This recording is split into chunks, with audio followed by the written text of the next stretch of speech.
Wesley had been around explosions for his entire career in the military.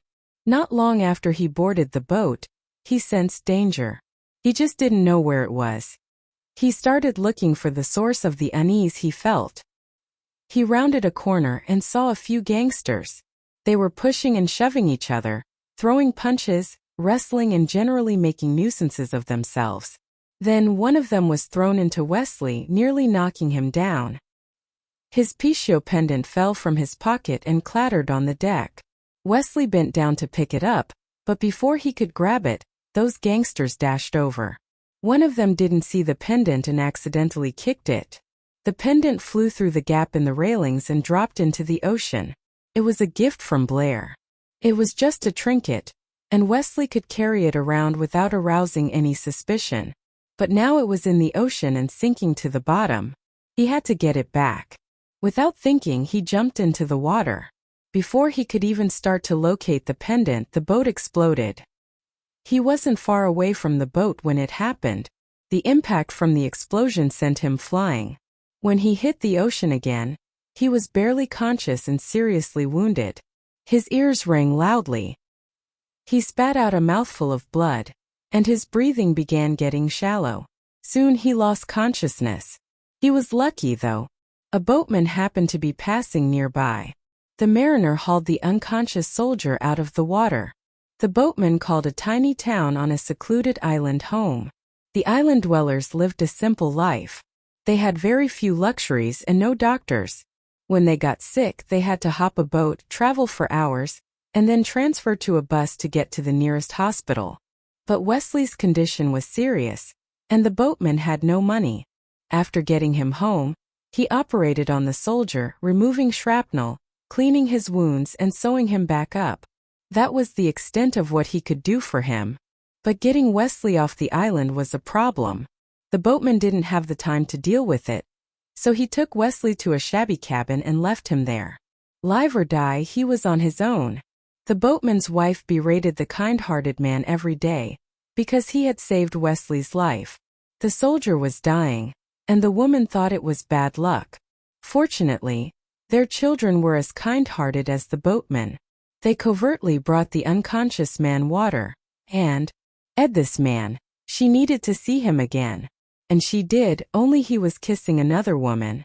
Wayne, she called quietly. No, that's not his real name. Wesley, she called again. The couple heard her. Wesley broke contact and looked in the direction of the voice. Wesley recognized her right away. He was glad Patty was there.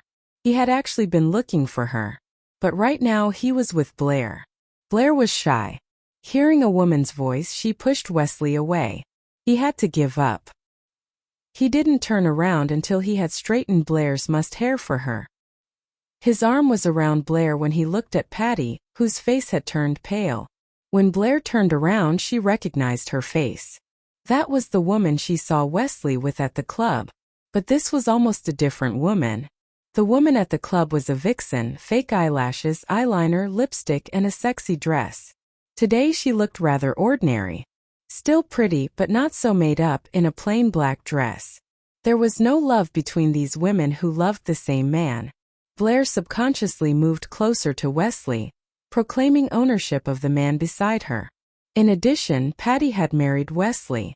Blair felt threatened. She was also afraid. Afraid this woman was here to take Wesley away from her. And that Wesley's homecoming was just a fever dream. Maybe it was time to wake up. It was possible that Wesley's mission wasn't over. Or that he really did love this other woman who he was married to. And she'd have to watch as they hugged and kissed, and be powerless to stop it. If that was how it was going to be, Blair would be crushed and devastated.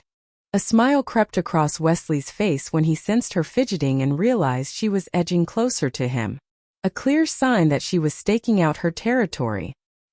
He lowered his head and planted a gentle kiss on her forehead. The kiss was comforting for Blair, but heartbreaking for Patty. She had been with Wayne for more than a year. He had never given her that kind of comforting kiss. In fact, she had never seen him kiss anyone. The harem that Wayne kept all knew that he could take a woman home, but he hated being kissed. As time passed, some bolder women would try kissing his face, but never on the lips. All of a sudden, many things made sense to Patty. People said Wayne was a player and had slept with tons of women. Many women even boasted of how good he was in bed, but they never mentioned details. So, that only meant one thing. Wayne's flirtation and promiscuous ways were only a pretense. Then what exactly happened on our wedding night? Patty's face went pasty at that thought. She hadn't even seen his face that night. He insisted on complete darkness. Was that even him in her bed that night? Patty couldn't bear the pain anymore. She shouted in tears, "I know your real name's Wesley. How could you treat me that way? My grandpa and I were so good to you. But you killed him. I loved you, but you put my parents in jail." Wesley looked at her through cold eyes. "They deserved it." "Seriously? How could you even say that? What about you? You toyed with me and treated me like dirt. When will karma catch up with you?" Patty marched up to him as she spat those words. She was shaking from crying. She had never seen him so unfeeling. "Toyed with you?" Wesley asked. "Did I ever say I liked you?" Before they got their marriage license, he told her in no uncertain terms that he didn't like her. But Patty was head over heels in love with him. She told him that as long as they were married, nothing else mattered. Now she didn't know what to say. She thought that once they were married I had no intention of leaving, she continued. Buying the most expensive clothes and bags is too shallow for Wesley. Of course he didn't promise me that. The biggest difference between Wesley and Wayne is that Wesley doesn't make promises. He is a doer. Actually, I don't need his promises because he already bought me those fancy clothes and bags. I have everything I ever wanted. Before he left for his mission, he bought me so many bags, I could swap out purses every month for a year. Patty stood in stunned silence. She felt that maybe Blair was right. That her marriage to Wayne had been a lie. Blair had a look of smug satisfaction on her face. Most importantly, I was his first and he was mine. Do you have any idea how wonderful that feels? Blair never regretted giving her virginity to Wesley, even though it had started unpleasantly. Patty couldn't say she understood the amazing feeling Blair was talking about, because she hadn't experienced anything like that. There hadn't been a man in her life who cared about her enough to do any of those things Blair talked about. Before Wayne, she fooled around with many men. So many that she was too proud to ask any of them to do anything like this. Wesley couldn't help smiling when he heard what Blair said. He'd chosen the right woman. He was happy to be back and would give her a child. Patty realized that Blair had a ready tongue. Part of her still thought that the girl was lying. She wasn't ready to give up on her Wayne yet. "Wayne, did you ever love me? Were you ever attracted to me? Even a little?" she asked. "No, never." The brutal answer didn't come from her dream man, but Blair. "Isn't that obvious? Did you even have to ask?" Patty ignored her and looked at Wesley. "Wayne." He stared back at her and then finally spoke. "I'm Wesley, Blair's Wesley. I've always loved her. Only her. And it will stay that way. You're so heartless." Clutching her aching heart, Patty looked at him devastated. "You couldn't be more wrong. He is the most soft-hearted man in the world. He is only merciless to criminals and outlaws. If he is being cruel to you, that just means that you are one of them." Blair sized Patty up as she spoke.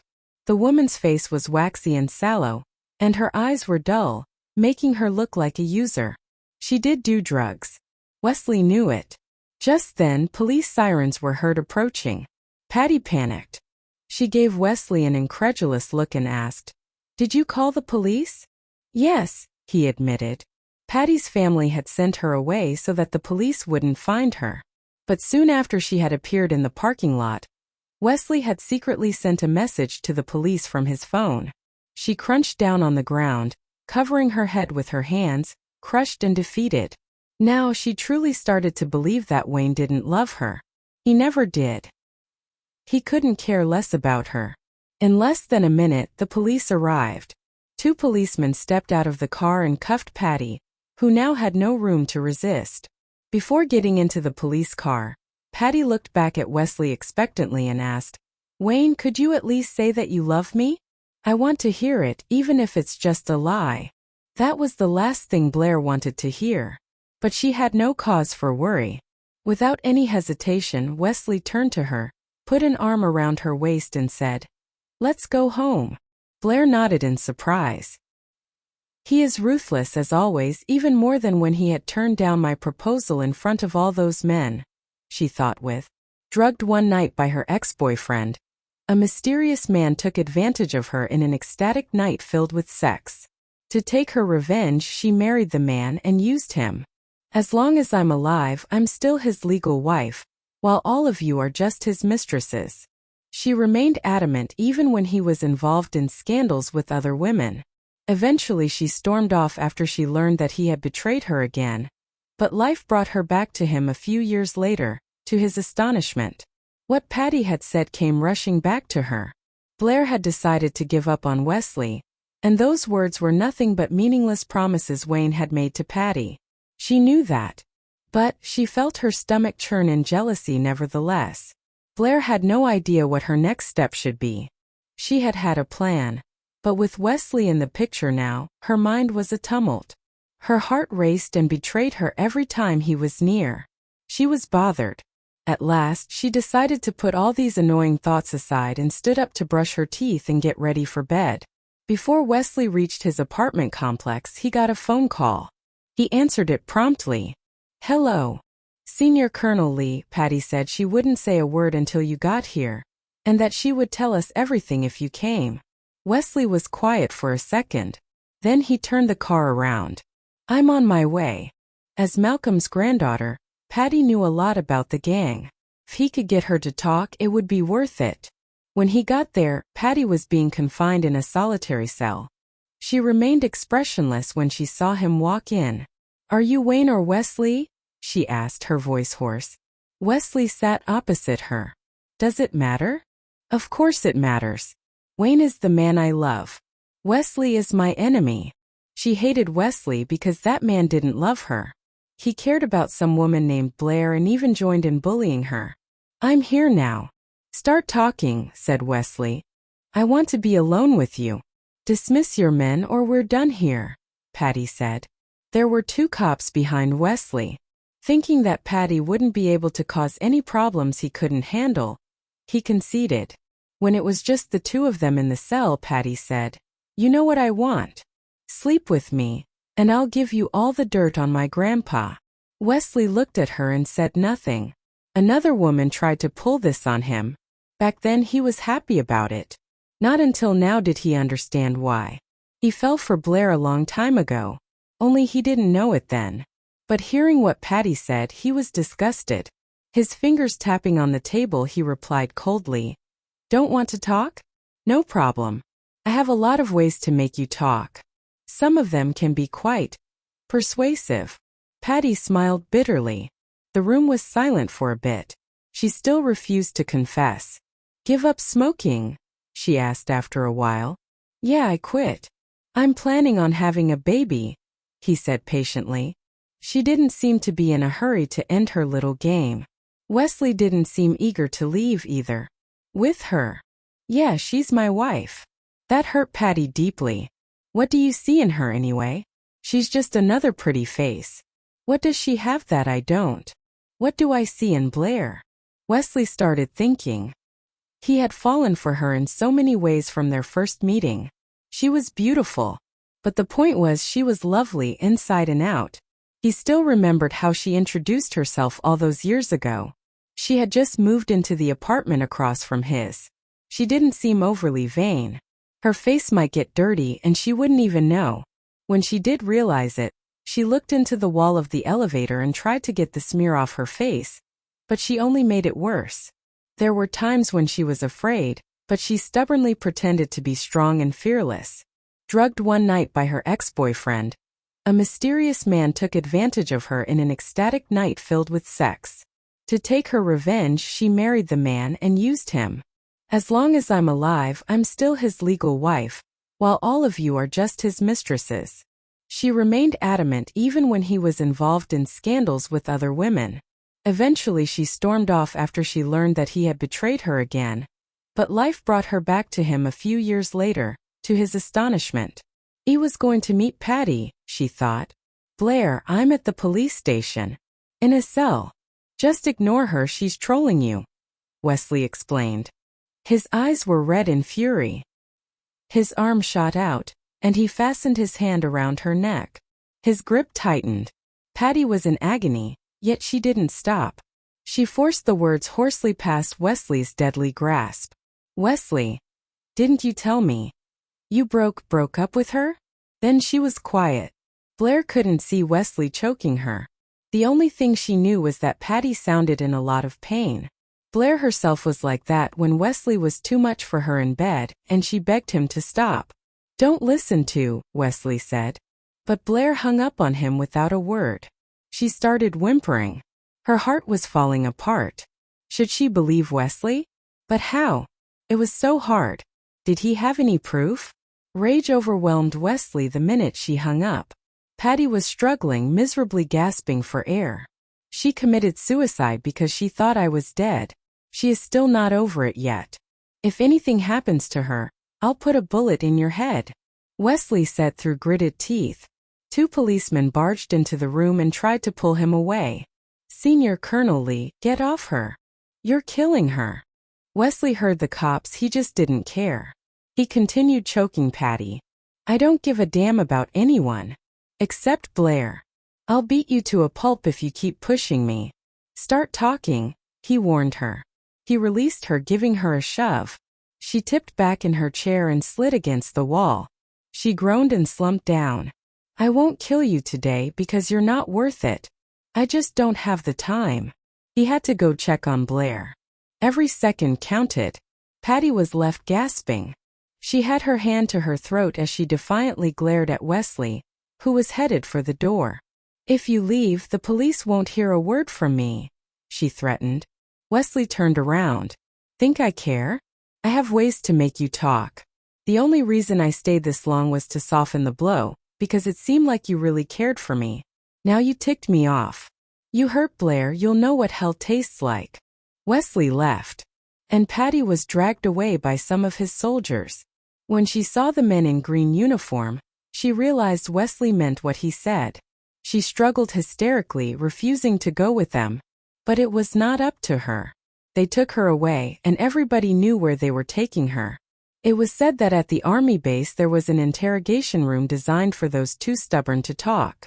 The methods used in that room would crack the toughest men, let alone a woman like Patty. Once Wesley got in his car, he started calling Blair anxiously and repeatedly. Her phone was on, but she wouldn't pick up. He located her phone via GPS. It showed that it was in her dorm. She was probably there too. So Wesley raced to her dorm. He found her phone but not the girl. Not here? She say anything to you? He asked her roommate. The woman shook her head. I don't know. I was video chatting with my family. I didn't hear a thing. Wesley left with Blair's phone in hand. He went to the apartment security guard and asked for the camera foot. Drugged one night by her ex-boyfriend, a mysterious man took advantage of her in an ecstatic night filled with sex. To take her revenge, she married the man and used him. As long as I'm alive, I'm still his legal wife, while all of you are just his mistresses. She remained adamant even when he was involved in scandals with other women. Eventually she stormed off after she learned that he had betrayed her again. But life brought her back to him a few years later, to his astonishment. Baldwin was already awake. He'd been jarred from his sleep by Cecilia's ringtone. So when Wesley called him, he answered it very quickly. Hi son, what's up? Dad, I need to speak to Frida. Why? It's the middle of the night. Baldwin sat up on the bed. He turned on the lamp, put on his glasses and walked towards the door. I need a recipe, Wesley replied. Why so late? Did you just come back from a mission? Asked Baldwin. No, I'm on leave. On leave? Baldwin frowned. He hadn't known that before. Then are you coming out to visit? Wesley was silent. He was still dealing with Blair. He wanted to wait. Maybe later. I've got stuff to deal with first. How is Grandpa? He is fine. He just wants a great grandson. Wesley didn't reply to that. He wanted a son too. That was why he wanted to wait before he went to visit his family. He wanted to have a baby first. He was hoping that when he visited his family next time, it would be him, Blair, and their child. Baldwin went to the first floor as he complained. "You want me to disturb Frida in the middle of the night just for a recipe? Can't you just find it online?" "I did, and I read it. But it didn't look right. Even the colors in the picture were off." He was dubious as to whether it was authentic. Baldwin had nothing to say to that. He had to go and knock on the housemaid's door. After getting the recipe from him, Wesley began to make the soup. Blair was sound asleep when she heard someone calling her name. It sounded like Wesley. She opened her eyes and saw him pulling away her covers. She was feeling sticky all over. She touched her forehead and found that it was sweating. When Wesley came back after putting away the covers, he saw that she was awake. The covers were too thick. "You are sweating profusely," he explained. "Oh," she responded lightly. Wesley sat on her bedside and said, "Have some soup before going back to sleep." She nodded slowly, and he took the bowl of soup in his hand, ready to feed her. Blair sat up meekly. She took a sip of it as Wesley placed the spoon to her lips after blowing on it gently. Too much ginger gave it a funny taste. Blair winced, but finished the bowl without any complaint. After he put down the bowl, she gazed at him for a moment. Then she said, "I'm feeling hot. I want to take a bath." Her sleepy expression, the beads of sweat on her forehead, and her sheer pajamas made her so attractive at that moment. Wesley gulped. "All right." He carried her into the bathroom, ran the water for her and then left immediately. Meanwhile, he went to her bedroom and took a shower. When he walked back into his room, Blair was still in the bathroom. Wesley knew her pace, so he didn't rush her. He adjusted the temperature in the room and waited as he reclined on the headboard, doing something on his phone. It was too late into the night, so Blair didn't wash her hair. After a while, she walked out of the bathroom in a bath towel. Standing by the bathroom door, she blushed and said, I don't have any clothes here." Her pajamas smelled of sweat. She didn't want to wear them again. Wesley wanted to say, "Then be naked." But he couldn't. She wasn't in the right mood. He got off the bed, walked to the closet and grabbed a white shirt. "Wear this." "Oh." She wiped her eyes and went to sleep quickly. In 2 years, he had gotten even fiercer in bed than before. It was just too much for her to handle. Wesley left the bed and walked into the bathroom with a satisfied smile. After freshening up, he got dressed and went to the police station. On the way, he had someone get Blair's manager's phone number. "Is this Blair's manager?" he asked when the phone was connected. "Yes." "Who is this?" "Her husband. She won't be coming in for work today. I'm calling to ask for the day off on her behalf." The manager huffed and said impatiently, "Your wife has been absent from work too often, and she always waits to ask for leave till the next day. We require a prior written application for leave, at least a day in advance. I had once deducted her pay for 3 days because of this behavior, and she continues to do the same thing. Does she still want this job or not?" Wesley frowned and gritted his teeth. He did not like the tone of her voice. Is this how a manager of a company talks to people? Do you still want your job or not? Wesley wondered what was with Blair and her managers. Her previous supervisor was a home wrecker, and this one sounded as if she were the ruler of the world. It was a mystery how or why Blair put up with this hostility and arrogance and stayed so long in Orion's company. Whoa! Listen to you. Your wife doesn't take her job seriously, and now you're making it my fault and threatening to fire me? Who do you think you are? My boss? The president of our company? Well, fine. Fire me then. But do it quickly. Because if you don't, Blair will be cleaning out her desk tomorrow, the manager retorted. No one had ever talked back to Wesley like this. With a sneer, he hung up and dialed another number. Yeah, it's me. I need a favor. There's a corporation called Sailboat Company. Get the translation department manager fired and replace her with Blair Jing. So by the time Blair's alarm went off and she opened her bleary eyes, she was now the translation department manager. She didn't even know. The minute she turned on her phone, she found it was flooded with congratulatory messages. If she was sleepy before, now she was wide awake. Round-eyed, she read each message. What's going on? Am I still sleeping? Is this a dream? She thought to herself.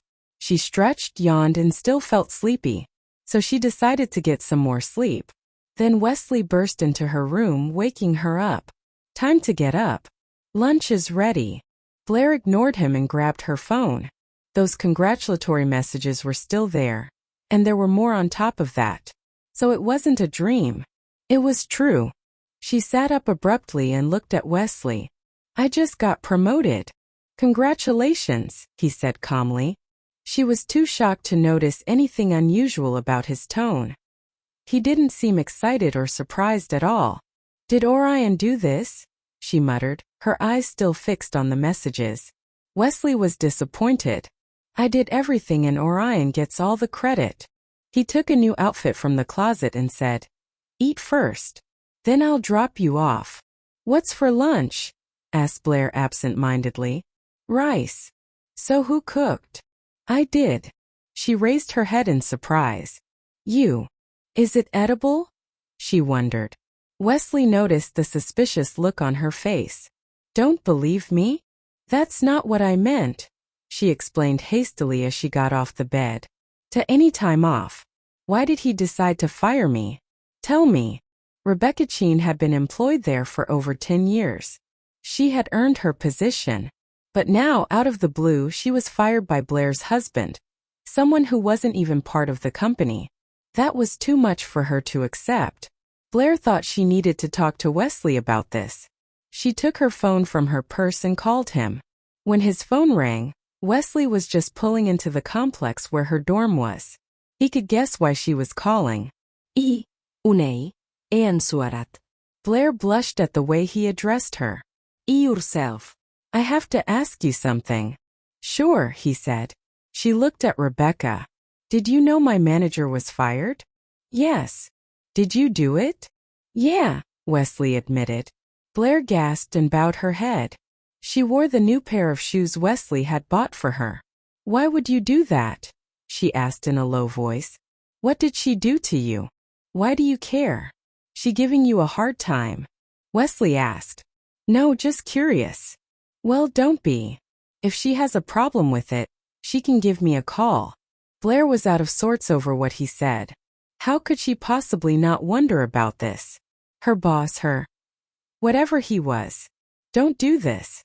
I don't want to be a manager. Could you give her job back? She thought since Wesley could get Rebecca fired, he must have a way to stop this.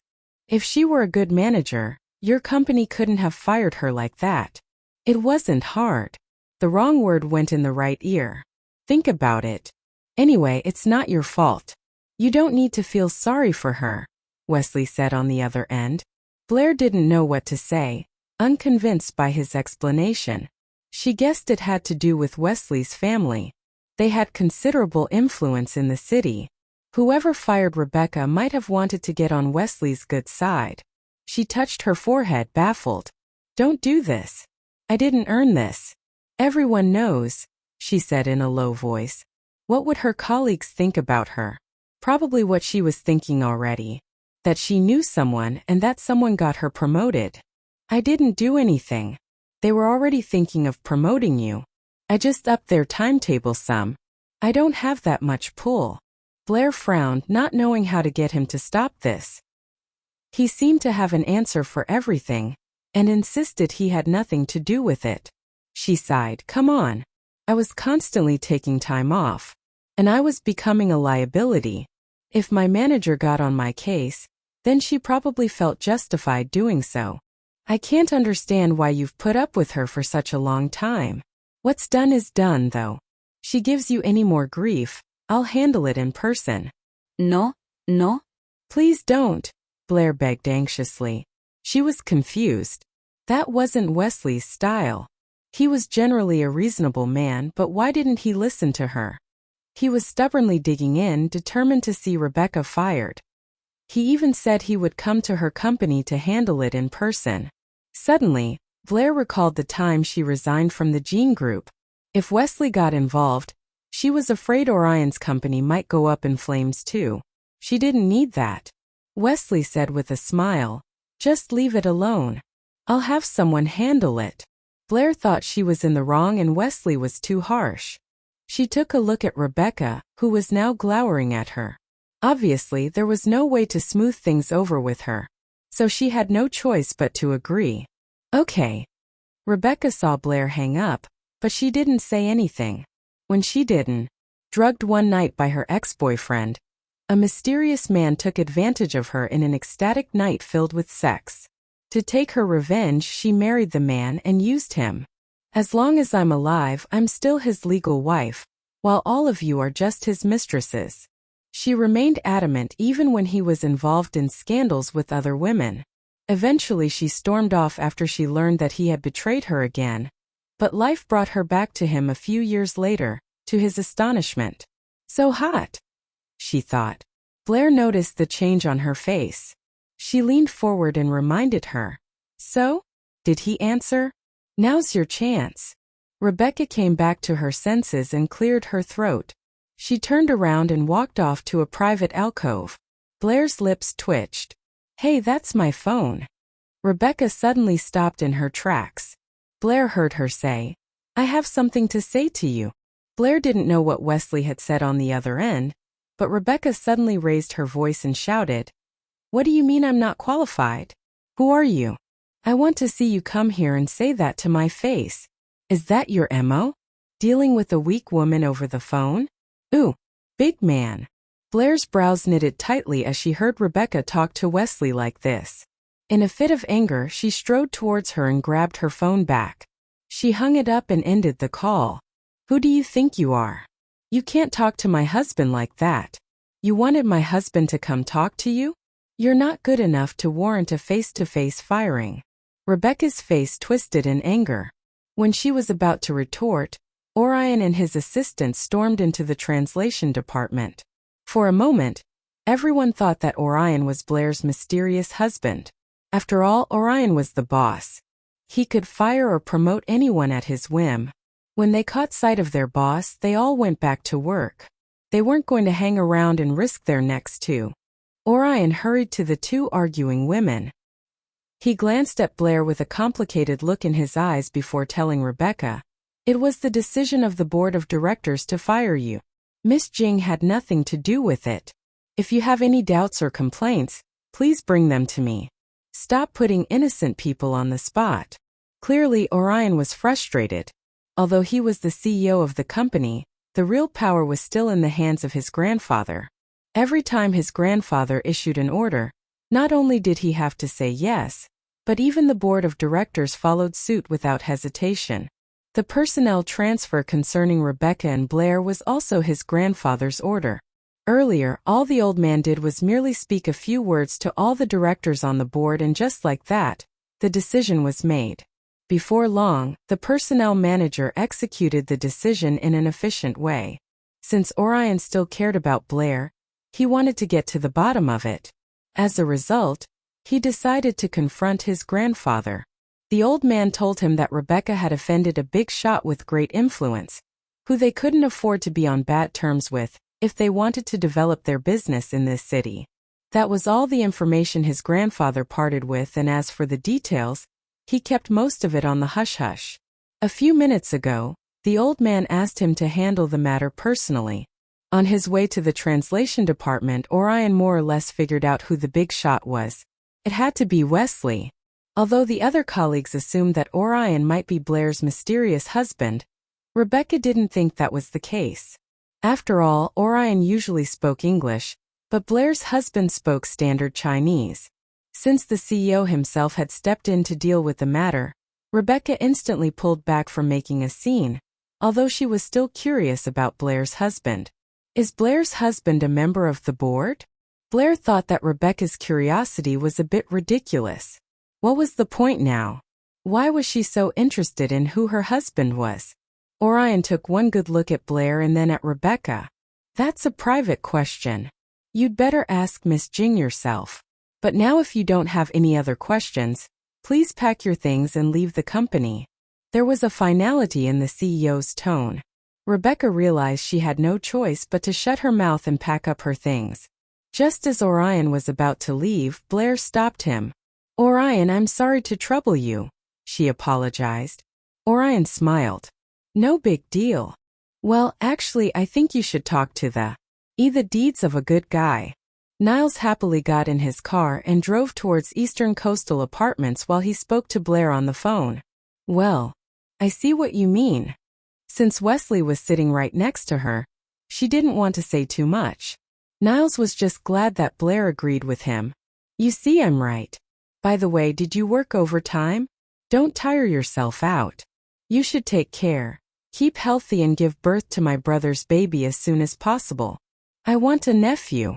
Blair was rendered speechless. She would have kept silent if she could.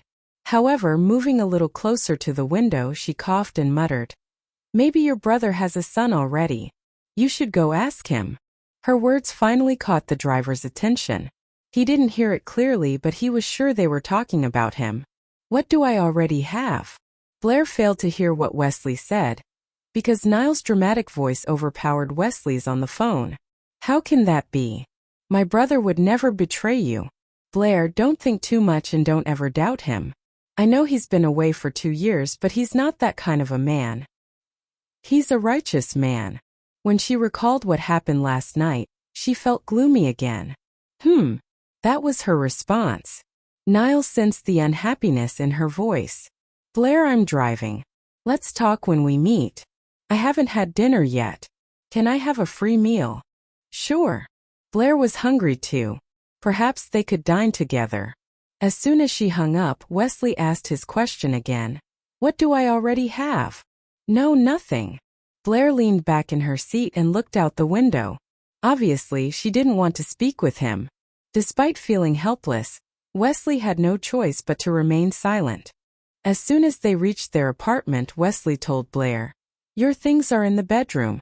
Why don't you go and unpack them? She nodded curtly and said, Okay. As she went to his bedroom, he walked to the kitchen. Much to her astonishment, Blair found that Wesley had moved all her things from the company dorm to this apartment. This could only mean that he wanted to make her live under the same roof with him. Nonetheless, she wasn't going to ask him about it. In silence, she began to unpack her luggage and sort out her things. She neatly hung her clothes in Wesley's closet. After a while, Niles arrived, carrying bags of snacks in his hands. As soon as he entered the apartment, he looked around and said, Wesley, where's my sister-in-law? Wesley cast him a stern glance. Who are you visiting here? Of course, Blair, my sister-in-law. Did you think I came here for you? Don't make me laugh. Wesley was speechless. Didn't he say he missed me and wanted to see me a while ago? Paying no heed to Wesley's sullen face, Niles quickly left the plastic bags on the table and went to look for Blair. Oh, Blair, my dear sister-in-law, where are you? Despite his anger, hearing Niles address Blair as his sister-in-law was like music to Wesley's ears that immediately made him feel better. Blair was inside the bathroom, putting her toiletries in order. When she heard Niles' voice, she popped her head out for a second and responded, I'm here. Niles scampered into Wesley's bedroom and hopped up in front of her like a naughty boy. Blair, come with me. I've brought a lot of snacks for you. Let's eat them together. Niles wasn't always so enthusiastic of people, only the ones he was fond of. Blair didn't have the heart to turn down his hospitality. She nodded with a smile and said, Okay.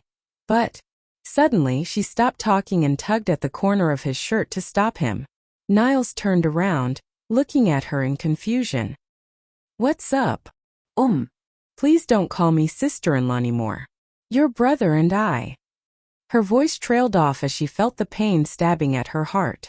There were still many unresolved issues between them. She wasn't sure about their future. The happy smile on Niles' face faded away. He became serious, brows furrowed, and asked, What happened between you and my brother? Do you want to talk about it? What they didn't know was that Wesley was standing at the doorway. He felt more and more uncomfortable with each minute Niles spent alone with Blair. So he put down the vegetables he was washing and quickly strode to the bedroom, looking to get mission with me. You'll come to learn that even a tree bark can be delicious food. In truth, he wasn't going to let Blair and Niles eat the porridge. He was going to make them another pot and leave the burnt one for himself. Wesley wasn't happy about wasting food. Niles got goosebumps. He could never forget the horrible training he went through last time at the military base. Go on a mission with him? No way. He shook his head dramatically. No, I'm not going anywhere with you. I'm a fragile man. I can't suffer something like that. Wesley rolled his eyes at him. If I see you waste food again, I'll beat you to a pulp. Now get out of here. Okay. I'm going. Niles hastily dashed out of the kitchen. Meanwhile, Blair just pried about a box of cookies with her nails. When she saw Niles come out, she raised a cookie in her hand and said, "Want some?" Niles vigilantly turned around to look at the man in the kitchen. He was busy with the cooking again. Heaving a sigh of relief, Niles took a cookie and casually asked, "What do you think of my brother's cooking?" Wesley wasn't happy about Niles throwing out the overcooked porridge, and even blamed him for being wasteful. Niles, however, thought that Wesley was just being too mean. He wondered what kind of life Blair would have with his thrifty brother. Is this why Blair wants to leave my brother? Sounds like it. I would want to leave him too if I were Blair, Niles thought. He looked at Blair with sympathy in his eyes. I think it's edible.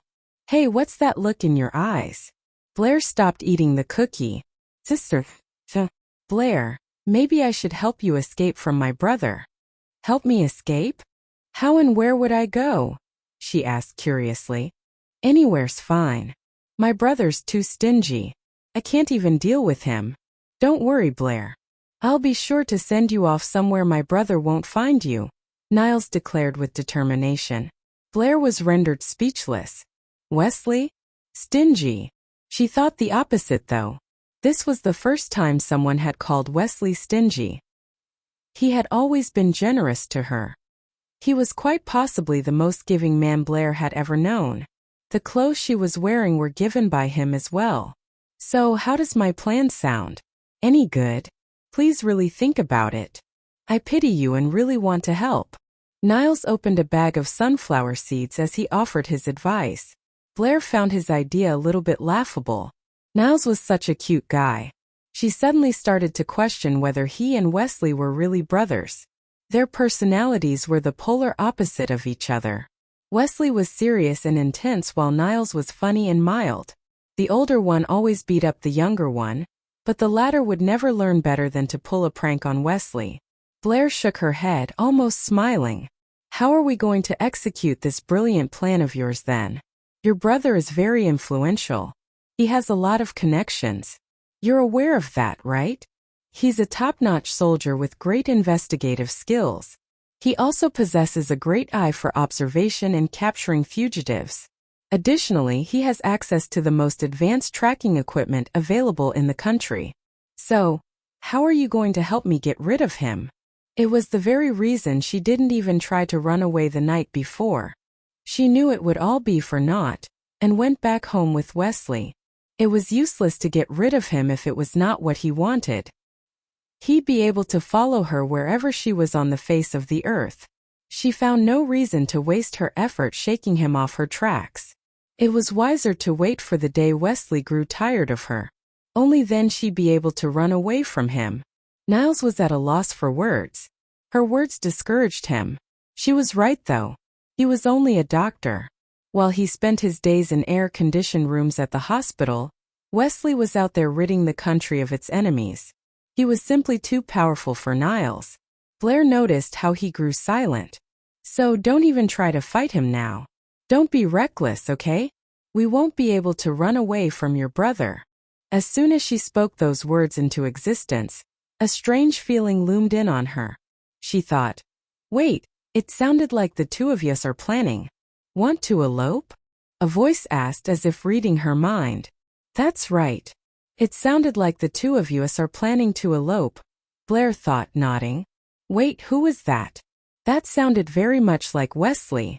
Blair snapped back to reality. She lifted her head to see where.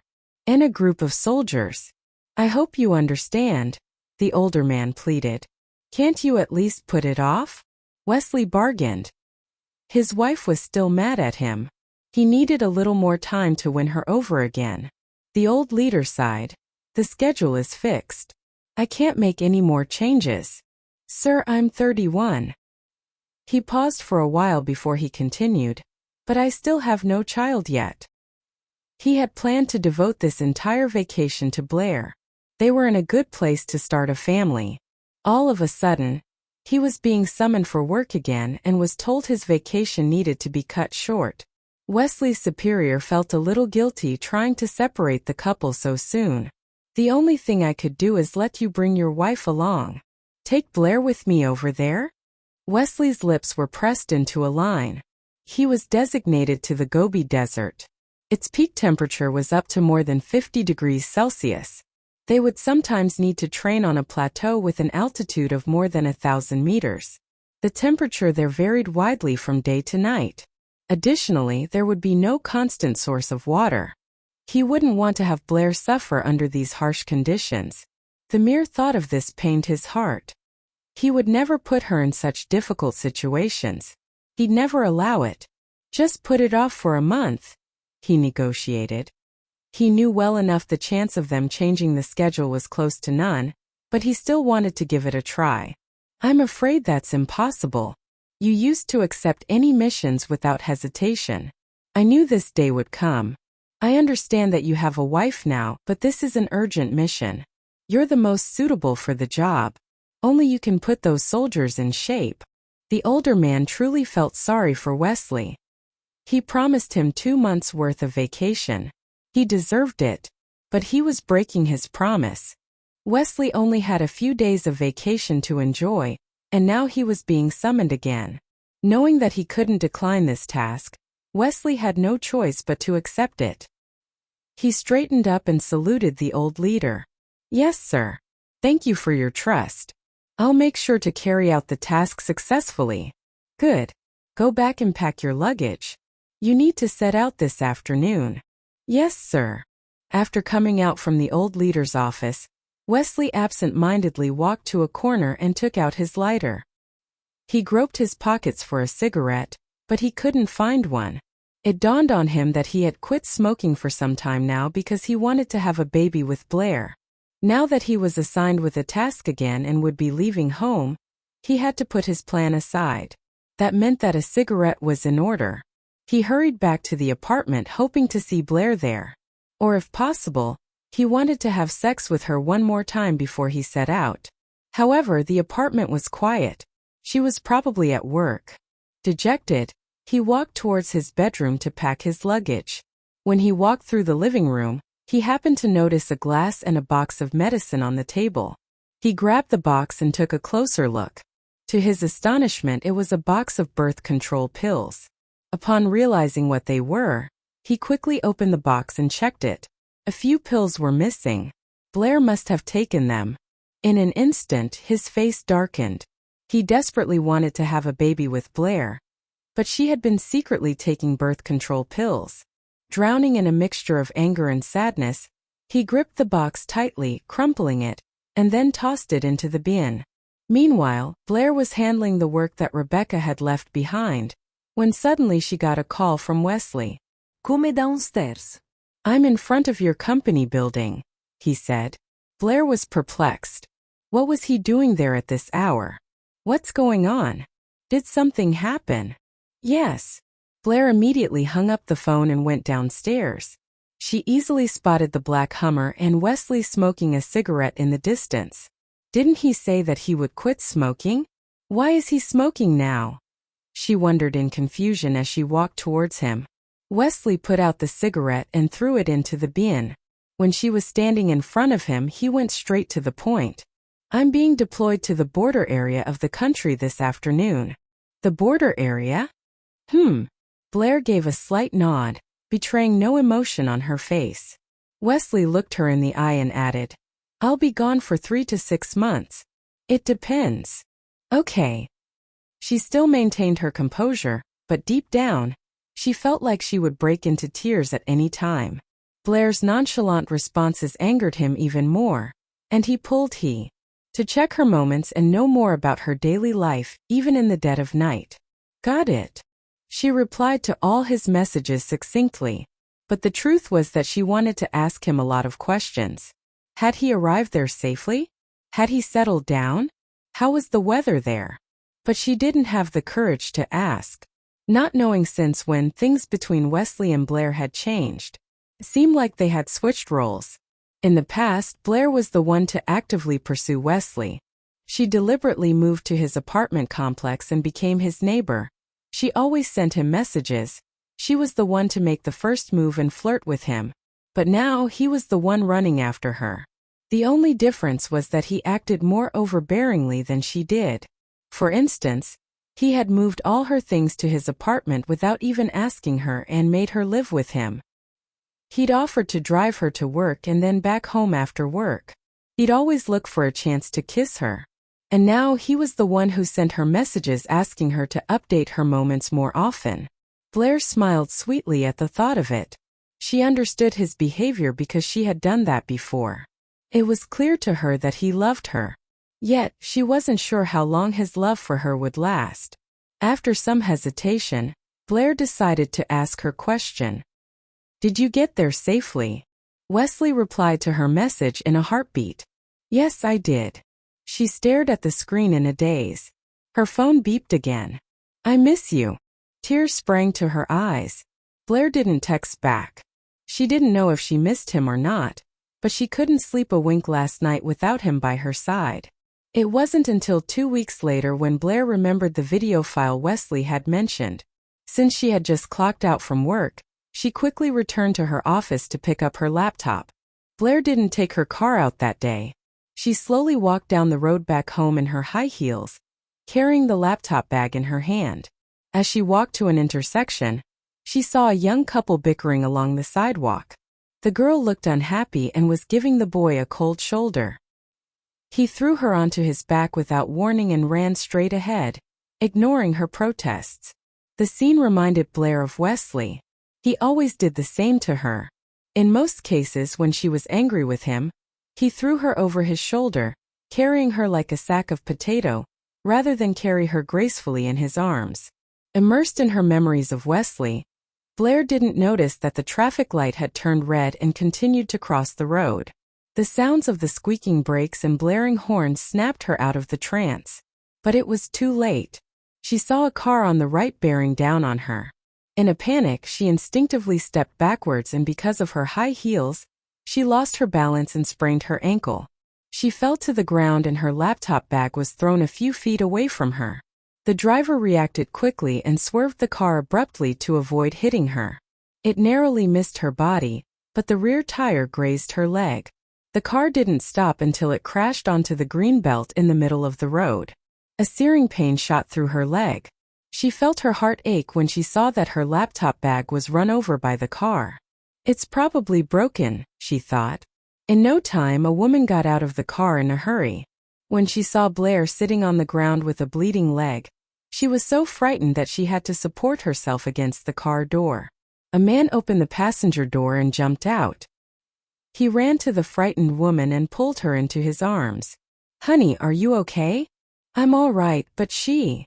Her voice trailed off as she pointed towards Blair. The pool of blood scared the life out of her. After comforting his wife, the man quickly strode to Blair and checked her condition. Miss, are you okay? Yes. It's nothing serious, Blair said weakly, bearing the pain. More cars had stopped behind them, piling up the traffic on the road. To avoid a traffic jam, the man carefully held up Blair from the ground. She stood on one foot. Miss, let's get you to the sidewalk first, the man suggested. Thank you. He carefully walked her to the side of the road. After making sure that she was fine, he ran back to the middle of the road and picked up her laptop bag. Is this yours? He asked. Blair nodded and even have a scar left on her leg after some good treatment. Wesley was a little relieved. Does she need to stay at the hospital? No. I'll drive her back to the apartment later. Niles continued. I heard that she was hit by a Benz. It was Blair's fault, she ran a red light. So, she has to take full responsibility for the accident. She has apparently paid $200,000 to the car owner. But I don't think that's going to suffice. The car bonnet was rammed onto the green belt. I would love to help my dear sister-in-law, but Grandpa has a tight hold over my purse strings. I guess you know what to do, right? Wesley silently listened to him. He replied calmly, give her a general checkup. Let her stay at the hospital tonight. Let her go tomorrow after making sure that she's completely fine. A general checkup? But, Wesley, there's no need. It's just a small wound in her leg. Cut the crap. Just do what I say. Okay. Got it. You're the boss. Niles hung up the phone angrily. In the emergency room, a nurse was applying medicine to Blair's wound. Niles walked up to them, grabbed the medical tools and told the nurse, leave this to me. Please help her complete the admission procedures. And tell Dr. Liu that my sister-in-law needs a general checkup. I'll make the payment later. The nurse was confused. She thought that Niles was overreacting to the situation because the woman was his relative. She said, but her condition isn't serious. She doesn't need to stay overnight, much less accept a general checkup. Blair agreed with the nurse. She only had a wound in her leg and a small bruise on her arm. It wasn't severe at all. Niles pursed his lips helplessly. I know, but my brother gave me an order. I have to. The nurse sighed. Fine.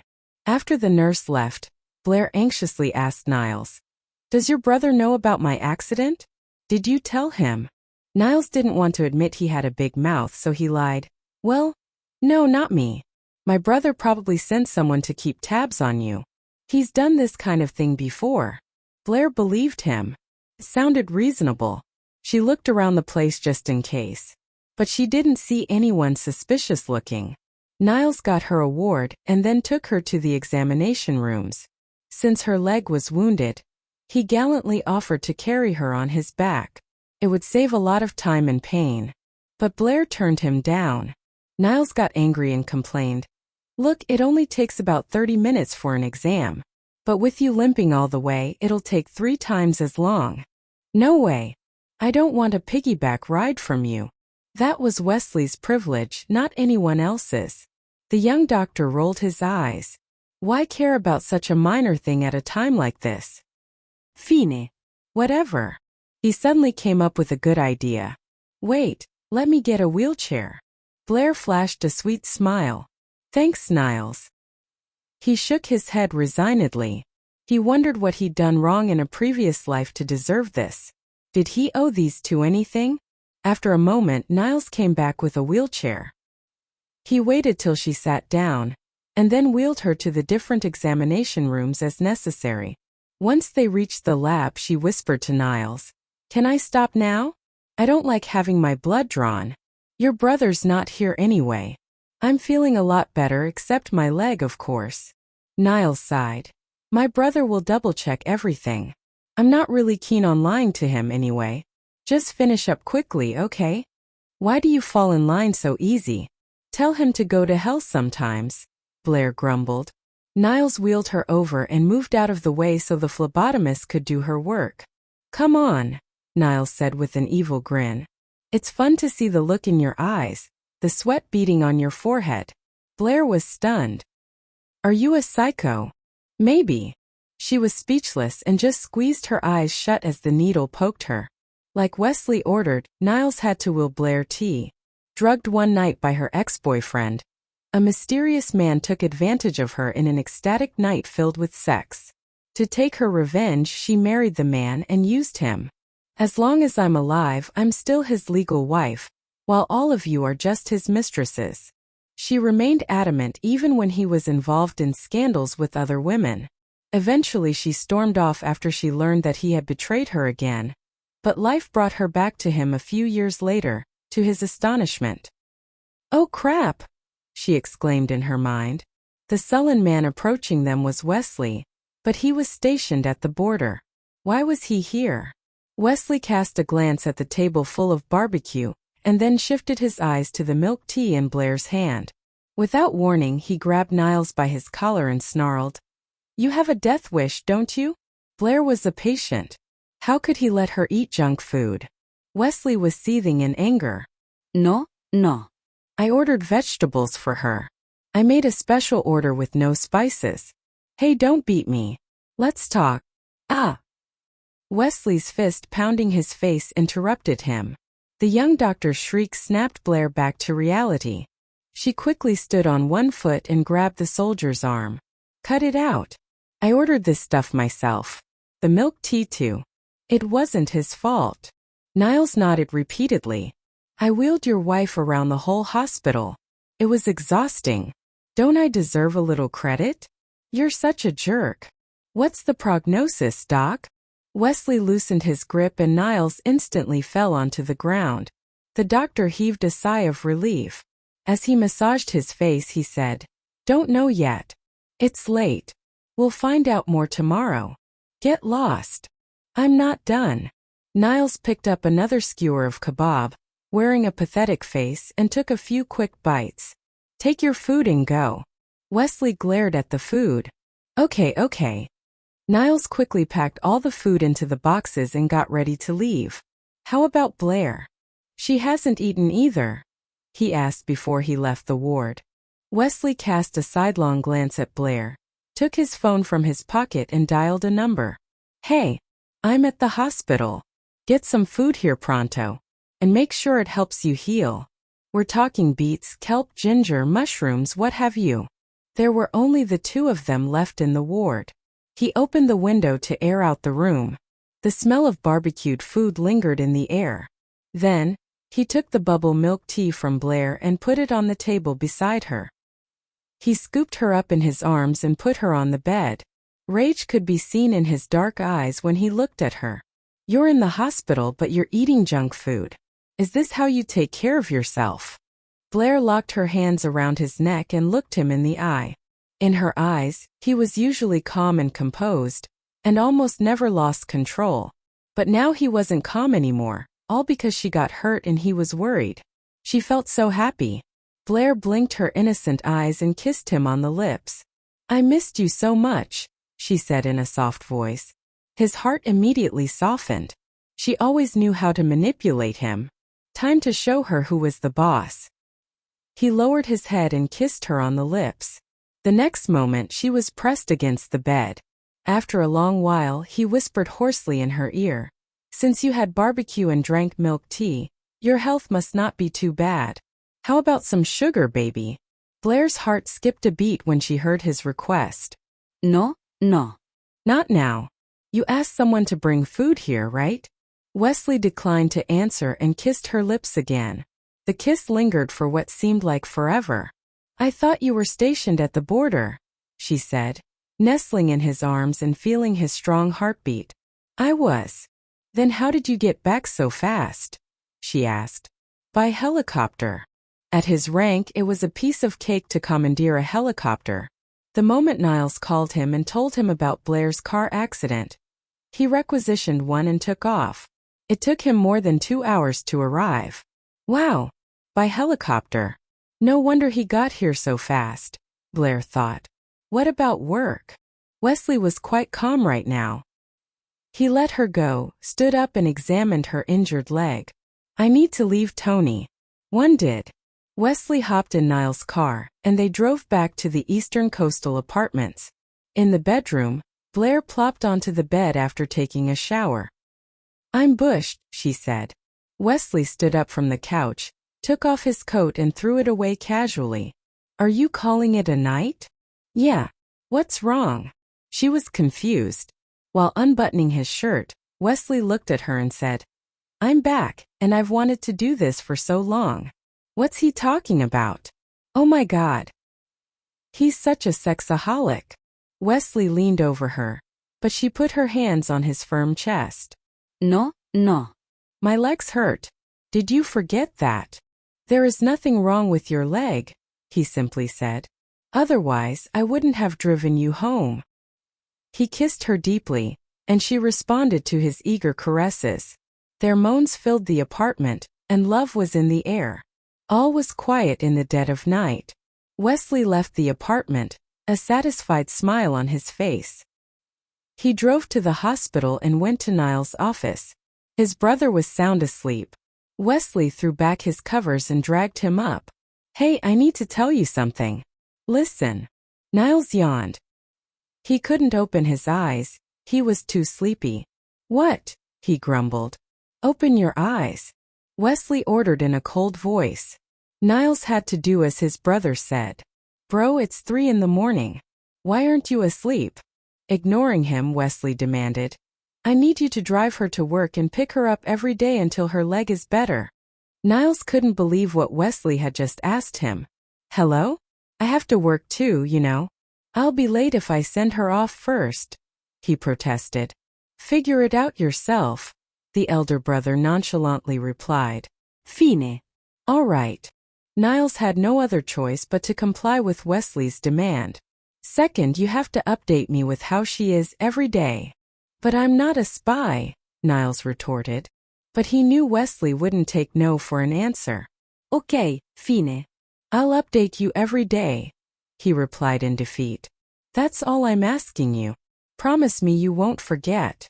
Yeah, those are just 2 things. "I won't forget," Niles promised. "Hey Wesley, you have red marks on your neck. What's wrong?" Niles' eyes widened in surprise. Wesley cast a warning glance at him. His eyes were sharp and fierce. Before leaving the office, he gave Niles a few reminders. Her work starts at 8 in the morning. Her shift ends at 6 in the afternoon. Keep that in mind, yeah. Don't change the topic. What is wrong with your neck? Were you bitten by mosquitoes? Niles knew well enough they were love bites. He rarely got the chance to make fun of the soldier, and he was not letting this chance pass. He knew his brother was never a good liar. Wesley stopped in his tracks and turned around to face his younger brother. "So, I had a romantic night with my wife. What's wrong with that? Are you jealous? Go find a girlfriend so you could do the same," he said matter-of-factly. "Okay, get out. Now. Our conversation is over," Niles spat. "Now I'm questioning the reason he came back. It might not be because of Blair's leg injury. I think he just wanted to have sex with her," he thought. "It looks like they're in a good place right now. Soon enough I'll be an uncle. I really hope it's a boy so he could give Wesley a living hell." Blair was used to being away from Wesley most of the time. She woke up the next morning knowing he was gone before she even opened her eyes. After she ate her breakfast, she went to snoop around their place hoping to find her morning after pills. That was when she remembered Wesley's warning from last night. "If you take the pills again, I'll keep you from getting out of our house. You won't be getting out until we get a baby." Blair was frozen in her tracks. She stopped looking for the pills. She knew Wesley was not bluffing. She didn't want to get grounded. It was more terrifying than when she was younger. Suddenly, her phone started to ring. It was a call from Niles. "Good morning, Niall."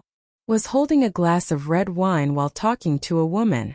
Her face was adorned by her beautiful smile. In the second photo, she was drinking wine, her head slightly raised, revealing her neck. Wesley had to admit Niles took great photos. He felt good looking at them. He kept on enjoying the photos. In the next one, Blair was chatting with a group of people. He was about to move on when he saw a hand out of place. Wesley zoomed in the photo. A frown formed on his face. The hand was placed on Blair's waist, too big to be a woman's. Wesley's hand shook a little. The photo he was looking at snapped back to its normal size. He was unable to tell whose hand it was by just looking at the picture.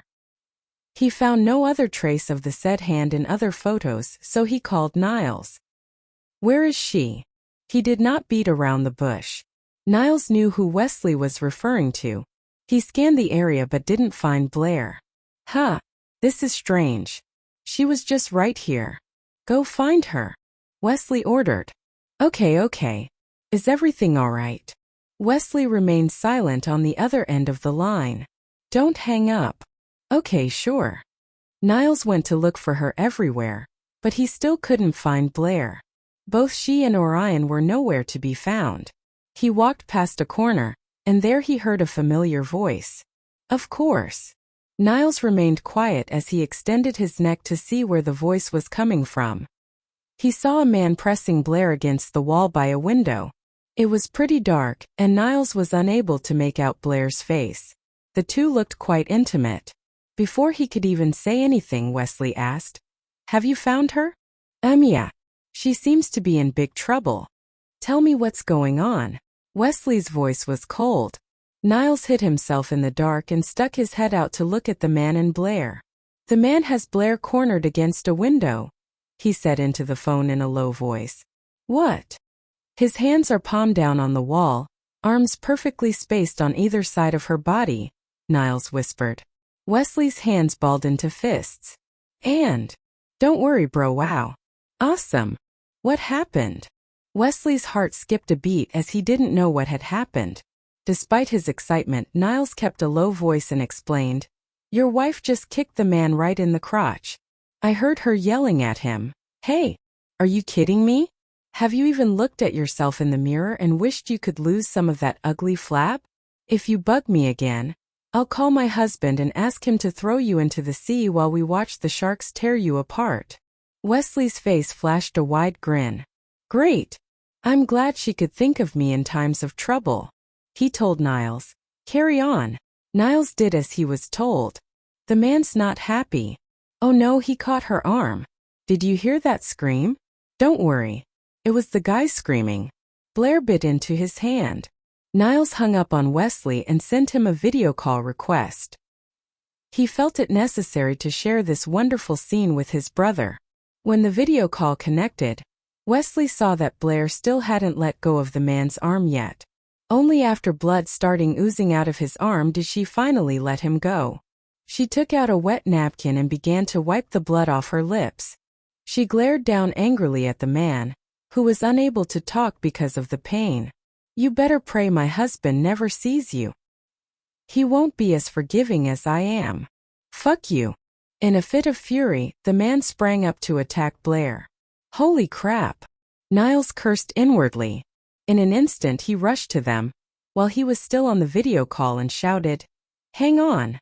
Niles jumped right in between them and grabbed the man's arm just as he was about to hit Blair. "Men do not raise their hands on women," he said, puffing his chest out. "Who the hell are you?" the man spat in an acidic tone. Niles released the man and rested his arms on his hips. Wearing a snarky smile on his face, he said, "I'm Superman." The man's face was livid, but he knew. Coldly, "Pay for it." Megan scoffed and rolled her eyes. "In your dreams.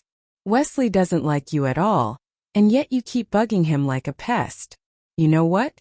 That night, he told me that he wished you were half as soft as me. He said you wore a deadpan face every day, and your skills in bed matched those of a dead fish. He doesn't even think you're as attractive as Patty Chong." Blair fished her phone out of her purse and called Wesley, hoping to wipe the smug look on Megan's face. Megan noticed the caller ID, him, and wondered, is she calling Wesley? She felt a little nervous as she didn't think Blair was actually going to call him. Just when the call went through, Blair was the first to speak. "Wesley. Your cute, soft, and caring niece ruined my perfecting cushion. And she did it on purpose," Blair said. "Cushion? What is that? Air cushion bed? Air cushion ship?" While Wesley was pondering over this, Megan's voice came from the other end of the line. "Uncle Wesley, it was an accident. Blair, will you please forgive me? It's just a perfecting cushion. I'll buy you a new one." "Huh? Is this Megan Lawn the best actress or something?" Blair rolled her eyes and retorted, "No, I won't forgive you. Wesley, what are you going to do about this?" After a short pause, Wesley asked honestly, "What is a perfecting cushion?" Blair's jaw dropped to the floor. She realized that the man knew next to nothing about cosmetics. "It's a cosmetic tool. I spent $899 on it. I barely got to use it." $899? After thinking about it for a moment, Wesley asked, $899? He knew next to nothing about cosmetics. In his mind, since Blair was so angry that Megan had destroyed her perfecting cushion, he imagined that it must have been pretty expensive. Ugh! Blair closed her eyes to calm herself down, but she was still furious. R&B! She yelled. It cost 899 yuan. Only 899 renminbi? That's cheap. Why is she so angry about this? Wesley wondered, confused about her reaction. It's just a cosmetic, Blair. Don't be mad. Megan is only a student. She doesn't have any money to replace it. I'll get you a new one. Blair flared up. She doesn't have money? Is that why she's going around breaking my stuff? Then why is she wearing designer clothes? Don't think that I'm not aware it's you who has been supporting her since Mr. Huo had the car accident. She had long known this but had never mentioned it before. Since she was not Wesley's wife, she thought that she had no right to ask him not to support Megan. Yes, it was Carlos who had been supporting her. I should be responsible for her in his absence, Wesley answered in a matter-of-fact tone. Poor Wesley. He still didn't know why she was mad. When Blair saw Megan's smug face, her heart sank. She asked, Wesley Lee, do I wear a deadpan face every day? Am I like a dead fish in bed? Am I not as attractive as Patty Chong? Megan had just told her that Wesley had told her all these things. Megan didn't think that Blair would confront him. Her heart was in her mouth. If Blair told him that it was she who had said all those things, they would realize that she was trying to drive a wedge between them. She had to do something to stop her from saying any further. Aunt Blair, please don't be mad at Uncle Wesley because of me. He loves you a lot. Don't overreact, okay? I'll get you a new perfecting cushion, all right? She said loudly so that Wesley could hear from the other end. Blair wished that she could slap the bitch in the face right then. Shut the fuck up. No one is talking to you here. Megan blinked her innocent eyes and answered in a pitiful tone. Okay. Wesley tried to coax Blair. This is just a trivial matter, Blair. Don't make it a big deal. Since you don't want me or her to buy a new one for you, you can buy it yourself. Just let me know if you need any money. I'll wire it to you. Blair's mouth hung open as she listened to his casual reply, and her face turned. Speechless. Blair put his phone on the countertop and scolded Megan. Don't you dare cry. My lipstick is not waterproof. If you destroy the makeup, I'll have to paint your face all over again. When she was finally done, Blair took a photo of Megan's face and sent it to Wesley. I did Megan's new makeup. How does she look? After sending that message, she added, You better think about your reply very carefully. All right. We're done here. Let's go, Niles. Blair threw her perfecting cushion and lipstick into the bin, grabbed her stuff and started to leave. Niles released Megan and washed his hands. He grabbed his phone and left with Blair. Wesley still didn't reply to Blair's message, so she sent him another one. I've thought well about your previous suggestion, and I think it makes sense. Niles is a good man and is a respectable doctor. His job is less dangerous than yours and he is highly paid. What's more, he would be able to keep me company every day. I have decided to take your suggestion and date Niles. This time her phone started ringing and she answered it. Megan looks great with that makeup, he said. Blair sneered. Too late. I've made up my mind. I'm staying at Niles' place tonight. Niles' eyes went wide in fear and he started to panic. Blair, I just helped you. Don't get me into trouble. After hanging up on Wesley, she turned to Niles with a smile. Just kidding. I'm not interested in a kid like you. I like real men like your brother. Hey, I'm not a kid. I'm a doctor, and many people speak very highly of me. Blair giggled. All right, Dr. Lee. Let's go. Niles was about to have an argument with Blair when they overheard two women chatting with each other. Their topic of conversation was Wesley. Niles and Blair exchanged glances knowingly before hiding in a corner to eavesdrop on them. Mom, he doesn't even want to talk to me. The woman who was complaining looked familiar. He doesn't talk to you because he doesn't know you. Don't worry. I am friends with his mother. She's been worried about his marriage. Do you know why you'll be a good catch for him? We are filthy rich, that's why. The reason why I want you to marry him is that he is always busy and seldom stays at home. After you marry him, you will be able to stay at our home whenever he is away. Sounds great, right? Blair rolled her eyes and shook her head. Sounds like Wesley can't wait to marry your daughter. The young woman said in a sad tone. He has feelings for a woman. I heard his brother calling some other woman his sister-in-law. Wesley won't marry me. Blair finally remembered who this woman was. She was Stella Juga, the daughter of TS Group's CEO. Niles also recalled who the woman was, the perfume witch. If he really loved that woman, he'd have married her. He is more than 30 years old and yet he is still single. That can only mean that he doesn't love her, Stella's mother said.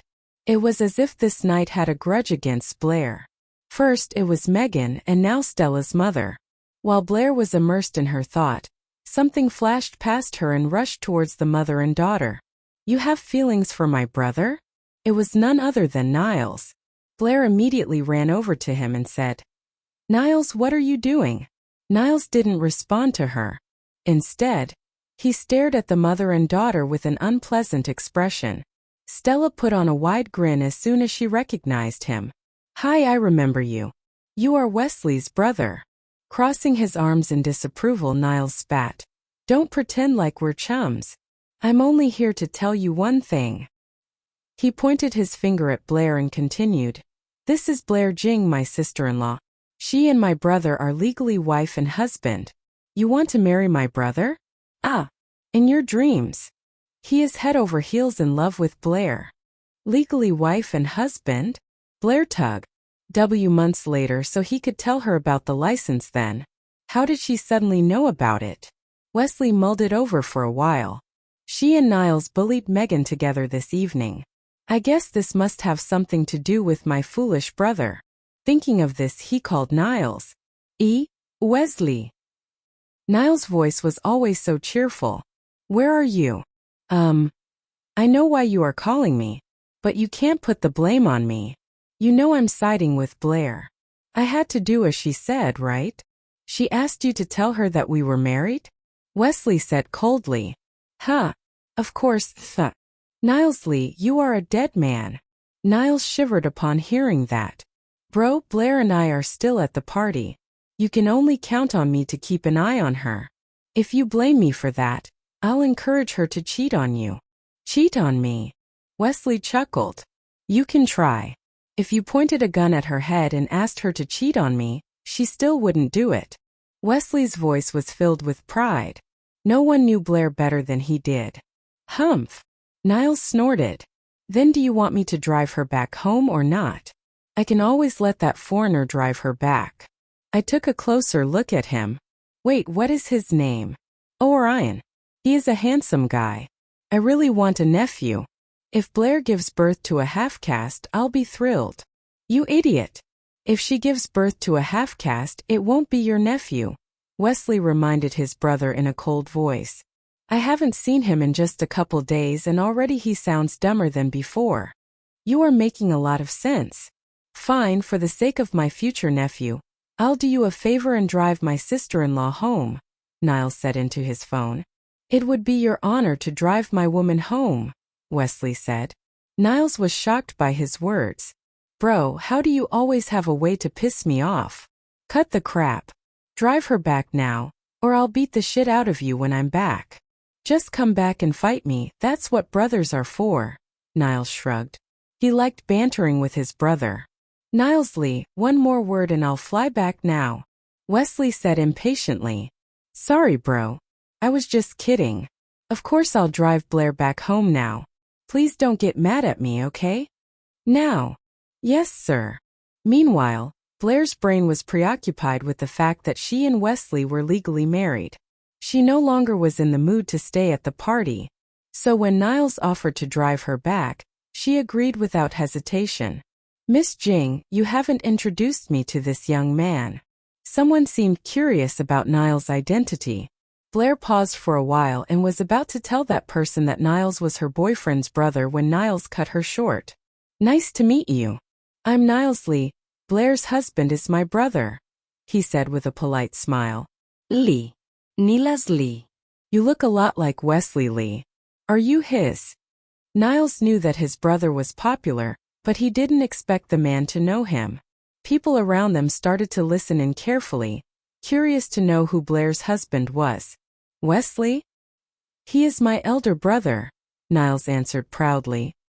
We have the same father and mother. The same father and mother? Are you implying you have another brother with whom you share the same father but different mothers? Someone asked casually. Niles wasn't pleased by his words and cast a reproachful glance at the man. Of course not. What nonsense are you talking about? My dad would never do that to my mom. The man gave Niles an embarrassed smile and walked away. People around them finally found out who Blair's husband was. Hey, apparently Miss Jing's husband is Senior Colonel Lee. Miss Jing. I mean Mrs. Lee, you've kept your private life very private indeed. If it weren't for Dr. Lee, we probably would have I've wired you some money. You can buy whatever you want. Then he thought it was not enough, so he added, Megan is just a kid. Don't take a little girl's naughtiness to heart. I'll go talk to her when I get back. Well, if he hadn't sent the second message, Blair might have already forgiven him. But his second message only added fuel to the fire. Blair opened her bank app and saw that she had received a large sum of money. Her balance should have been 5 figures, but now it was 7 figures. She checked the details of transfer and found that he had wired her $1 million today, and another $1 million a long time ago. She thought about the date for a while, and then remembered that it was the day she had that car accident. Blair didn't know about it until now. Annoyed, she decided to go to the bank and activate the SMS alert service. Then she would return the money to Wesley. The first thing was easy to do, but the second was not. She tried to ask for Wesley's bank account from Niles. Unexpectedly, Niles wasn't his usual foolish self today. He just refused to tell her and asked her to talk to Wesley instead. Having no other choice, Blair had to ask Wesley for his bank account, but obviously he knew what she was up to. He even countered with a threat. I am your husband and it is my duty to support the family. If you wire the money back, I swear I'll go to your company and quit your job for you. Then, I'm going to ground you and ban you from going anywhere. Blair didn't have the words to respond to Wesley. She sighed inwardly. Wesley can be so stubborn sometimes. Has he even considered my feelings? I have enough money. I sold the diamond ring and bracelet he gave me. Besides, I have a job that pays me well enough. I may not earn a lot, but I can support myself. I don't need him to support me at all. If she had known things would turn out like this, she wouldn't have returned the perfecting cushion Wesley had bought for her. That way, he wouldn't have found an excuse to wire another $1 million into her bank account. As things were usually slower at work during the off-seasons, Blair asked her manager for some time off from work so she could fly to a country and visit the Lee family. Blair only told Cecilia in advance that she was coming to a country. However, much to her surprise, Baldwin accompanied Cecilia at the airport to pick her up. Cecilia was so excited to see Blair that she almost cried in public, as if she had finally seen her daughter, who hadn't been home a long time. They had lunch at the Lee family's house, and then Cecilia took Blair out to an art exhibition. Later that afternoon they decided to go shopping, but before they went to the mall, Blair sincerely insisted Cecilia should not buy her anything. Cecilia assured her that she needn't worry about anything, only to go back on her words later on. She not only bought clothes for Blair, but also took her to one of the biggest laptop retail outlets in the mall. Aunt Cecilia, are you looking to buy a laptop? Blair asked curiously. Yes, dear. Cecilia answered plainly, eyes focused on the wide selection of laptops on display. One of the salespeople recommended 2 laptops to Cecilia, who then held Blair's hand and asked, which one do you think is better? I think you should pick the one you like, said Blair. It's not for me, dear. Cecilia smiled at her and continued, I heard that your laptop got broken. You need a new one. Some time ago, Niles told Cecilia that Blair's laptop was broken in the car accident. Blair suffered a leg injury, but luckily it was not that serious. Cecilia, however, felt guilty because she couldn't fly to Y City to visit Blair, so she thought to make up for it by getting her something she needed.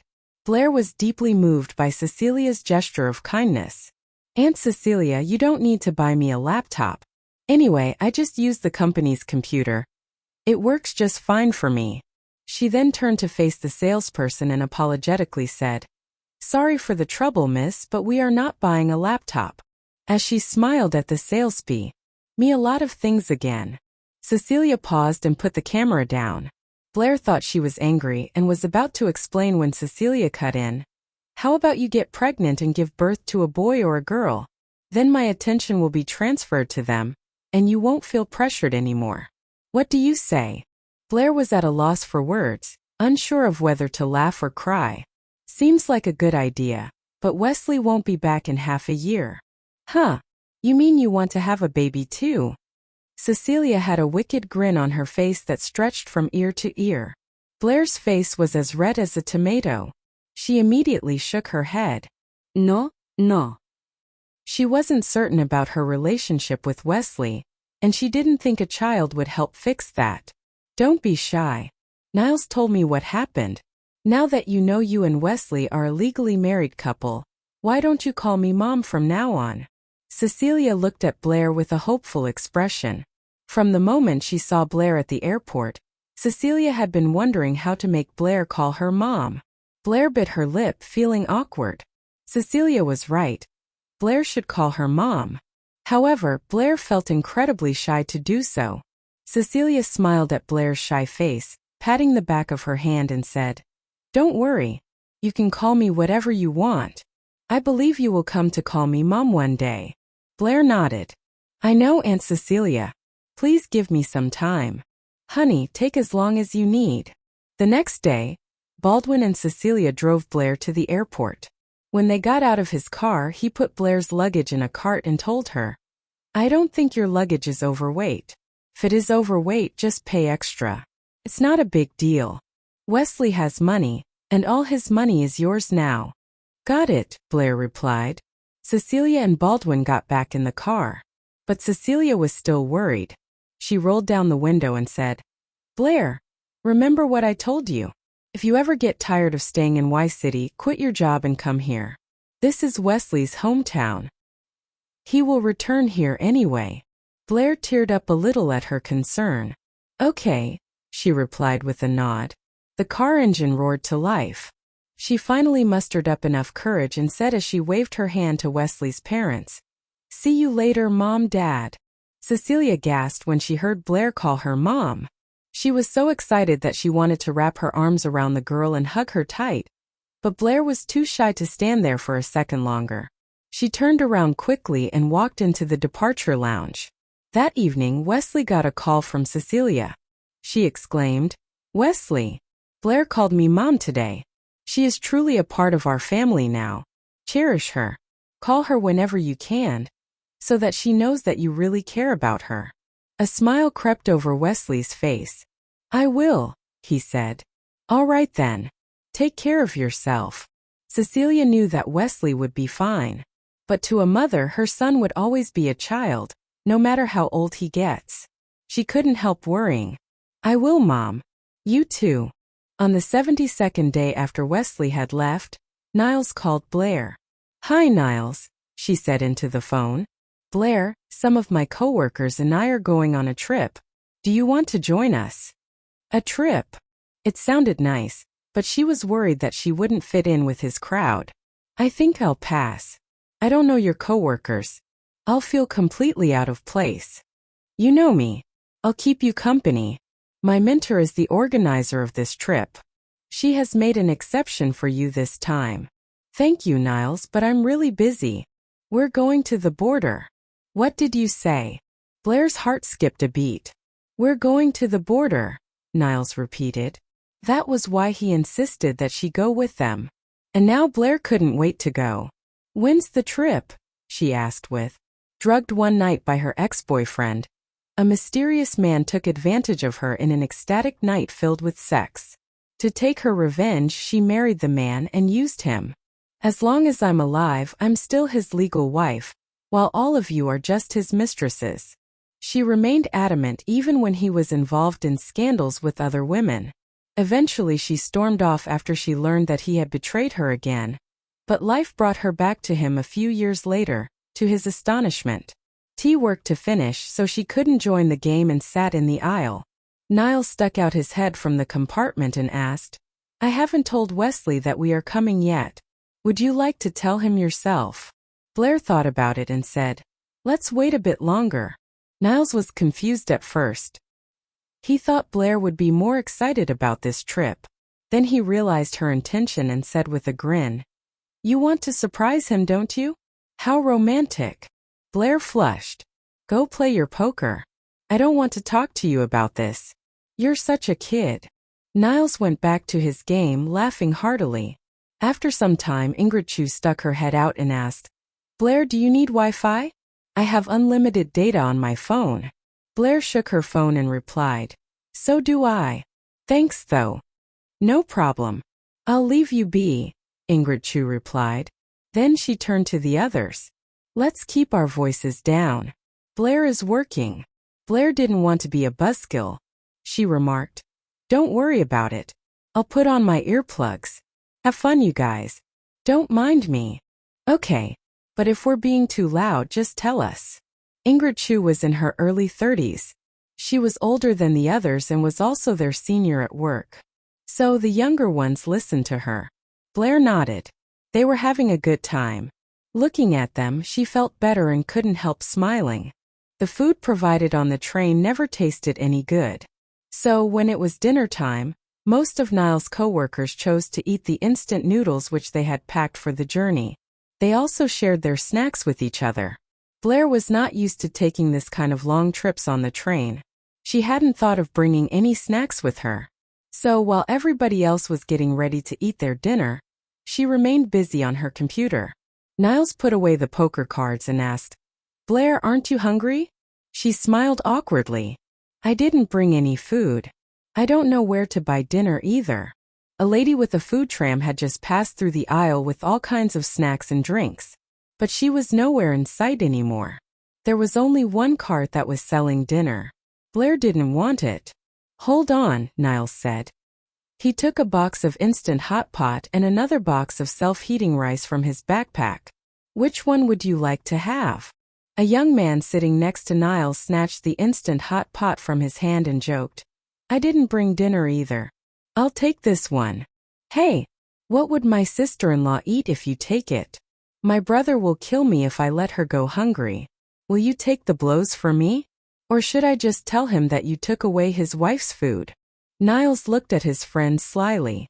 The young man was well aware that Niles' brother was Wesley Lee. His eyes went wide in fear and shook his head violently as he handed the instant hot pot to Blair with both his hands. "I'm so sorry, Mrs. Lee. Please enjoy your meal." The rest of the party were amused by their childish conversation and laughed out loud.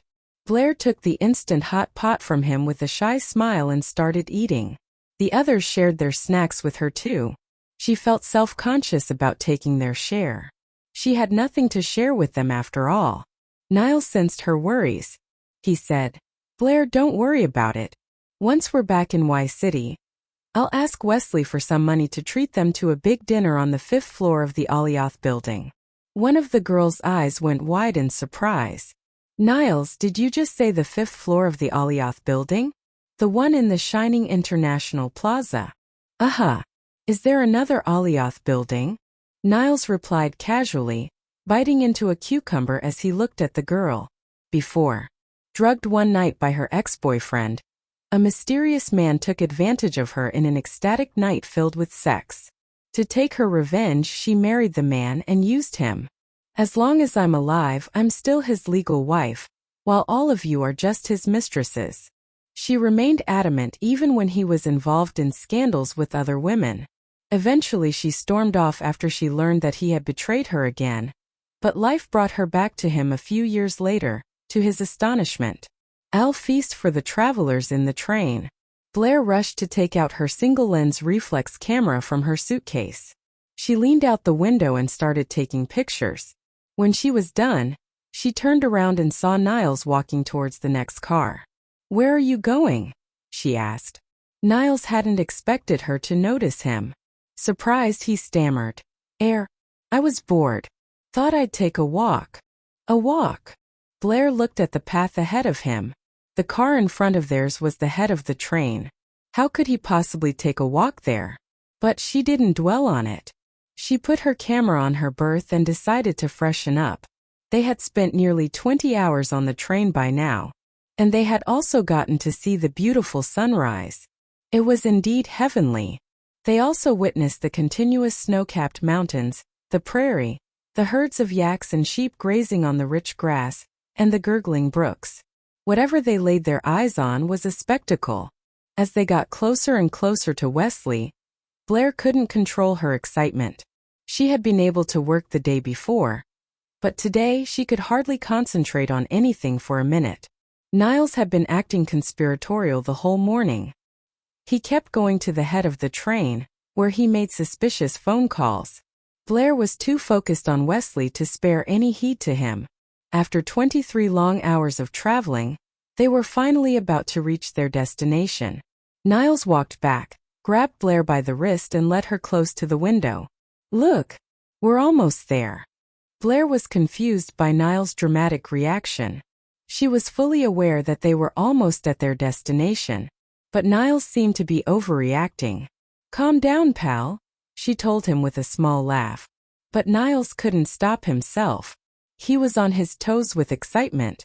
You're asking me to calm down now, but very soon, you will not be able to calm down either. Blair thought that he was talking about the time when she would meet Wesley, so she asked, You said we might not be able to see Wesley. Why do you sound so certain now? That's not what I meant. Just sit here and wait. Do what I say, okay? You're about to find out. He was acting very weird. But she did what she was told. Blair sat by the window and stared out. Within 2 minutes, the train began to suddenly slow down. But since it was nothing unusual, Blair didn't pay much attention to it. By now, the previously fast-passing scenery outside had become quite clear. That was when Blair spotted a figure standing on the platform ahead. When she saw the firm expression on the man's face, her heart thumped in her chest. Wesley? She thought, unable to believe her eyes. The train was moving slow enough for her to get a better look. As she came closer to the man, Blair was sure that the man in the green uniform was indeed Wesley. She lurched to her feet in excitement. Wesley, who was gazing into the distance, suddenly turned his head towards her as if by some power of telekinesis. Their eyes met, and neither of them could look away. As Blair tried her best to contain her emotions, Wesley slowly lifted his right hand, kept his fingers together and saluted her. Despite all her efforts, tears streamed down her cheeks defiantly. Wesley, you're amazing. I love you with all my heart and soul. At that moment, someone in their car played a song on their phone. For you, I would rather turn into a stone by the end of the world, with your name engraved in my heart. For you, I would rather be a butterfly trapped in my own cocoon, like my never-ending longing for you. Even after so many lives have passed, I keep seeking and reincarnating. Flowers bloom and wither. Waves rise and fall. Kiss was white like pure snow. A small train took them to the island located in the center of the lake. As soon as they hopped onto the train, 10-odd young men and women started singing. Blair hummed along with them as she busied herself taking pictures. She was having a good time so far. They reached the center of the lake very soon. They were pretty early, so there were very few tourists on the island. Most of them in their group wanted to take pictures. To get a better view, they decided to get off the train and walk into the water. The water was not too deep, so Blair tagged along and walked towards the lake too. Soon everybody was either taking selfies or taking pictures of others. Niles sat by the lakeside. He said to Blair, "Give me your bag. I'll watch it for you." "You are not coming?" she asked. "Nope. It looks boring. I prefer playing games on my phone." Blair didn't know what to say to that. Traveling over 2,000 miles to play games? Seriously. She put her backpack beside him. Clutching her phone and her camera, she said, "Okay, I'm off." Since everyone else was taking pictures, he asked her, "Do you want me to take pictures of you?" Blair shook her head. I only enjoy taking pictures of the view. All right. Have fun, he said. Blair took off her shoes and socks and went into the water. The water felt cold. It only reached her shin. On the bottom of the lake was a crude salt mine. In less than 5 minutes, the fun was over and the pain began. The big grains of salt at the bottom of the lake hurt her feet. Blair had to pause before taking every step. She tried to find spots where the grains were smaller, but even so, she was almost in tears before long. Doesn't this place sell shoe covers or something? She thought miserably. Blair looked around and was surprised to see that some people in the lake were wearing shoe covers. She sighed. Why hadn't I thought of this before I got down here? Her eyes then fell on the pavilion board which said, "Shoe covers for rent." She had been in too much of a hurry to notice it earlier. And now, to enjoy the most beautiful view she had ever seen, Blair had to grit her teeth and walk on. Finally, she reached the middle of the lake. She had the best angle to take the pictures of the lake where the water met the sky. She lifted her camera and clicked. Little did she know that while she was engrossed in taking the picture of the view, someone else was secretly taking pictures of her, freezing the picture-perfect moment with her in the dead center of the white salt lake. As time ticked by, more tourists walked into the lake. Some were wearing shoe covers and others were walking barefoot, wincing just like her. She wondered if she should text Niles and ask him to rent a pair of shoe covers for her. Once she was satisfied with the pictures she had taken, Blair put away her camera and turned around to look at where Niles was sitting. But instead, her eyes fell on a familiar figure standing a meter away from her. The handsome man stood out from the crowd of tourists. Blair was breathless for a moment. When did you get here?" she asked. "Just now." Wesley walked closer to her. "Doesn't it hurt?" he asked, looking at her legs. Despite the thick calluses on the soles of his feet, even he could feel some pain. He knew that she was in a lot more pain than him. Besides, her feet had been severely injured once. "It does," she admitted. "Silly woman." Wesley lifted her into his arms. Blair buried her face in his chest and smiled. "I didn't walk barefoot into the lake on purpose. I just didn't know that this are them at the platform." Niles had even convinced the driver to slow down when the train passed the platform Wesley was at, just to make sure that Blair could see him. Niles was being very considerate towards Blair. He must be up to something, Wesley figured. He threw the shoe covers aside, rolled up his sleeves and moved dangerously towards his little brother. Niles' eyes widened like saucers when he saw Wesley approaching him slowly. He yelled, "Wait! Wesley! You can't be taking it seriously. I was just kidding, man. How could I possibly fight you? Blair! Help me out!" "You like Blair, don't you?" Wesley asked grimly. Niles panicked. He didn't have a crush on Blair. It was just that he had been feeling guilty about putting filter in their wine that one time. He was just trying to make up for what he had done. But he couldn't tell Wesley that. Wesley would kill him either way. Niles tried to make him understand. "Bro, first of all, Blair is older than me. I don't like older women. Secondly, Blair used to be such an outgoing and perky person. But ever since she got together with you, she has become more mature. And after what happened in the past few years, she is no longer the kind of person she used to be. She is now completely composed and grown up. Not my type at all. And more importantly, she is my sister-in-law. How could I possibly fall for her? Then why are you acting so gallantly around her?" Wesley hit the nail on the head. Niles grinned awkwardly. What was he supposed to tell Wesley? That he had drugged them both, and was now trying to make amends? He didn't think so. He would rather take the secret to his grave than get beaten to a pulp by his mad brother. Lucky for him, Blair called out for them at that moment. "Wesley, Niles, what are you two talking about over there?" Wesley cast Niles a warning look and then said, pointing at the limestone cave nearby, "I'll throw you into that cave if you try to steal her away from me."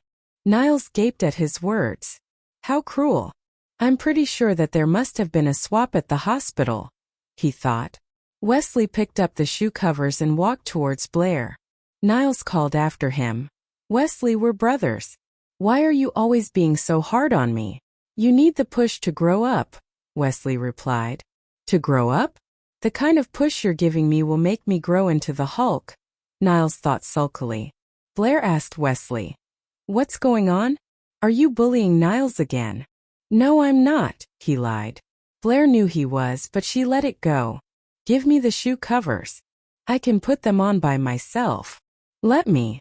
Niles, get your ass over here, Wesley said to his brother, who was sulking over the unfair treatment he was receiving, wondering what he had done to deserve being treated this way by his own brother. Why are you talking to me? Be hard just the way you like. Niles blurted out without thinking. Blair choked on her own saliva when she heard that. Wesley is hard for Niles? She thought as she coughed and patted her chest. Wesley looked at her with an embarrassed, gloomy face. What are you thinking, woman? He meant I was being too hard on him. Oh, Blair said. Niles had no idea that Blair had misunderstood his casual words. He waded over, drooping, and asked curtly, What? Wesley ignored him and told Blair. Grab onto him and steady yourself while I put on the shoe covers for you. I can do it by missile. Was taking her to the next scenic spot. Wesley got out of the car and opened the door for her. I'd like to take a look at the room you are staying in. Then he added, Whom are you staying with? The serious look on his face fooled her. She believed he really didn't know. I have the room to myself. The hotel is not so good.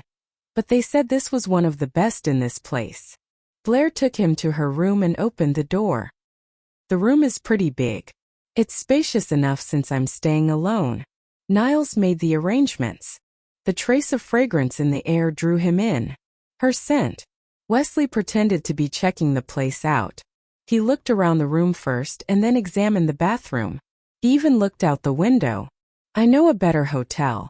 I can take you there. No thanks. I should stay with the others. Blair put her bag on the table, grabbed a bottle of water and handed it to him. Are you thirsty? Wesley shook his head. She unscrewed the lid and drank some. This afternoon, Her mouth was sealed by a hot kiss as soon as she turned around. Under his heated passion, Blair realized that the promise about hanging out with her, getting some rest in the hotel and checking out the room were all just ruses. Ruses that he used to get laid. He sure had her fooled. Blair was stripped naked and thrown onto the bed in the blink of an eye. Wesley swiftly got on top of her. You lied to me. She said when she got a chance to talk between their passionate kisses. This is the next attraction. And I'm here having fun with you. After this we'll get some rest. Which part did I lie about? He whispered in her ear, breathing heavily. Blair couldn't retort to that. Biting her lips, she suggested. You said you wanted to talk. Then let's talk. I prefer talking like this. Did you miss me? No. I was fine alone. She felt a fierce thrust and he was inside her. Wesley pressed his lips onto hers to stop her from saying something that would kill the mood in the room. At 1:30 in the afternoon, Wesley left for the army base, leaving behind nothing but a torn top and a complete mess in the bedroom and the bathroom. Blair didn't see him for the next 2 days. On the third night, she was sleeping when she heard the doorbell. She was so terrified that she was wide awake at once. She checked the time. 1 a.m. Blair held her breath. She had no intention of opening the door. The bell rang again and again.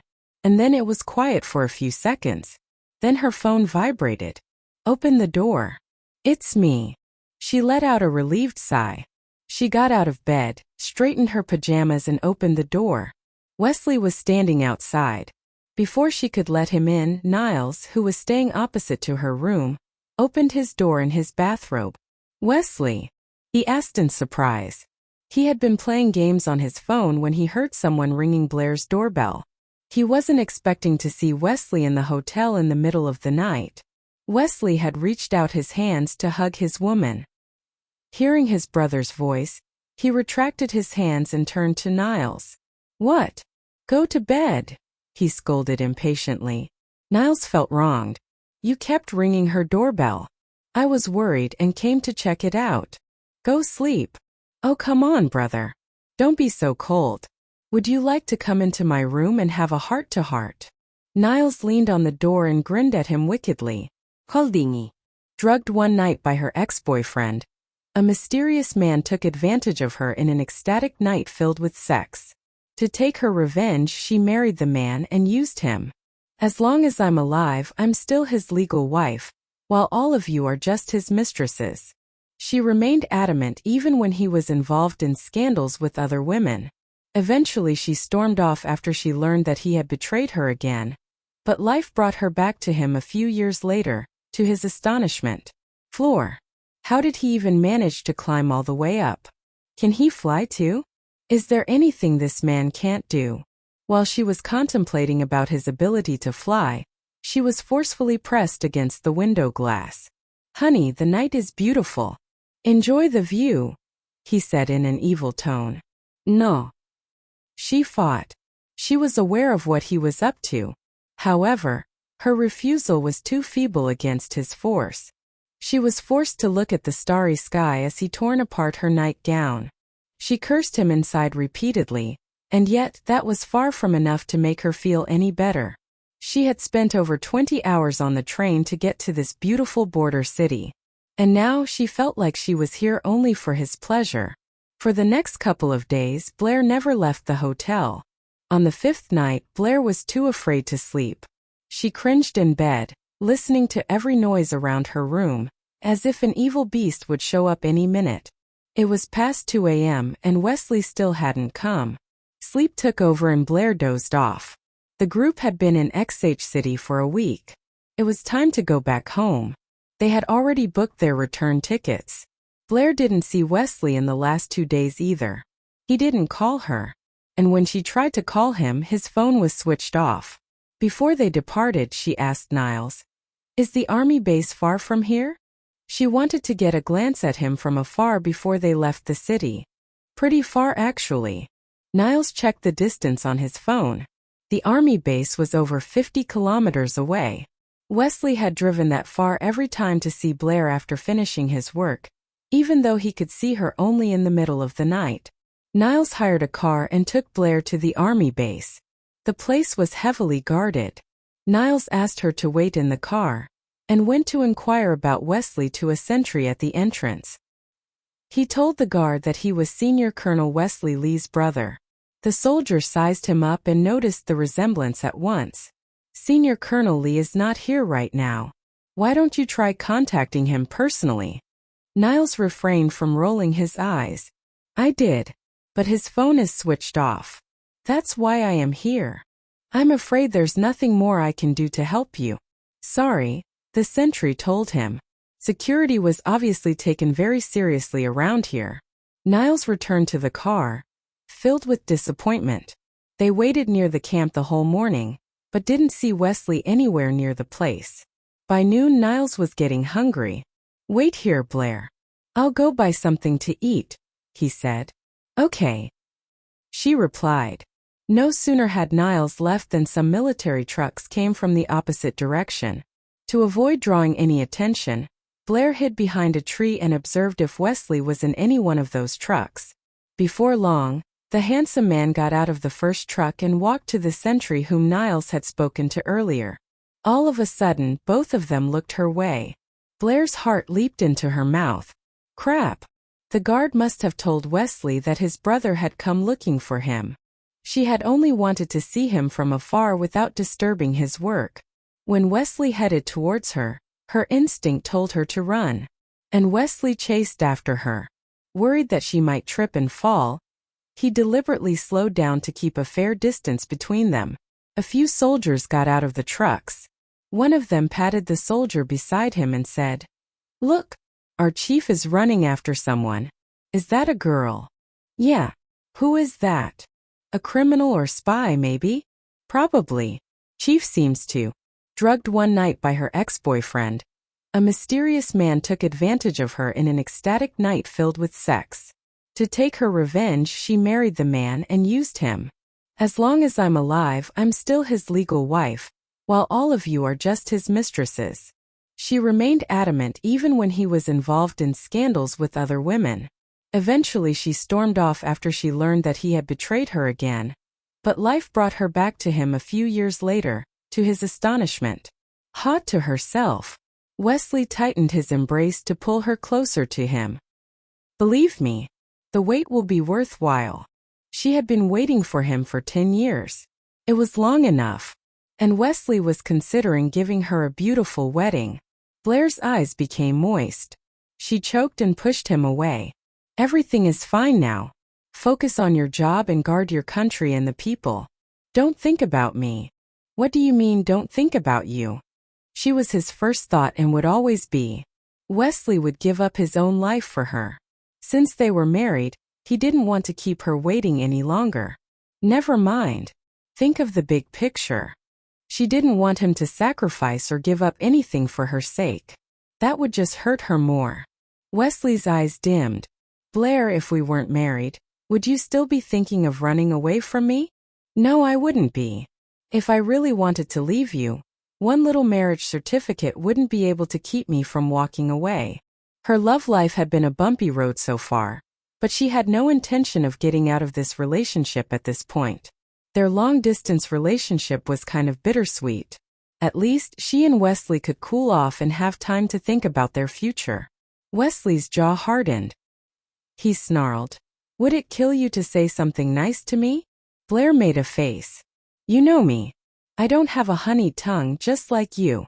When she paused for breath, Blair remembered how Wesley acted like a player when he went on that mission. He had special training on how to flirt with women. But when he was done with the mission, all his training flew out the window. He was just the same old boring Wesley. Wesley didn't like what she said, but he decided it wasn't worth being mad over. That wasn't cool. Besides, I have something else in mind. Can you call me honey? I'd really like that. She replayed a scene of their intimacy in her head, and she blushed furiously. She shifted her gaze from him and said bashfully, I already called you that. Yeah, but only in bed. Blair was shocked by his blunt manner. Her face was burning crimson red. No way. Not again, she announced in anger. Don't tick me off. You mad at me? Her face was deadpan, but there was a pained look in her eyes. Wesley pulled her into his arms, embracing her tightly. He said between gritted teeth, Not really. I can't stay mad at you for long anyway. I don't know what to do with you. She had an answer for that, but she didn't say it out loud. How about hold me tight and never let me go? Blair buried her face in his chest, wearing a happy smile. He was obviously giving in, yet he still sounded stiff. Didn't he know how to be tender and loving? Besides, she was the same. She didn't know what to do with him either. What happened between him and Patty was always in the back of her mind. It haunted her, ate at her soul. It was for the mission, she told herself, but that didn't make her feel any better. She was angry that he treated Megan so nicely, but she told herself that it was because Megan's parents had saved his life. If it were not for Megan's parents, he would have died long ago and she wouldn't be able to meet him. When they had sex the first time, he said between gritted teeth that she was shameless. She was hurt, but she tried her best to erase that from her memory. You know I don't mind waiting. As long as I know you'll be with me, she said quietly. Waiting for him was not hard at all. What frustrated her most was not knowing what would split them apart. They fought like cats and dogs, and every time they had a fight, she didn't know if they'd be okay after that. He didn't know how to cool her down. Sometimes they wouldn't even talk or text each other for a while afterward. Wesley silently listened to her, for being brave enough to tell her. She was also happy he shared his heart. He asked her what she thought. That was improvement. Promise me one thing, she said, looking him in the eye. Go on. Whatever you choose, stay alive. As long as he was alive, even if they were apart, she would have the courage to live on. Wesley was silent once again. This was the problem that bugged him from the start. That was why he took so long to ask Blair out. I'll try my best, he promised. Blair stood on tiptoe to help him straighten his collar. I gotta go now. It takes a while to get to the train station. XH City was large and spread out. She had to go back to the hotel first and then to the station. It would take her at least 2 hours. Wesley lowered his head to kiss her lips. Wait for me. Him. But Wesley. She didn't like being sad like this. So she raised her eyebrows and joked. Well, if you can't stay alive, then tell me. That way, I can marry another guy who can be with me every day. His Adam's apple bobbed. He repeated, I told you before. Military marriage is protected by law. We can't get divorced. Blair snorted. Don't take me for a fool. As long as you apply for a divorce, of course we can. See, that's just it. I won't do it. Blair, stop trying to get rid of me. You're mine forever unless I die. And I don't plan on it. She pinched his arm heavily. Wesley, never mention the word die again. Yeah, I hear you. On the other hand, Niles had run out of patience. He finished his lunch a while ago, but he didn't dare to interrupt the loving couple. Left with no other choice, Niles decided to take a nap in the car. Just as he was about to drift away to sleep, a knock on his head jarred him awake. In a haze, he slowly squinted his eyes open, feeling annoyed. Who hit me? How dare you disturb my sleep? As he rubbed his eyes and his vision cleared, Niall finally saw who it was. Oh, Wesley Blair. Blair got in the passenger seat in silence. Take good care of your sister-in-law on the way back home. If she gets hurt, you'll be very sorry, warned Wesley. What if you're the reason why she's hurt? Am I supposed to be responsible for that too? Niles retorted, pretending to be angry. A chuckle escaped Blair's lips. The naughty boy's words amused her and took her mind off the thought that was making her sad. Wesley had his fist raised, about to punch Niles, but he froze when he suddenly saw the smile on Blair's face. Her smiling face struck a chord in his heart. It was the most beautiful thing he had ever seen. He drew back his fist and looked back at Niles. Contact me if you need my help. Got it. Wesley pulled out his phone and as he slid his fingers on the screen he said, I'm wiring you some money. Buy whatever your sister-in-law needs and bring them to her. If you need more, just let me know. Wiring me money? Niles' eyes lit up in excitement, but dimmed just as soon as they had lit up when he heard Wesley continue. Keep accounts and ask Blair to sign her name on every bill you pay. I'll check the balance when I come back. If there's even a penny less, I'll take away 3 days of your salary. Whatever hint of excitement that lingered on Niles' face had now vanished into thin air. He fired up the engine, stepped on the gas and sped away. Wesley watched the car drive away into some distance, but just as he was about to turn around and leave, the car suddenly stopped and started backing up. Confused, the soldier stopped moving and stood rooted to the spot. Brother, goodbye, the young doctor said mischievously. Both Wesley and Blair were rendered speechless by the young man's childish behavior. Before Wesley could respond, Niles stepped on the gas again and sped off. This time Wesley didn't move until the car was out of his sight. The train back arrived on time. Blair took the seat near the window, pensively watching the view outside. 1 mile, 2 miles. She was going farther and farther away from Wesley. She was starting to miss the man already. When would they meet again? Suddenly, the sound of her ringtone derailed her train of thoughts. Ishin is yours to make. I won't get in the way of that. The thought of being under the same room with Megan seemed like an absolutely impossible suggestion. However, she didn't want to put Wesley in an awkward situation. Blair. He called her name out loud, clearly a bit angry. What? She answered impatiently. In a stern voice he stressed, the apartment is ours, not just mine alone. That's our home.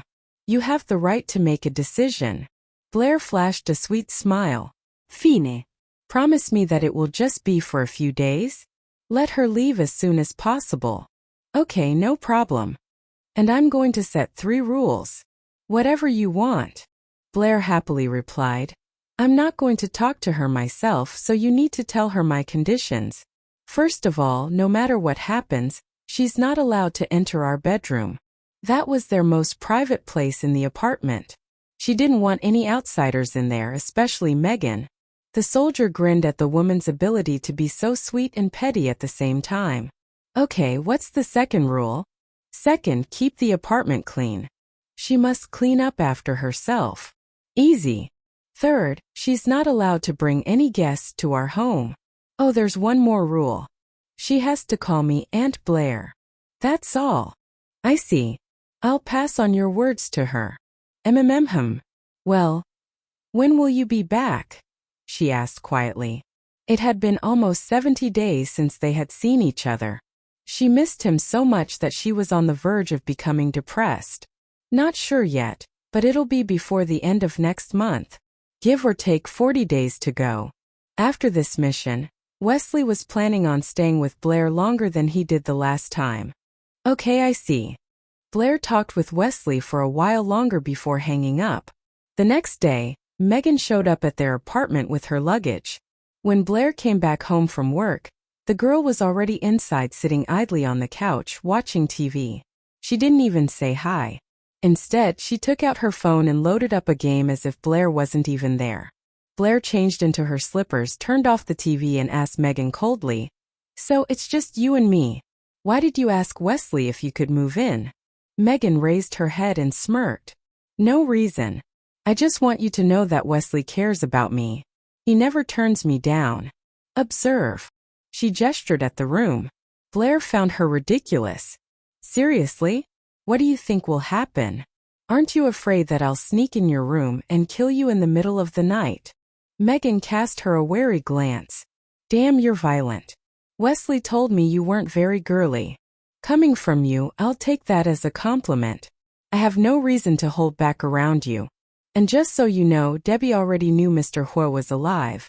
She's back and has become quite the pop star. Rich, powerful. I'd think twice before messing with her." Everyone knew Debbie returned to Y City. The city was abuzz with gossip about it. Carlos wouldn't let a thing like amnesia or a car accident keep him down. He was back to work, the current general manager of ZL Group. Only problem was he didn't remember Debbie. Stephanie was the woman on his arm. Debbie was trying everything in her power to win him back. Of course, Megan knew about it too. She bit her lower lip to hold back an angry retort. "Thanks for the info, but it's none of your business. Debbie won't lay a finger on me. Carlos can't remember anyone, not even Debbie. But he remembers me. Besides, Wesley's taking care of me. I don't care who hates me. You, Debbie. Wesley won't let you guys hurt me." Blair sneered. "We'll see about that." Afterwards, Blair hadn't said another word to Megan during her stay in their apartment. The drama queen had deliberately made a mess of the place to piss off Blair, but the young translato tuck her gently into bed. He treated Megan so tenderly, as if she were a fragile glass doll. Blair was livid.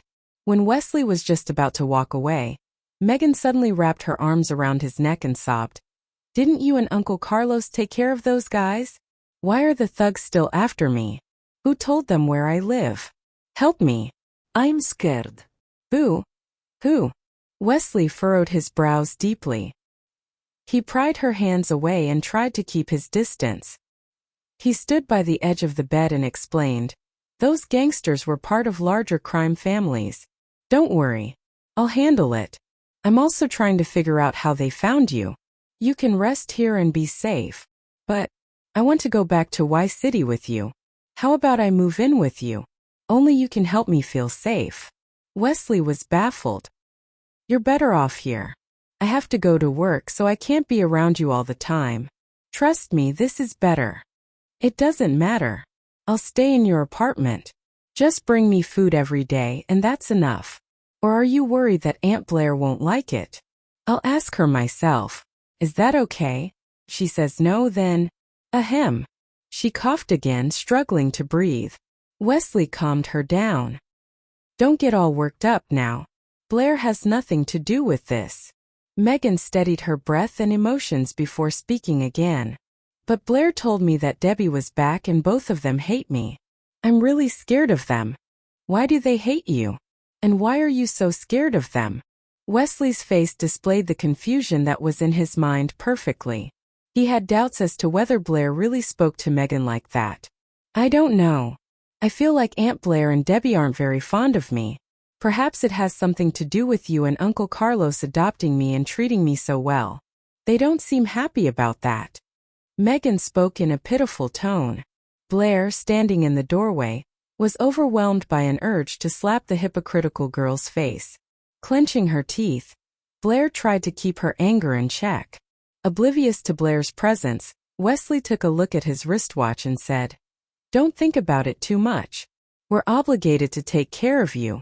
"Aye, Uncle Wesley," Megan chimed in. A hint of impatience flashed in his eyes. "What now? I don't know how to say this, but I saw Aunt Blair with another man last time. They seemed very intimate. It was the same man who tried to kill me." "Ah, Aunt Blair." Megan drew a sharp gasp of shock all of a sudden. She stared at the doorway, pretending that she was shocked by Blair's presence. Wearing a smirk on her face, Blair couldn't help but applaud for Megan's excellent performance. When Wesley turned around and saw Blair walking in, his eyes sparkled with excitement. He had missed her so much. "Blair," he called out to her. Blair, however, did not give him a response. Instead, she walked up to the bed, gently placing her purse on the nightstand and grabbed a glass of water. Staring at the water for a moment as if to think, Blair suddenly shifted her gaze towards the girl lying in bed. "Did you fall sick?" "Yes." Megan looked at her, terror evident in her eyes. Wesley was surprised to see such look in Megan's eyes. That was the same look she had with Debbie around. Why was she so afraid of Blair too? Before Wesley could put his finger on the matter, Blair poured the water onto Megan's face without warning. "Ah!" the sick girl screamed. Megan was soaking wet mess, her mouth agape and eyes protruding from their sockets in astonishment. Wesley quickly pulled out a few tissues and was about to wipe Megan's face, but Blair grabbed hold of his arm. When he gave her a puzzled look, Blair stared into his eyes and said, "Wesley, do you think it is appropriate for you to care for her so much in front of me?" He glanced at the tissues in his hand and then changed into her pajamas. She looked at Blair contemptuously and said, "Did you two argue over me again? Sorry to disappoint you, but you're not that important to me. Why would I quarrel with Wesley over you? Who do you think you are?" Blair leaned against the doorframe casually. "Then why did you come back?" Megan pulled a long face. Blair stood up straight. "I came back to teach you a lesson on behalf of your uncle." Slap. Blair's words were followed by the thundering sound of a loud slap. The suddenness of the act caught Megan by surprise. Since there was nobody else there, Megan didn't need to pretend to be a weak girl. In an instant, she narrowed her eyes and glared at Blair. "How dare you? I might lose to Debbie, but you? I'm sure I can defeat you easily. What if Wesley sees me lying on the floor with a red mark on my face? Why don't you give it a shot?" Smack. Blair delivered another tight slap across her face. Blair didn't care what Wesley would think of her. She wasn't afraid of being misunderstood by him, because if push came to shove, she would just leave him. Wesley had almost arrived at the airport when he received a call from Blair. "Wesley, I'm at your house." Wesley slammed the brakes and slewed to a stop in a cloud of dust. He had been fooled by the woman. Immediately, he made a U-turn in the middle of the empty street and drove back home. "Wait for me there," he ordered. "Fine." "But can you hear something now?" Wesley listened carefully for a moment and then sighed. "Is that Megan crying?" "Bingo." She let out a chuckle. "You have such good ears." Wesley let out another heavy sigh. "What happened?" "I slapped her in the face. Twice," Blair said into the phone in a smug tone. Wesley remained silent, not knowing what to say. She continued, "Should I wait for you to come back and beat me to a pulp, or flee away as quickly as I can? After all, I have heard people say that whoever dares to lay a finger on dear Megan would be doomed to an eternity of pain." Wesley sensed the sarcasm in her voice. He warned, "You'll only be doomed if you don't wait for me there. Stay put." Blair grinned, as she played with a strand of her red curly hair. He had wanted her straight, black hair back the very day she had had this new hairstyle done. She had been waiting for him to take her to the hair salon. More than 6 months had passed since then, but she still hadn't gotten the chance. Instead, the very first thing he had done after coming back was visit and take care of Megan. She seethed with anger at the thought. Sorry, sir. I've had enough of this. What do you mean? I hate Megan, but you want to be responsible for her for the rest of your life. If I choose you, I have to put up with her crap too. I know that I can't divorce you since a serviceman's marriage is under protection, so I'll just disappear. That way you won't be able to marry another woman either. Perfect plan, isn't it? Blair wasn't good at playing dirty tricks like Megan. She would lose this game in the long run if she continued to fight against the girl. So, she thought it would be better if she stayed away from all these people for the time being. Wesley stepped on the accelerator. Just wait for me at the house. Fine, she agreed without hesitation. However, when he reached home, the only sight waiting for him was a wailing Megan with her swollen eyes. Blair was long gone. He called her again, but her phone was switched off. By the time he flew back to Y City and hurried to her office, Blair had already quit her job. It was an urgent resignation. Orion had signed the resignation letter for her. Left with no choice, Wesley headed back to the military base. Using their tracking system, he was able to locate her. She was still within the city limits in the countryside. What's she doing way out there? He called Adelson. It was only then that he knew that Blair's paternal grandparents lived in the countryside. A pang of guilt filled his heart. They had been together for such a long time. Drugged one night by her ex-boyfriend, a mysterious man took advantage of her in an ecstatic night filled with sex. To take her revenge, she married the man and used him. As long as I'm alive, I'm still his legal wife, while all of you are just his mistresses. She remained adamant even when he was involved in scandals with other women. Eventually she stormed off after she learned that he had betrayed her again. But life brought her back to him a few years later, to his astonishment. You're Blair's husband. She told Blair off. You naughty girl, how dare you lie to me? Young man, come in. Thank you, Grandma. Grandpa, it's a pleasure meeting you. Greenwood nodded. Wesley took the food bags and followed Marie into the house. Blair was left behind, speechless. In the small living room, the two elders entertained their grandson-in-law with much hospitality. They made tea and cut some fruits for him. Wesley, please feel at home. Have some of this orange. Your grandpa just bought it from the market. It's fresh. Wesley took the orange gratefully. Thank you, Grandma. Don't be so formal. We're family. Greenwood sat opposite him and handed him a pack of cigarettes. Need a smoke? I used to smoke a lot, but I have quit now. He still planned on having a child with Blair. I see. Are you here to pick Blair up? Wesley threw a glance outside the window. The woman had gone back to weeding on the vegetable patch. I wanted to apologize to her. I won't leave here until she's willing to go back with me. Greenwood tapped his cigarette in the ashtray and asked with concern. What happened? Did you tick her off? Adelson told me that you are an officer in the army, and you have a rich background. Did you cheat on my granddaughter? No, no. I would never. I just came back to Y City from the border after a long assignment. But I was occupied with something else and didn't get a chance to contact her sooner. She's still angry about that. Wesley intentionally left out Megan's name. Greenwood nodded understandingly. I see. That's not a big deal. Rest assured. I'll persuade the girl. Greenwood was about to stand up to have a talk with Blair. Wesley stopped him and said, Grandpa, please. I'll talk to her myself. All right. Do as you wish. Wesley walked out of the house. Seeing Blair still squatted down on the vegetable patch, he quickly took off his coat and cap and put them aside. He didn't want her to do all this strenuous work. Blair was picking up weeds and throwing them aside angrily, as if she were venting her anger on the plants. Wesley lifted the angry woman to her feet and pulled her out of the patch of farm land. Ignoring her angry protest, he rolled up his sleeves and began weeding. Although he didn't have much experience in this kind of work, he was a soldier who had undergone all kinds of harsh training. It wasn't a big deal for him. Blair left him there alone, and after washing her hands, she asked her grandfather, Grandpa, do we have enough firewood? No. We need some more. I'll go get some. the old man said, getting up from his chair. Grandpa, please rest. I'll get it. Blair grabbed the long rope which her grandfather usually used to tie up the wood. Girl, stop. You are not strong enough to carry the wood back.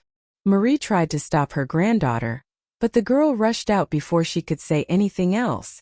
Wesley heard the conversation and walked over to her. Grandma, don't worry.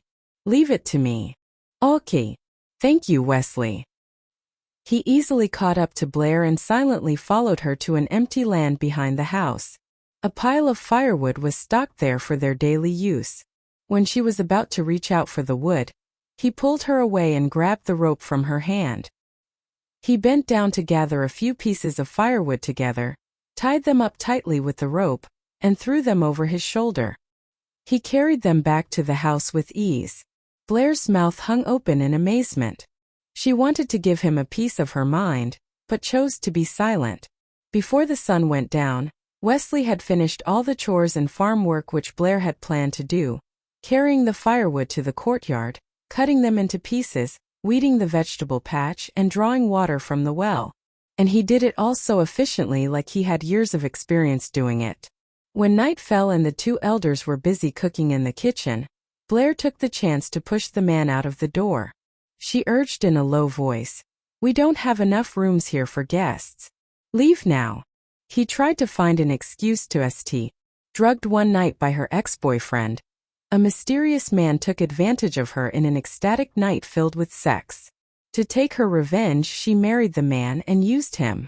As long as I'm alive, I'm still his legal wife, while all of you are just his mistresses. She remained adamant even when he was involved in scandals with other women. Eventually she stormed off after she learned that he had betrayed her again. But life brought her back to him a few years later, to his astonishment. "You're beautiful too." Blushing, she tried to get away from his reach. "Let me go." She threw a glance at the door of the living room, afraid that her grandparents would see them. Wesley wrapped one of his arms around her waist. She was unable to move an inch. "Honey, did you miss me?" He had missed her a lot. Blair struggled and warned in a hushed voice. "Wesley, let go of me. They are going to walk in on us. Let me go." Seeing the fury in her eyes, he slowly moved his arm away and freed her. Jerk! As soon as she broke free, she ran out of the room without turning back. Watching her receding figure, Wesley took another bite of the dry dough stick, grinning from ear to ear. The two elders had prepared 6 dishes to welcome Wesley. The food looked so delicious that it made Blair's mouth water. Her appetite was aroused, and she couldn't help but eat more than usual. She ate a big bowl of rice along with the other dishes. She was so full that she touched her round belly and paced up and down to help with the digestion. Thanks to their hospitality, Wesley ate more than usual too. He couldn't sit down either. After dinner, Wesley said to the grandparents as he grabbed Blair's hand, "Grandpa, Grandma, we're going to take a walk in the village. We'll be back home after a while." "Okay. Go east. There are some street lamps there at the entrance of the village. Don't go west. That path leads to the mountains," Blair's grandfather reminded them. "Got it." With that, Wesley dragged Blair out of the house, giving her no time to say no. The road was dark. Blair couldn't run away, so she had no choice but to follow him. The narrow village path was shrouded in darkness. After walking for a long time without a single street lamp in sight, Blair felt that something was wrong. "Wait, which direction are we walking in?" It was too dark and she couldn't tell the direction. Wesley said honestly, "West." "What?" "But Grandpa told us not to go west." Frightened, Blair stopped in her tracks at once. Wesley smiled. "It'll be an adventure." "No way. Even the elders of the village don't go exploring into the deep western mountains. I'm not going any further than this." Blair gripped his hand tightly in fear. "I'm with you.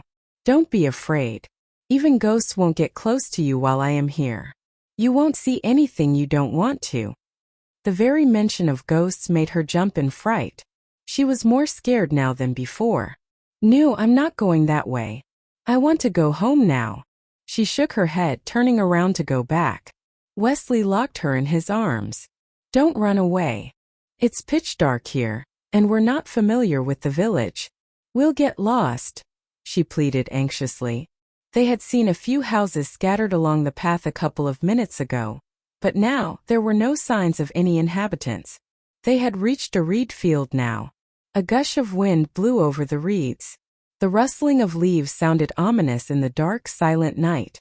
Wesley held her tight and whispered in her ear, "Don't worry.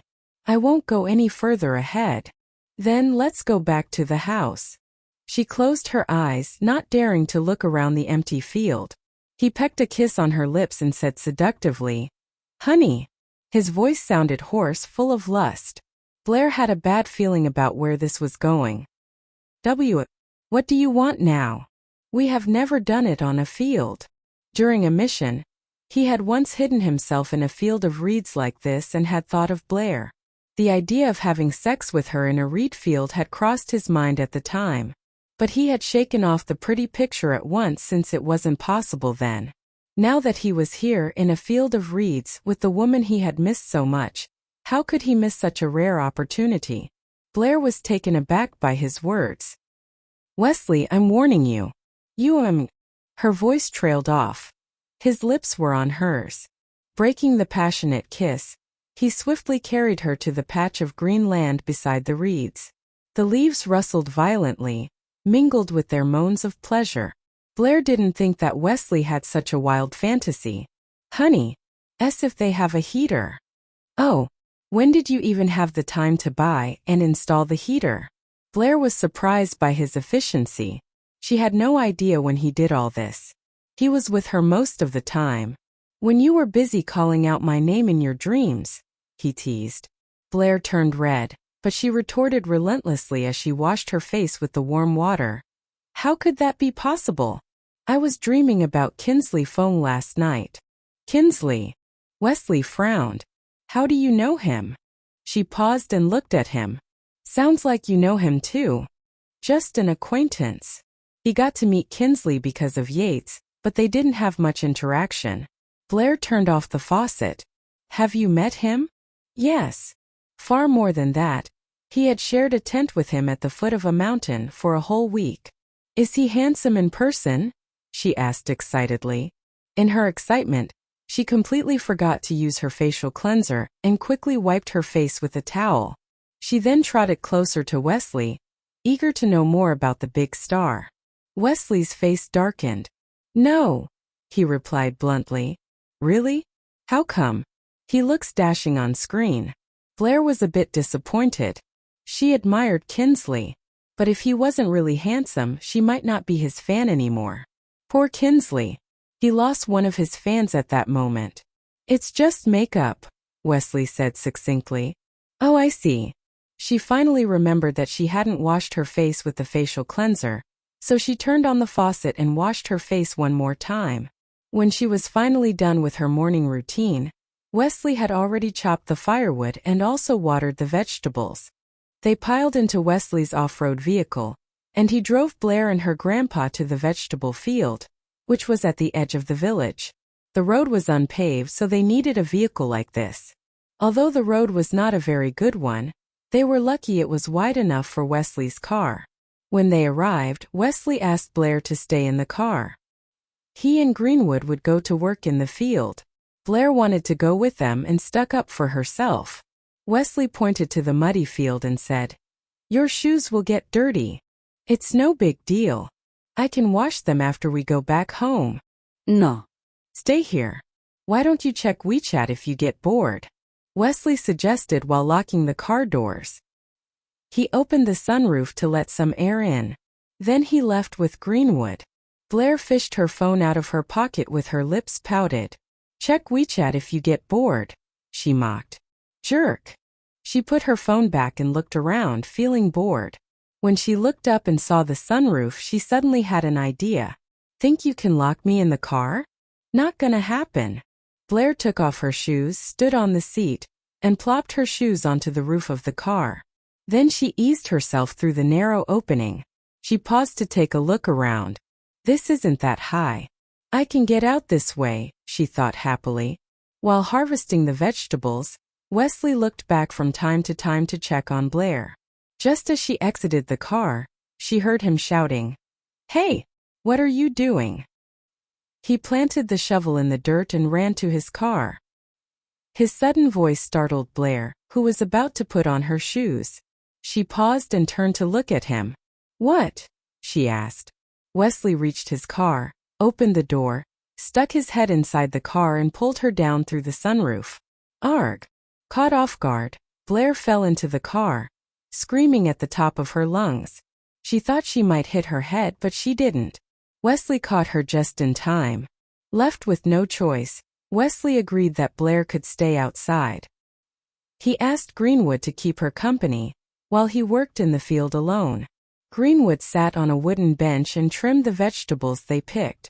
Blair, however, had nothing to do because Wesley wouldn't allow her to lift a finger. Near noon Wessel. Indy, check on them when you get a chance. The neighbors all nodded vigorously and gave him wide grins. Don't worry. We'll do. We've been neighbors for ages. We already do that. Most of them never saw the cigarettes that Wesley gave them. A young man said excitedly, "Wow, Soberny Black Russians? A carton tops a couple $100. Really? That expensive?" Upon hearing that, Greenwood was shocked and was about to take the cigarettes back.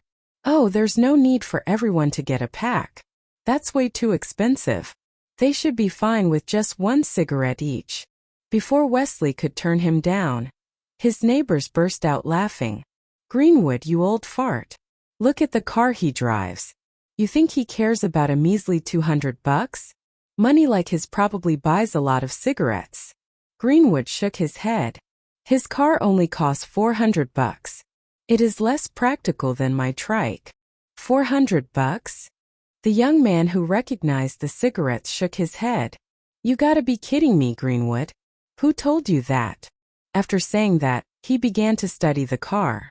Greenwood coughed and pointed at Wesley, who was putting the rest of the cigarettes back into his car. "He told me." "How's that possible? The car at least cost a few $100. Am I right, Wesley?" the young man asked. Wesley smiled. "It's not that expensive. I'll get the rest of the vegetables." "Hear that? It's not expensive. I gotta get to work too," Greenwood said and helped Wesley with the vegetables. The neighbors all willingly came up to help Greenwood and Wesley. They were completely taken by Wesley and they couldn't stop praising him. "Greenwood, you have such a humble grandson-in-law. Although he is some high muckamuck, he is still willing to work in the field." "That's true. Most people try to hide their humble origins from others after they climb up the social ladder. But your grandson-in-law is not like them. Greenwood, how lucky you are. If he weren't your grandson-in-law, I would have introduced him to my daughter." "Come on. Your daughter is only 18. Don't be in such a hurry." "So what? She is an adult now. My wife was only 16 when we got married." They chatted happily with each other until all the vegetables were unloaded. Then they finally left the yard. Wesley was about to get inside the house and wash his hands when he saw Blair lean against the door frame staring at him. "What's up?" he asked as he walked over to her. 18. What a young girl, she teased. "What does that have to do with me?" Wesley wondered. "I'm not into young girls," he replied. "I like women who are a bit more mature. Just like you." "Huh." Blair pretended to be shocked. "You mean you prefer older women?" Wesley cast a meaningful look at her and said, "Are you implying you are an old woman? I won't allow you to say that." Blair stifled the smile that had crept up on her face, and feigned anger. "If you're not into younger girls, then you must be implying that I am an old woman." "What? That's not what I meant." Wesley sighed helplessly. "Come here. Let me show you what kind of woman I like." Blair shook her head and refused. "I'm going to help Grandma cook. Come on. I just need to make myself clear. I don't want to be misunderstood."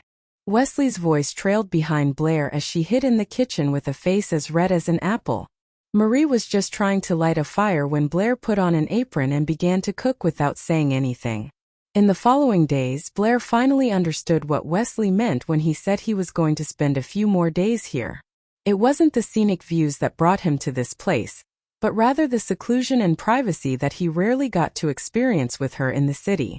At night, Blair would stare at the empty pitch-black sky and revealed his few teeth. Jocelyn told her son in a soft voice. Patrick, this is Wesley. The boy opened his mouth to utter the word. Bah! But that was it. The two women laughed out loud at the same time. Blair urged the boy. Wesley. Wesley cast a meaningful look at Blair. Happiness filling every corner of his heart. Valley. This time Patrick had made some progress. Wesley smiled and raised the little boy in midair, which made the boy burst out in laughter. Without a conscious thought, Blair rested her hand on her belly and wondered why she wasn't pregnant yet. After all, she and Wesley had been together for quite some time now. The sense of loss in her heart grew stronger. It wasn't until this very moment that she finally realized just how much she wanted to have a baby of her own. Jocelyn put her arms around her best friend and whispered, Your husband's always busy. That's why you haven't gotten pregnant yet. Don't worry. You'll have his baby sooner or later. Blair immediately moved her hand away from her belly and retorted, I don't worry about that at all. Jocelyn shook her head helplessly. You're still so stubborn. Blair asked Wesley, We are going to go shopping. What are your plans for today? Wesley looked at the boy in his arms and answered, I'm done with my work today. He is pretty heavy for a baby. I'll come along with you so I can take care of him while you two are shopping.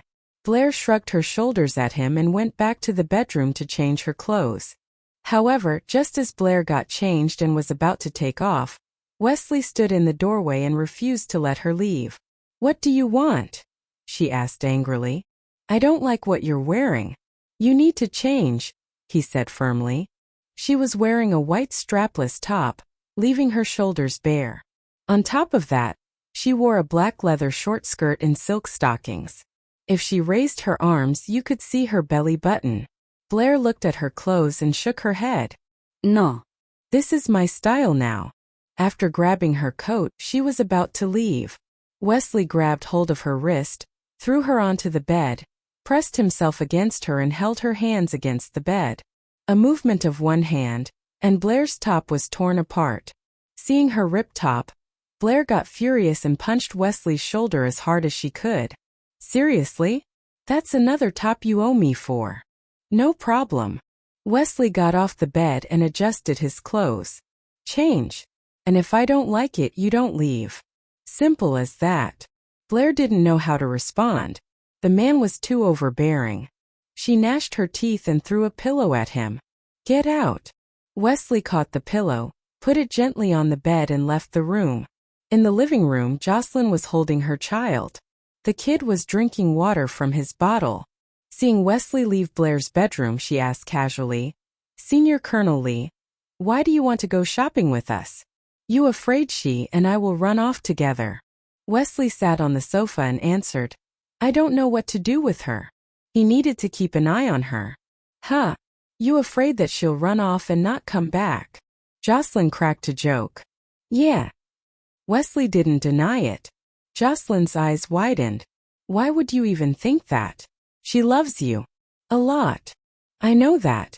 But it doesn't mean she won't leave me. He knew Blair well. But it didn't matter. If she wanted to get even with him for what he had done to her, he'd play along. After all, he had plenty of time now. Jocelyn didn't know what to say. Not long after, Blair walked out of her bedroom, wearing a light yellow knit top and a shoulder bag. Ignoring Wesley, she simply told Jocelyn, Let's go. Wesley stood to his feet and scooped the little boy up. I must be plotting something. I don't want to be with your brother anymore, Blair suddenly said in a serious tone. Niall's heart raced wildly in his chest. Huh? Why? You're married. Oh my God. I'm screwed. Wesley will kill me, he thought bitterly. I'm really tired of waiting for him.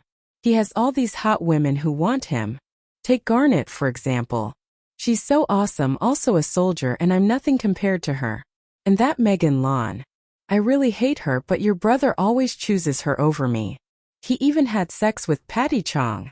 Although Patty was behind bars, that didn't mean she was out of Wesley's life.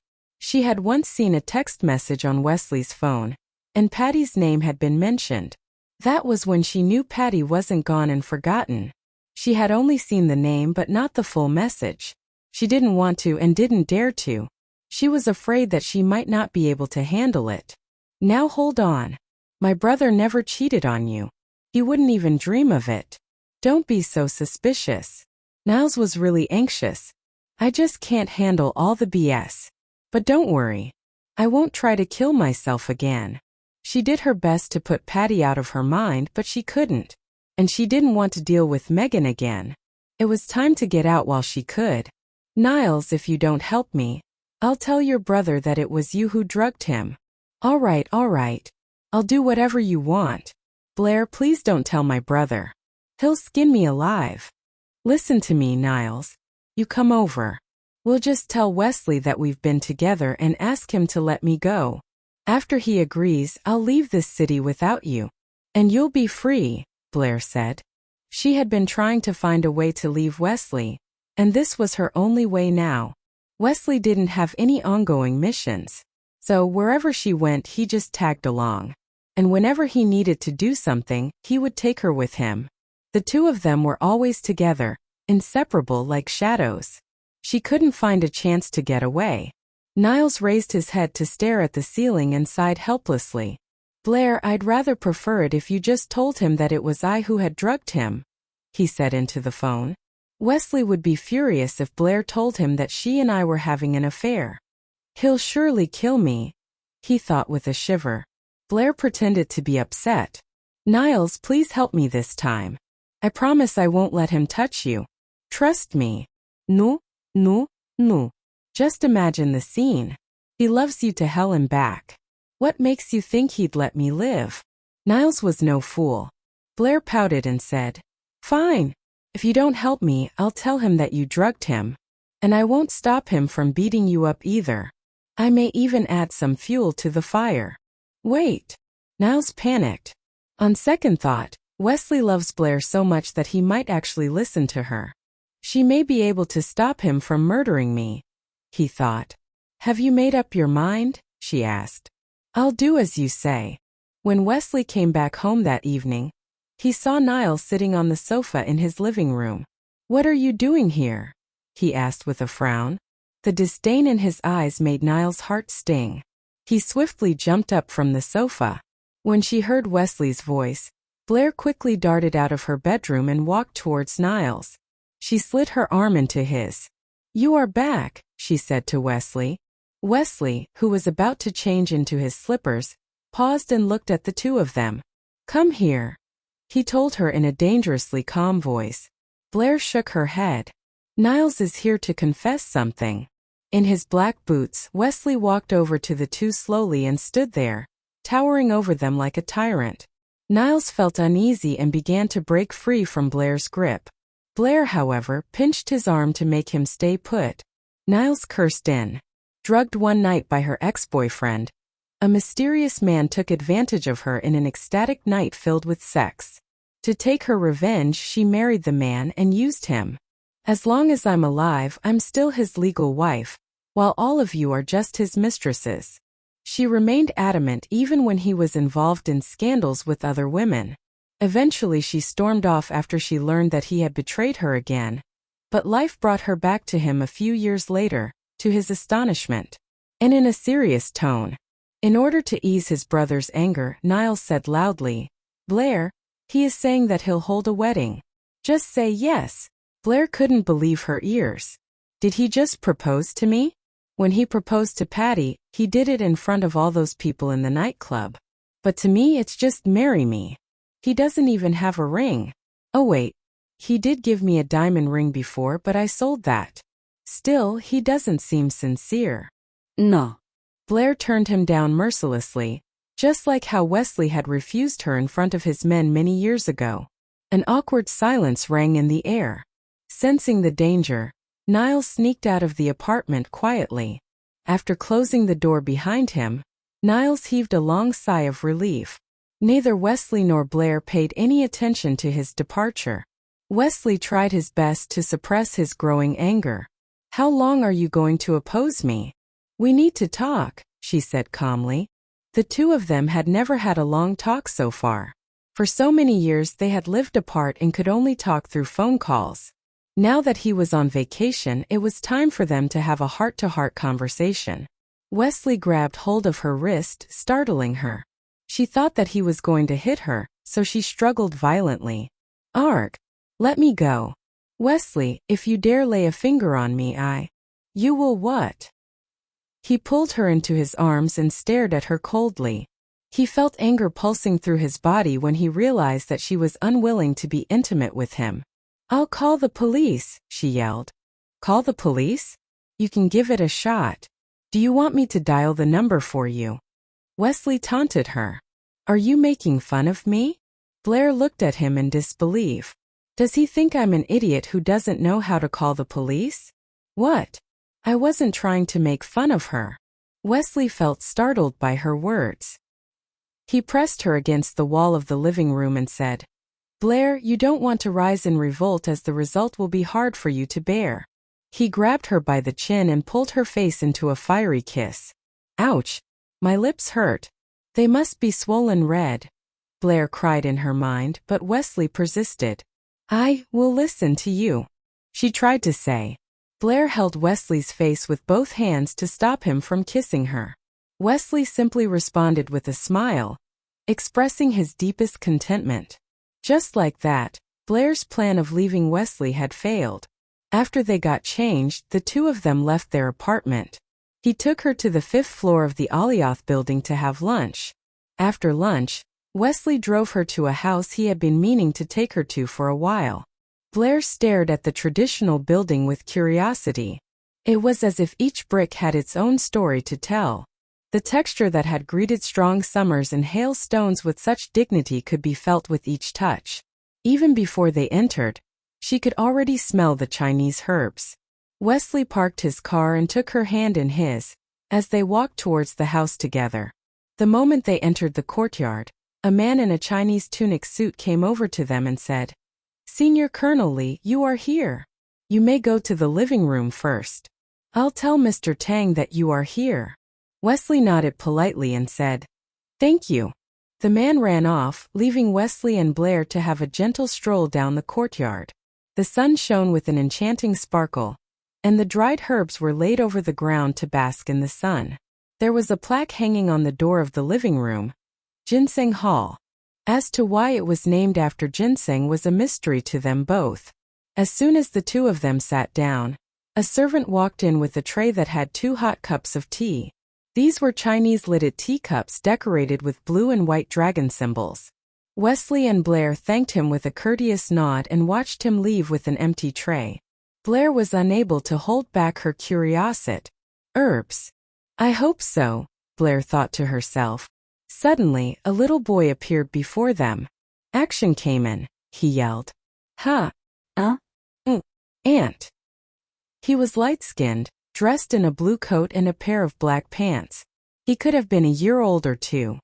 His cute round eyes were fixated on Wesley and Blair. The boy reminded Blair of Jocelyn's son, even though he seemed younger. Blair came over to him, squatted down and scooped him up in her arms. Baby. What's your name? She asked. FF. The boy paused for a while and finally continued. Field. Sheffield. Blair repeated the name after him. The boy nodded his head and turned his sights towards Wesley. CLE. Wesley smiled at him. Blair looked at Wesley with a smile and said, Is this Grandpa Mooney's great-grandson? He's a handsome boy. Wesley sized the boy up and answered, I guess so. He's probably Ingrid's son. Before he could finish talking, a woman's voice came from outside the living room. Sheffield. Tang. Where are you? The voice indeed sounded like Ingrid's. As Blair was in deep thought, wondering if the boy was Ingrid's son, he kissed her on the cheek. Aunt, Mom. Then he wiggled out of her arms to get down on the floor. Blair's heart melted with his kiss. She put him on the floor and said, I'll take you to your mom. Okay. The boy grinned and clapped his hands happily. Wesley's face turned sour when he saw his wife being kissed by another man, albeit a little man. He walked up to them and said, "Let me take him to his mother." Before Blair said anything, Wesley took Sheffield from her arms. Just then Ingrid came to the living room and walked over to them. "Sheffield. Wesley. Blair. Hello. When did you get here? We've been here for a while. Ingrid, is this your son?" Blair's eyes sparkled as she looked at Ingrid. "Yes, he is. This little boy is so naughty he runs about everywhere. I have to keep an eye on him all day long." "Sheffield, come here and let me hold you," Ingrid said while spreading her arms out. The little boy, however, shook his head and reached out his hands to Blair. "Aunt, hug." Blair and Ingrid burst into laughter, amused by the adorable boy. Wesley, on the other hand, wore a deadpan face the whole time. With a smirk, Ingrid squinted her eyes at her son and explained, "My son loves pretty girls. That's why he wants you to hug him, Blair. Sheffield, come here before your Uncle Wesley gets angry." Ingrid picked her son up from Wesley's arms and sat him down on her lap. Blair turned to look at Wesley and was unsurprised with his expressionless face. She playfully reached for Sheffield and said, "Ingrid, let me play with him for a while. I don't have anything else to do." "Hi baby, do you want a hug?" Sheffield giggled and practically threw himself into Blair's arms. His little face glowed from a light within, and his miniature fingers grasped hers and held tight. After a while, Mooney came back carrying paper bags in his hands. Blair and Sheffield were squatted under a tree, observing ants, while Wesley was chatting with Ingrid. Wesley got up and took the paper bags politely. "Thank you for the medicines, Grandpa Mooney." No worries. "Decoct the herbs with red dates. 1 pack of herbs should last you 3 days. Drink the liquid 3 times a day. There are 5 packs in total. I think 15 days is enough to cure your wife," Mooney said. Blair walked up to them holding Sheffield's hand, and upon hearing Mooney's words she cried out, "5 packages? 3 times a day." Suffice it to say, Blair wasn't very fond of Chinese medicines because they were bitter. Mooney chuckled at her response. "If you two want to become parents, you must take the medicines. Otherwise, the chances of you getting pregnant are very slim." Blair cast a reproachful glance at Wesley. "It's all his fault. Why does he want to have a child so urgently?" Ingrid laughed, picking her son up and said, "Do. Only manage to drink 2/3 of it. Wesley, can you use less water next time when you decoct the medicines?" she complained. Wesley tried his best to hold back his laughter. "To tell you the truth, I ladled less liquid this time. Tomorrow you'll need to drink 1/3 more than this," he explained. "What?" Blair was shocked at his words. She ate a plum candy to ease the bitterness in her mouth. After that, she drank the remaining liquid in the bowl. "Great." Wesley praised her and planted a kiss on her lips. "I'm not a kid. Your trick won't work on me," she said in a playful voice. Wesley bit his tongue and winked at her as he took the empty bowl to the kitchen. In the evening, the two of them lay in bed together, Blair's head on his arm.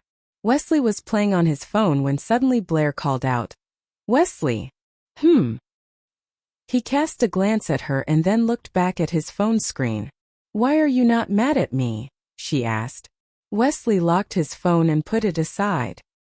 He kissed her on the lips and then asked, "Why should I be mad at you?" "Niles and I," she stammered. "He wouldn't dare," he simply said.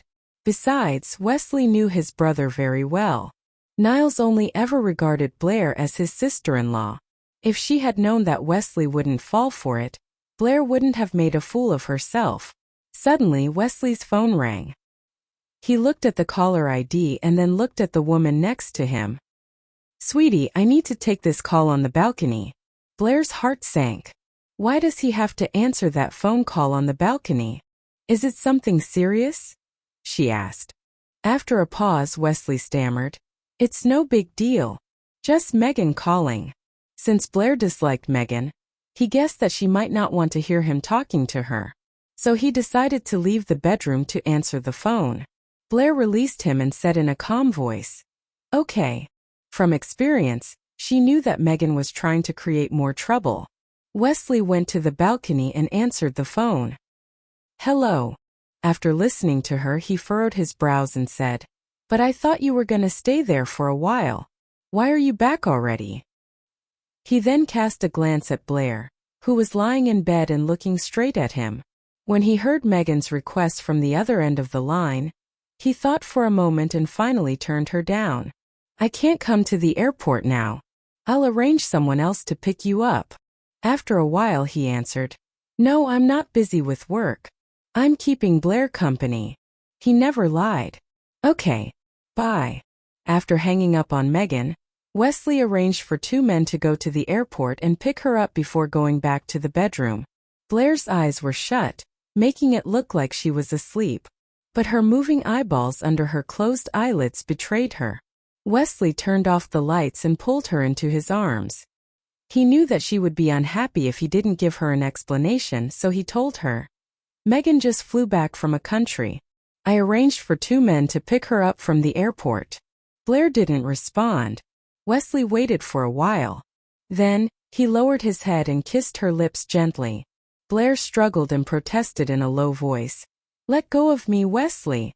I'm not in the mood." "Yes, you are," he said firmly. He succumbed to his lust and pressed his lips firmly on hers. The heat between them felt more like electricity, as it flowed from every inch of his body to hers. Pleasure-filled moans echoed throughout the room, as the bed creaked violently beneath their intense movements.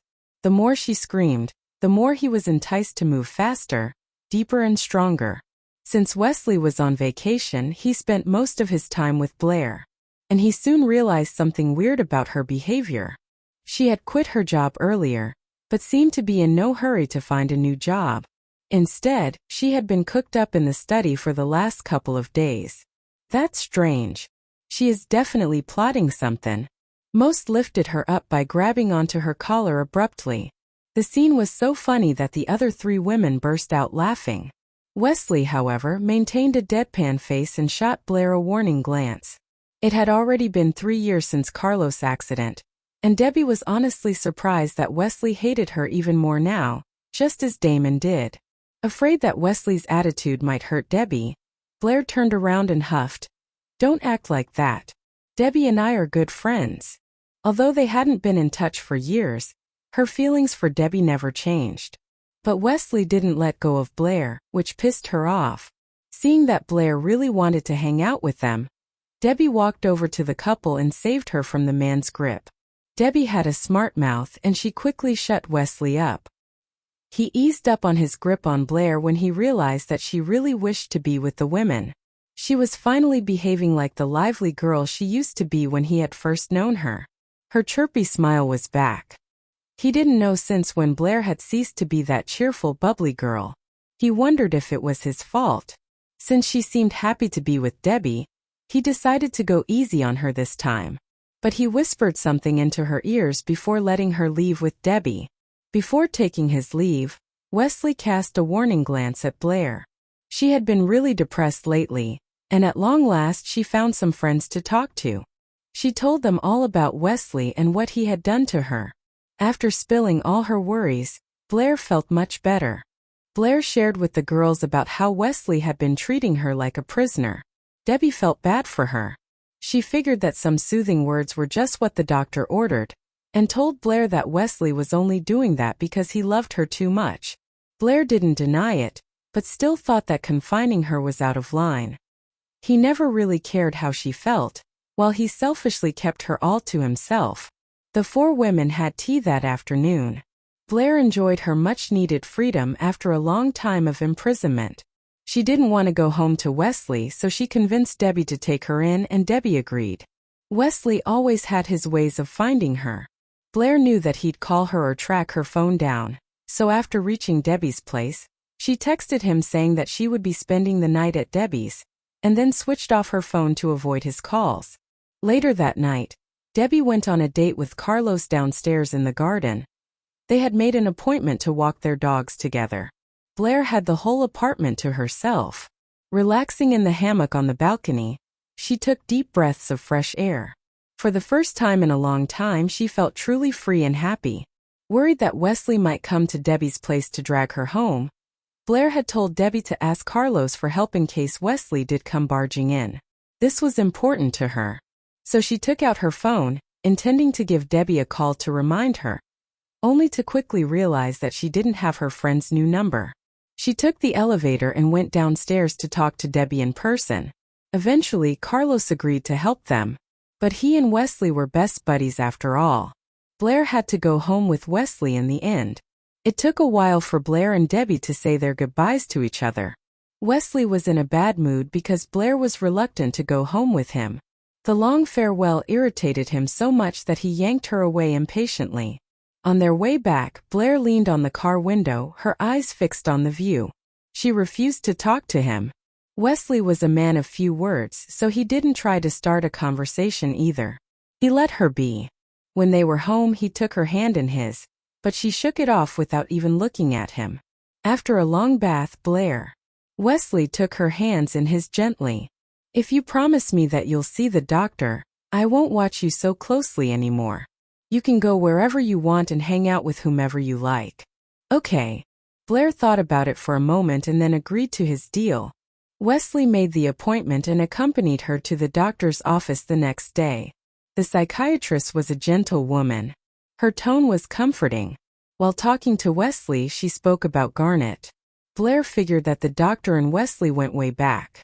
Wesley had briefed the doctor on Blair's condition beforehand, so soon after they had gotten to the doctor's office, she was taken into a dimly lit room with a comfortable couch. This was the first time she was in a place like this. Despite the soothing decor, she felt scared. The moment Wesley let go of her hand, a fit of uneasiness seized her. Wesley sensed her fear. He embraced her and reassured, "I'll be waiting right outside. I'm not going anywhere. I'm not going anywhere." His words calmed her. She lay down on the couch as she was told. The doctor closed the door of the room, and then it was just the two of them. She started asking questions, and Blair answered them honestly. Once the doctor asked about the suicide attempt, Blair fell silent and refused to answer any of the following questions the doctor asked.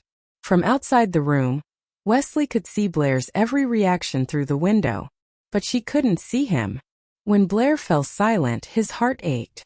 The shrink carefully crafted her questions, guiding Blair patiently through her feelings so she could get past that dark time. Blair sprang up from the couch. "I think I'm wasting my time here."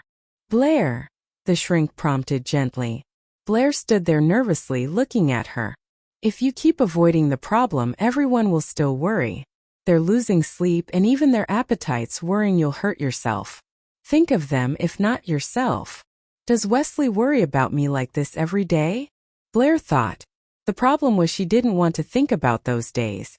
That was a very dark period in her life, and she saw no way out. Yes, she thought Wesley was dead. Yes, she tried to kill herself because of it. But she was over it now. She didn't see any sense in dredging up the past. It hurt too much. She sat back on the couch, supporting her head with one hand, eyes closed, grief-stricken. "I want to see Wesley. I want to see him." Wesley tried to go in, but the therapist's assistant stopped him. "Just sit tight for right now. Dr. Huo knows what she's doing.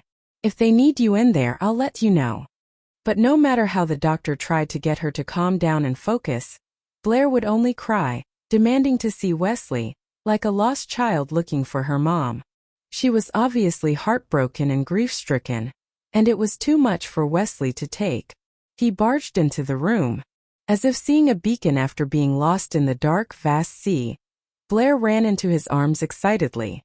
"You're alive. You're here. You're with me. This is real. Please tell me this is real." Wesley stroked her hair and her forehead. "It's real. I'm here, Blair. I'll always be here for you. How could my father do that? Did he ever think of me when he blew himself to bits and Mom with him?" Arc space she retreated to. She heard a tender voice telling her, "Blair, Wesley has always loved you. You know that flirting with those women was part of his job. Why don't you talk to him about it? Tell him how you feel. And ask him about the things you want to know." He'll be honest with you. Wesley has always loved you. Blair rested her head wearily on Wesley's chest as she quietly savored the words. The soft voice continued. Your son didn't vanish. He still shines in your world. Put those painful days behind you. Raise your head and look at your son. Its rays have always shone on you. Blair slowly looked up and met Wesley's affectionate eyes. It looked as if he were emitting golden light. She felt she had found her son again. You don't live for anyone but yourself. You don't need your parents or Wesley to be happy. Enjoy your life. Blossom. Wesley, your parents. Everyone will be happy for you. Without her parents or Wesley, Blair didn't know what else to live for. Now that Wesley is by your side, cherish him. Make the most of these days. If you're not happy, he won't be happy. So make him happy by finding your bliss. Blair fell asleep in Wesley's arms. Wesley gently wiped away the tears on Blair's face and asked the therapist, "How is she?" Dr. Huo smiled. She was unhappy because of her past, and she kept all that bottled up. Now she admitted it, she'll be fine. She just needs some rest. So what's the prognosis? Don't worry. She's going through a lot right now and probably needs some time to process it. Take her outdoors as much as you can to help her forget those things. Then she will be fine. But there was still one thing baffling Wesley. If she loves me so much, why does she keep trying to leave? You'd have to ask her. She's probably mad at you for something. Whether she'll tell you is beyond my pay grade. Could also be for some other reason. Whatever it was, it's on you. I could get her to talk about the bad memories, but I can't guarantee she won't try to run off. If I were you, I'd have a heart-to-heart with her. Wesley scooped Blair up and said to the doctor, "Probably a good idea. Take her home. She doesn't need any medicine. But watch her. And get her out in the open air. Don't keep her cooped up." "Okay. Thank you, doctor. Don't mention it. I'll have my assistant print out discharge papers." Blair slept for quite a few hours after they got home. She had a dream where she was with her parents, the G family, and Wesley. It seemed like several days passed in the dream. In that dream, she brought Wesley home. Her parents were very happy to meet him and even urged them to have a baby ASAP, so they could be grandparents. The next morning, she got up quite early. When Wesley woke up and turned his head to look for her, she wasn't in bed. He was so worried he didn't bother dressing before he donned his slippers hurriedly and ran out of the bedroom shouting, "Blair! Blair!" He stopped when he saw her in the kitchen. She was busy making breakfast. She was making omelets with the range hood on. Hearing him calling her, she smiled, spatula in hand. "Hey, you're awake. I'm making breakfast. It will be ready in a bit." The mischievous smile she gave him was reassuring. The old Blair was back. The girl he met a few years. "Why? Let's go to bed. Then we can talk about whatever we want." Wesley lowered his head and kissed her. He didn't let go of her until the next morning. When he finally fell asleep, Blair grabbed her bag and left the apartment. She donned a mask so no one would recognize her. She went to the 5th hospital for a gynecological examination. Her vagina was sore, and she felt stinging pain almost like a paper cut. The doctor applied a local anesthetic cream to the area. "You need to slow down. You have tiny tears inside you thanks to your escapades. I've also prescribed some antibiotic cream so your infection won't set in. Don't take a shower today. Apply the rest of the medicine at home. And I'd hold off having sex in the near future until that heals up." Despite the mask, blush could be seen sneaking up her cheeks. "Yes, doctor. I'll be more careful. Thank you." Blair left the doctor's office and winced as she walked. It hurt like hell. She wished she could punch Wesley in the face right then and there. But he'd probably fight back, and she didn't need that. She was in enough pain. The exhausted man was sound asleep. When he woke up, his wife was gone. He grabbed his phone and called her immediately. "Sweetheart, where are you?" His voice told her that he had sobered up. "I'm in the hospital." Wesley's eyes flew wide open. "Why? What's wrong?" Blair gritted her teeth. "Not here. I'll tell you on WeChat." Blair took pictures of the examination result along with the doctor's diagnosis and sent them to Wesley on WeChat. He grinned as he read the doctor's report. Then it occurred to him how pissed Blair must be, so he called her. "I didn't mean this to happen. Humph. You sexually abused me using your being drunk as an excuse. You're a jerk. No, you were just so enticing. I couldn't help it." He had seen many sides of Blair the previous night. She had even been in the mood to tease him. He was so attracted to her that he had completely lost control. "So it was my fault, huh?"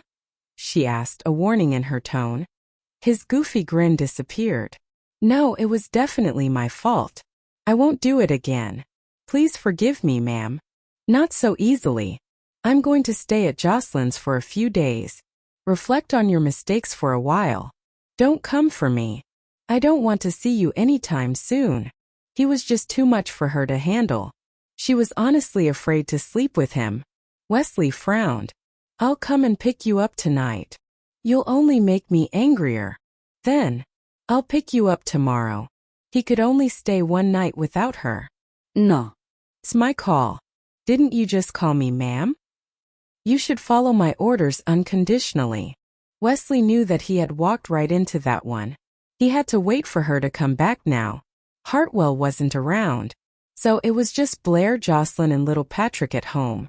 Wesley couldn't just march into the G family's residence to get her back. So he called her every day. And every time he asked her to come home, Blair would say that she wanted to spend more time with Jocelyn and Patrick. Few days passed like this.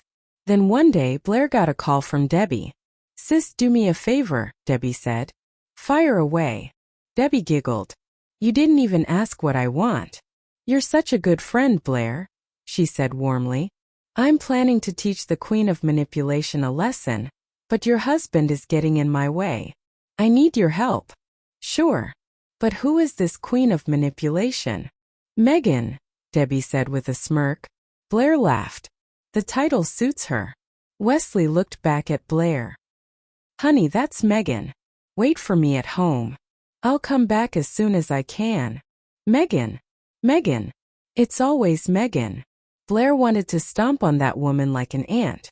She turned around and left without so much as a goodbye to Wesley. Watching her leave like that, he curled his hands into fists. But he couldn't leave Megan in that condition right now.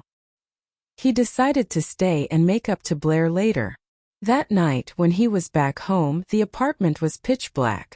Blair was nowhere to be found. He called her on her phone. "Where are you?"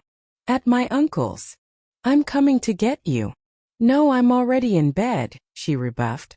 "We need to talk." "I'm coming to pick you up," he insisted.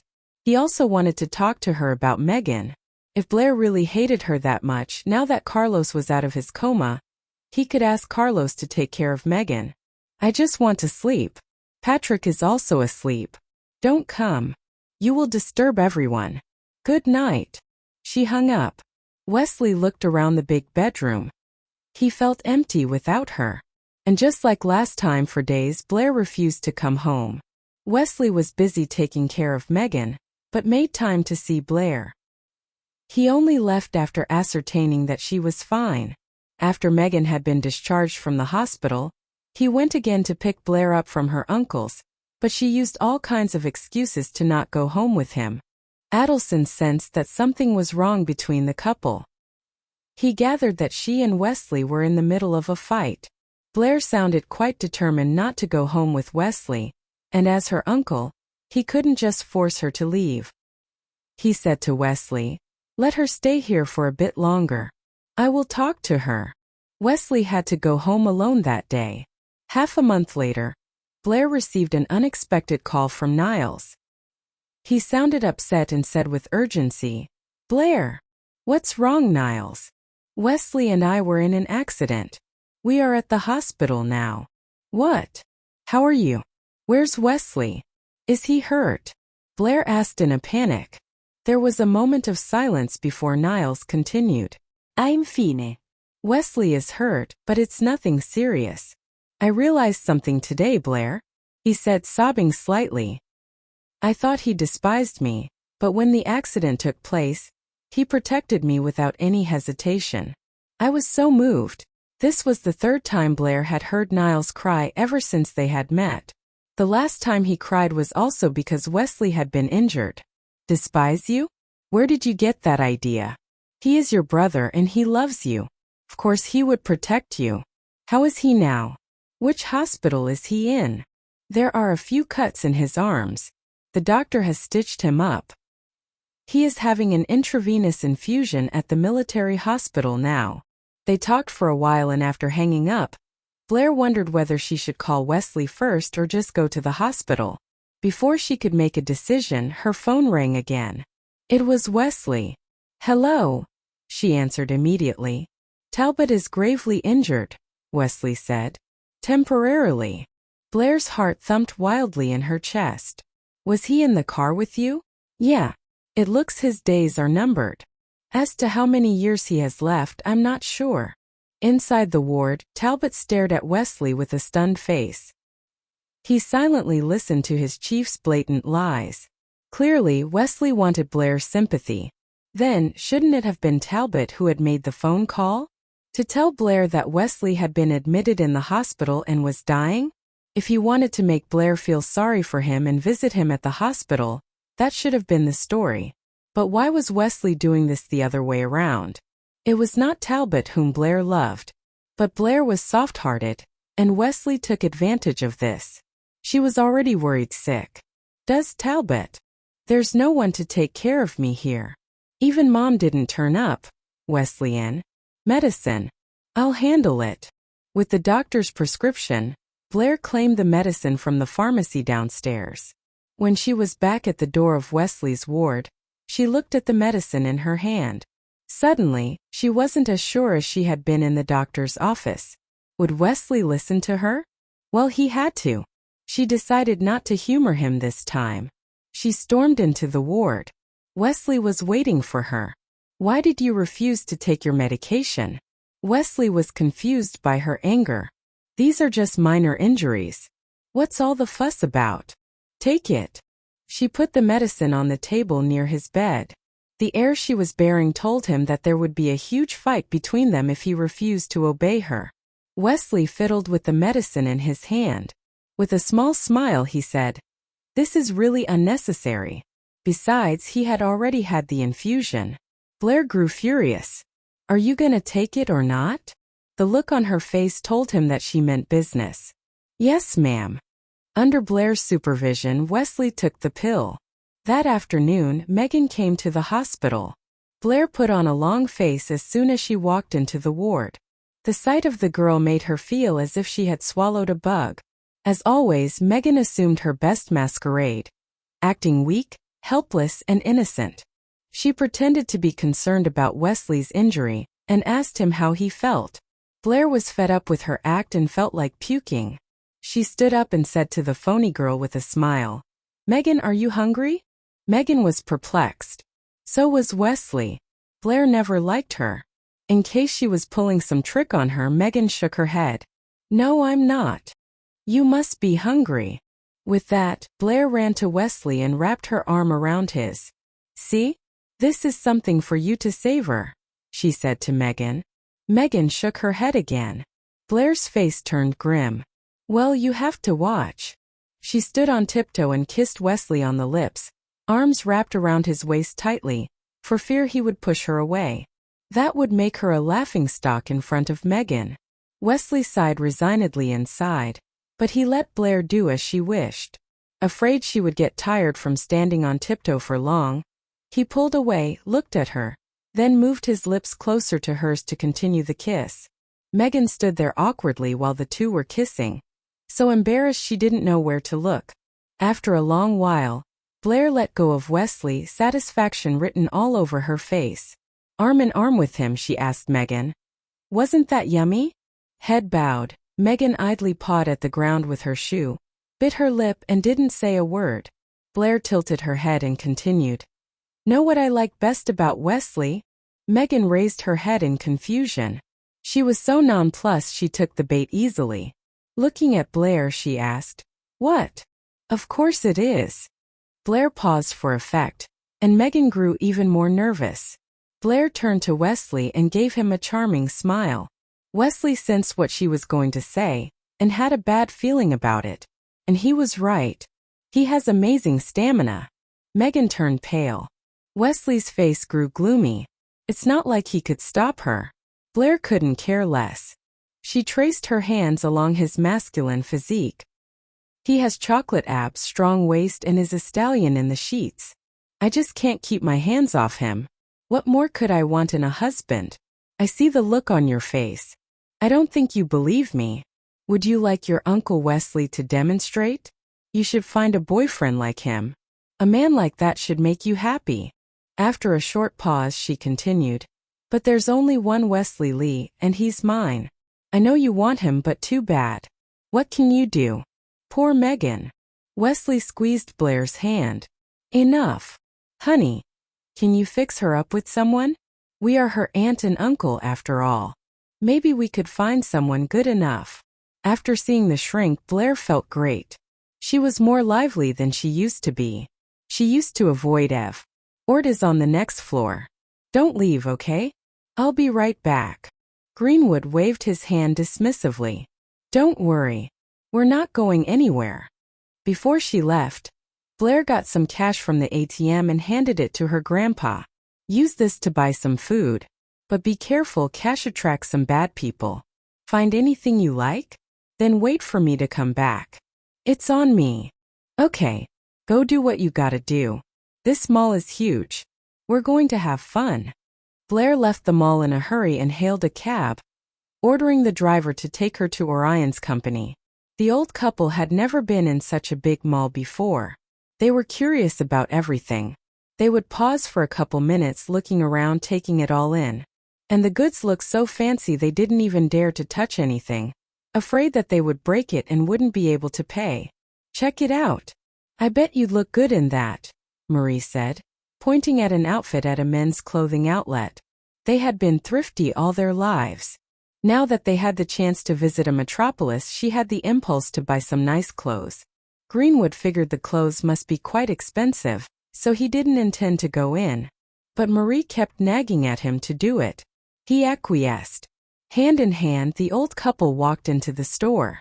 The luxurious decor alone was mesmerizing enough for them. Ooh, this store is huge. I bet this is high-quality stuff. Look around and see what you like. I've got this. Look over there. Marie said to Greenwood with delight, pointing at something else. Two salesgirls quickly walked towards them. But when they saw that the customers were an old couple in cheap clothes, they lost interest immediately. Welcome, one of them said perfunctorily. Thank you, Marie said to the girl with a sweet smile. The girls forced a smile. As the old couple walked around the shop, they followed them and whispered to each other. They must have come from some rural area. Look at what they are wearing. $20 tops. You bet. They must have bought them from a street vendor. Let's follow them in case they try to steal something. The couple might have been old, but they were not deaf. Greenwood heard everything, and the smile on his face vanished. He pretended not to hear and wanted to leave soon. But Marie, who hadn't heard a thing, was still looking around for something that would look good on him, so he had to put up with it a little longer. Marie finally found something she liked. It was a jacket. She touched it with caution and asked the two girls with a smile, "Will this jacket fit Grandpa?" One of the girls grumbled under her breath. "Grandpa? Oh please, I'm not his granddaughter." Then she said to Marie, "We do have his size. But that jacket is one of the new arrivals of this season. It's $46,000. No discounts. Can you afford it? If you can, I'll get you the right size. If not, don't bother trying it on." The snide words were a wet blanket on Marie. $46,000? That's so expensive. Did I hear that right? Did you say $46,000? Yes, the girl answered, sluggishly leaning on a cupboard. Then she turned to talk to the other girl. "It's really expensive. What about this one? How much is it?" Marie asked, pointing to a shirt. If everything was pricey, it would be better if they left the store. The girl sighed impatiently and glanced at the shirt. $19,000. Greenwood had had enough of their attitude. He took out his phone from his pocket and opened the contacts page with his shaky hands. It took him a while to find Wesley's number. "Wesley," he said into the phone when the call connected. He was so loud that the two girls rolled their eyes at him disdainfully. "Yes, Grandpa. Your GR's in the mall figured that something was going on in there." They walked in, pretending to be interested in the clothes, but their eyes were fixed on Wesley and the soldiers. After a few minutes, Greenwood walked out of the fitting room in the new clothes. With a grin, he walked to Wesley and asked, "How do I look?" Wesley stood up from the couch and said with a smile, "Grandpa, you look 10 years younger." Greenwood grinned from ear to ear. Wesley picked out some more clothes for him and asked the salesgirl to help the old man try them on. Shortly after Greenwood walked into the fitting room again, Zelda arrived with some people. "Sorry that I'm late, Mr. Lee," she said to Wesley. She also greeted the soldiers. "Hello, everyone." Realizing that they were screwed, the two salesgirls hid behind a wall, refusing to come out. Wesley sat back on the couch and said in a lukewarm tone, "My grandparents came here to shop but were looked down upon." The salesgirls even dared to say that they made the store look bad, and tried to kick them out. "Is this how you treat your customers?" Zelda understood what had happened by this point. She smiled apologetically. "I'm so sorry for everything, Mr. Lee. This is completely our fault. I'll attend to it right away." She turned to the store manager. "Who received Mr. Lee's grandparents?" The manager asked the two girls to step out. As they walked towards Wesley, they gulped, too scared to speak. Zelda went off on the two salesladies. "Who trained you anyway? Every customer should be treated fairly and respectfully. Don't look down on them. Did you forget everything you were taught? Now apologize to Mr. Lee." Wesley cut in coldly. "I'm not the one you need to apologize to." The two salesladies turned to look at Zelda in fear. She understood what Wesley meant and simply said, "Apologize to the two elders." "Yes, Ms. Yi." Before returning to the mall, Blair had called Greenwood to ask where they were. When he told her they were in a men's fashion shop on the 4th floor of Dubhe Building, she hurried there. But she didn't know which one it was. Then she noticed the shop named Honorable was quite crowded, so she decided to walk into it to have a look. A group of soldiers in green uniforms came into sight. She wondered if Wesley was here somewhere. She peeked through the crowd and saw that the man sitting on the couch, surrounded by a group of people, was exactly Wesley. A woman's angry voice rang out. "What a stupid mistake. The two of you have ruined the reputation of our shopping mall. Mr. Su, fire them. We don't need people like them staffing our store." The shop manager immediately nodded. "Yes, Ms. Yi." Wesley spotted Blair standing behind the soldiers. He waved at her and everyone turned to look. With everyone's eyes on her, Blair felt shy and slowly walked up to him. Before she could ask about the situation, the soldiers greeted her one by one in a loud voice. "Good morning, Mrs. Lee." "Hello, Mrs. Lee." "Mrs. Lee, nice to meet you." Blair. The greetings came one after the other. The soldiers who knew her well called her Blair, while the others called her Mrs. Lee. Blair wasn't used to that kind of attention. She smiled politely to everyone and greeted them. "Hi, everyone." Wesley took her hand and pulled her closer. She asked in a low voice, "What happened? Where are Grandpa and Grandma?" "In the fitting room. They're trying on their new clothes." Blair heaved a sigh of relief. But something was off. All of the employees were standing still, and two of them were trembling with their heads bowed. She didn't spend too much time on it. Soon enough, her grandfather came out of the fitting room in a set of new clothes, another two employees in tow. Seeing Blair, Greenwood straightened his clothes and asked expectantly, "Blair W. with me? I don't want to go by myself. It won't look good. Please." Wesley threw a glance at her, a small smile on his lips. "Then don't go." Frustrated, Blair sat up straight. "No way. I have to go. Debbie's my friend. I want to be there to support her." He fell silent. Blair was upset.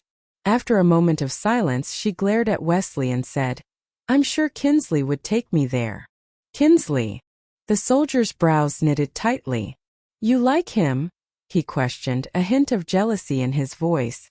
From now on, he considered Kinsley his love rival. Who wouldn't? He's tall and handsome. He knows how to act too. And more importantly, he's Debbie's friend. He's going to the concert too. He's a real friend. Wesley sulked silently.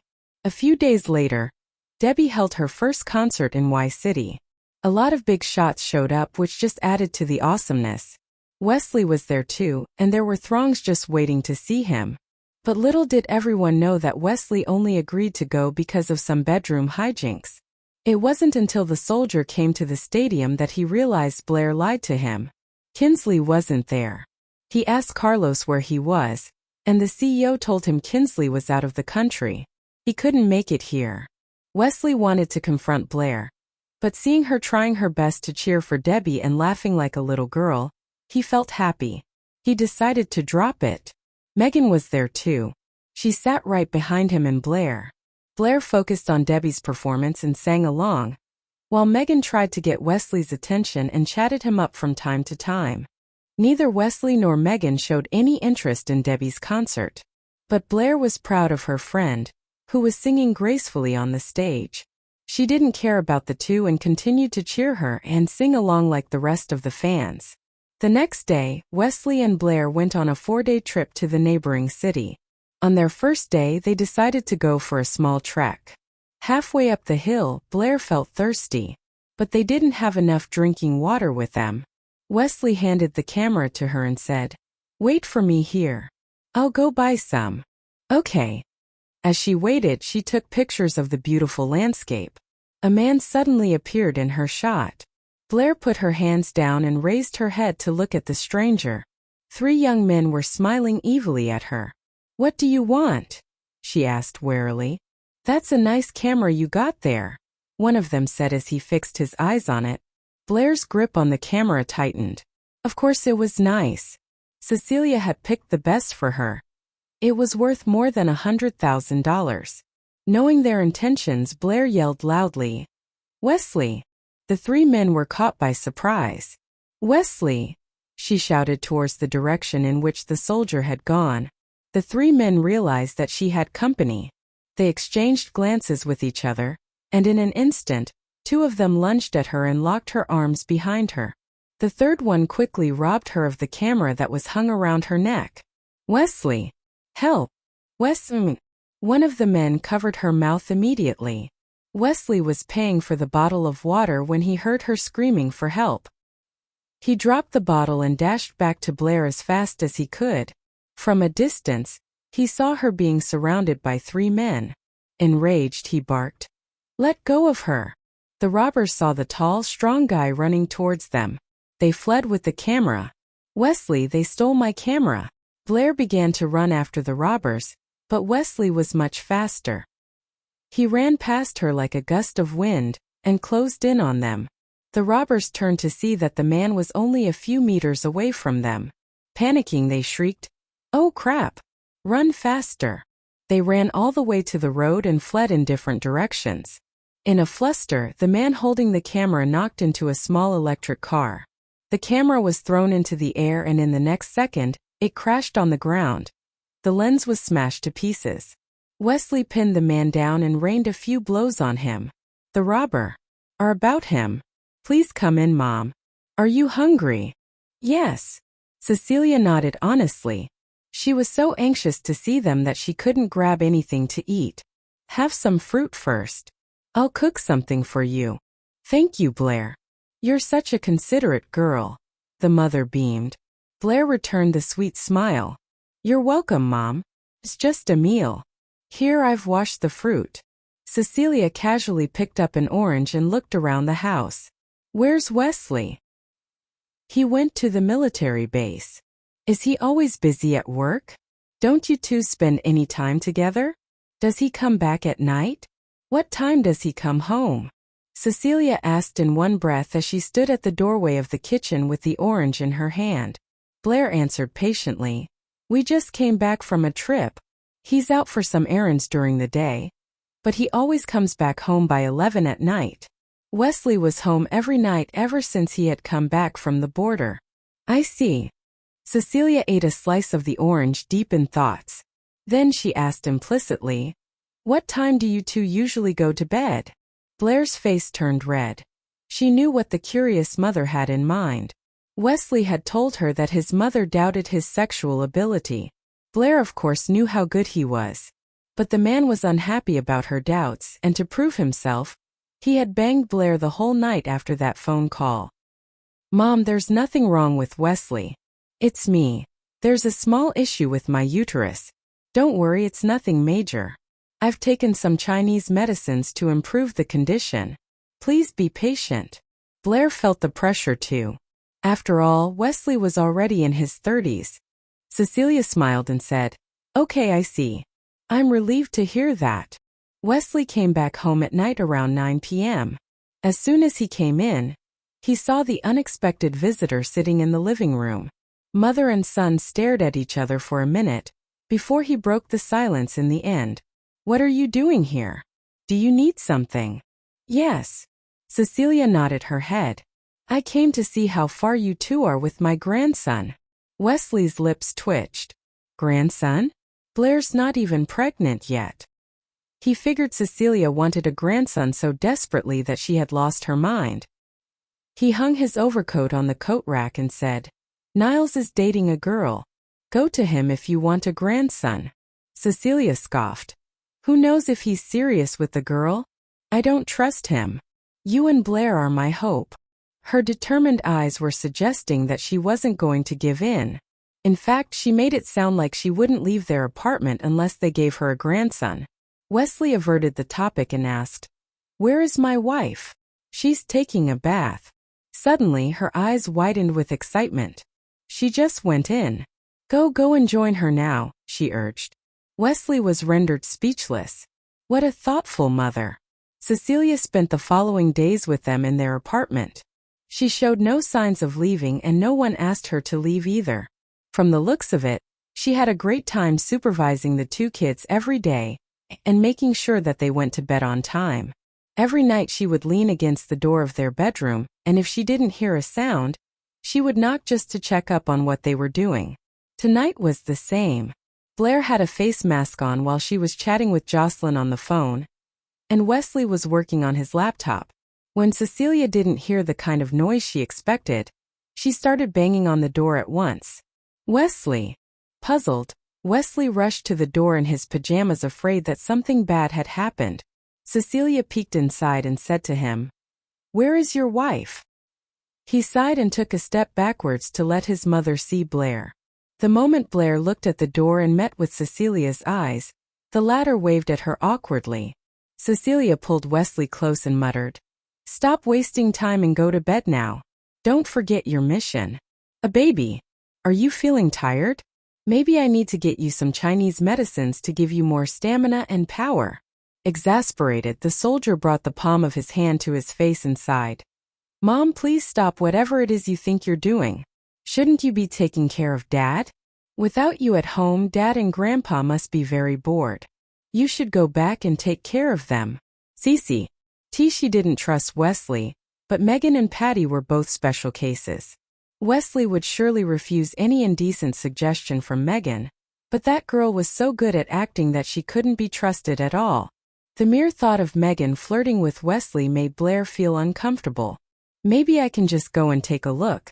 It will help stop my worries," she thought. She put on her overcoat, changed into her shoes, and left the apartment in a jiffy. She hailed a cab and went straight to Elton International Hotel. Before long, Blair found herself standing in front of room 301. She took a deep breath and called Wesley's phone once again. This time, however, the call went through on the first go. "Wesley." The noise from the other end made it difficult for her to hear clearly. She raised her voice and called out, "Wesley? Where are you now?" "Mrs. Lee? Chief left his phone here. He got out of the car to talk with an acquaintance. Do you need to talk to him now?" A man's voice came from the other end. It sounded like one of Wesley's subordinates. At long last, she heaved a sigh of relief. So where is he now? We just finished an urgent task. We're heading back downtown now. Heading back downtown? Oh crap. Suddenly, Blair realized that this must be one of Megan's tricks, and she quickly turned around to leave. However, before she knew it, the door to room 301 flung open and someone grabbed hold of her neck and covered her mouth before dragging her inside the room. Blair dropped her phone on the floor, but the man kicked it inside. There was another man inside the room with them.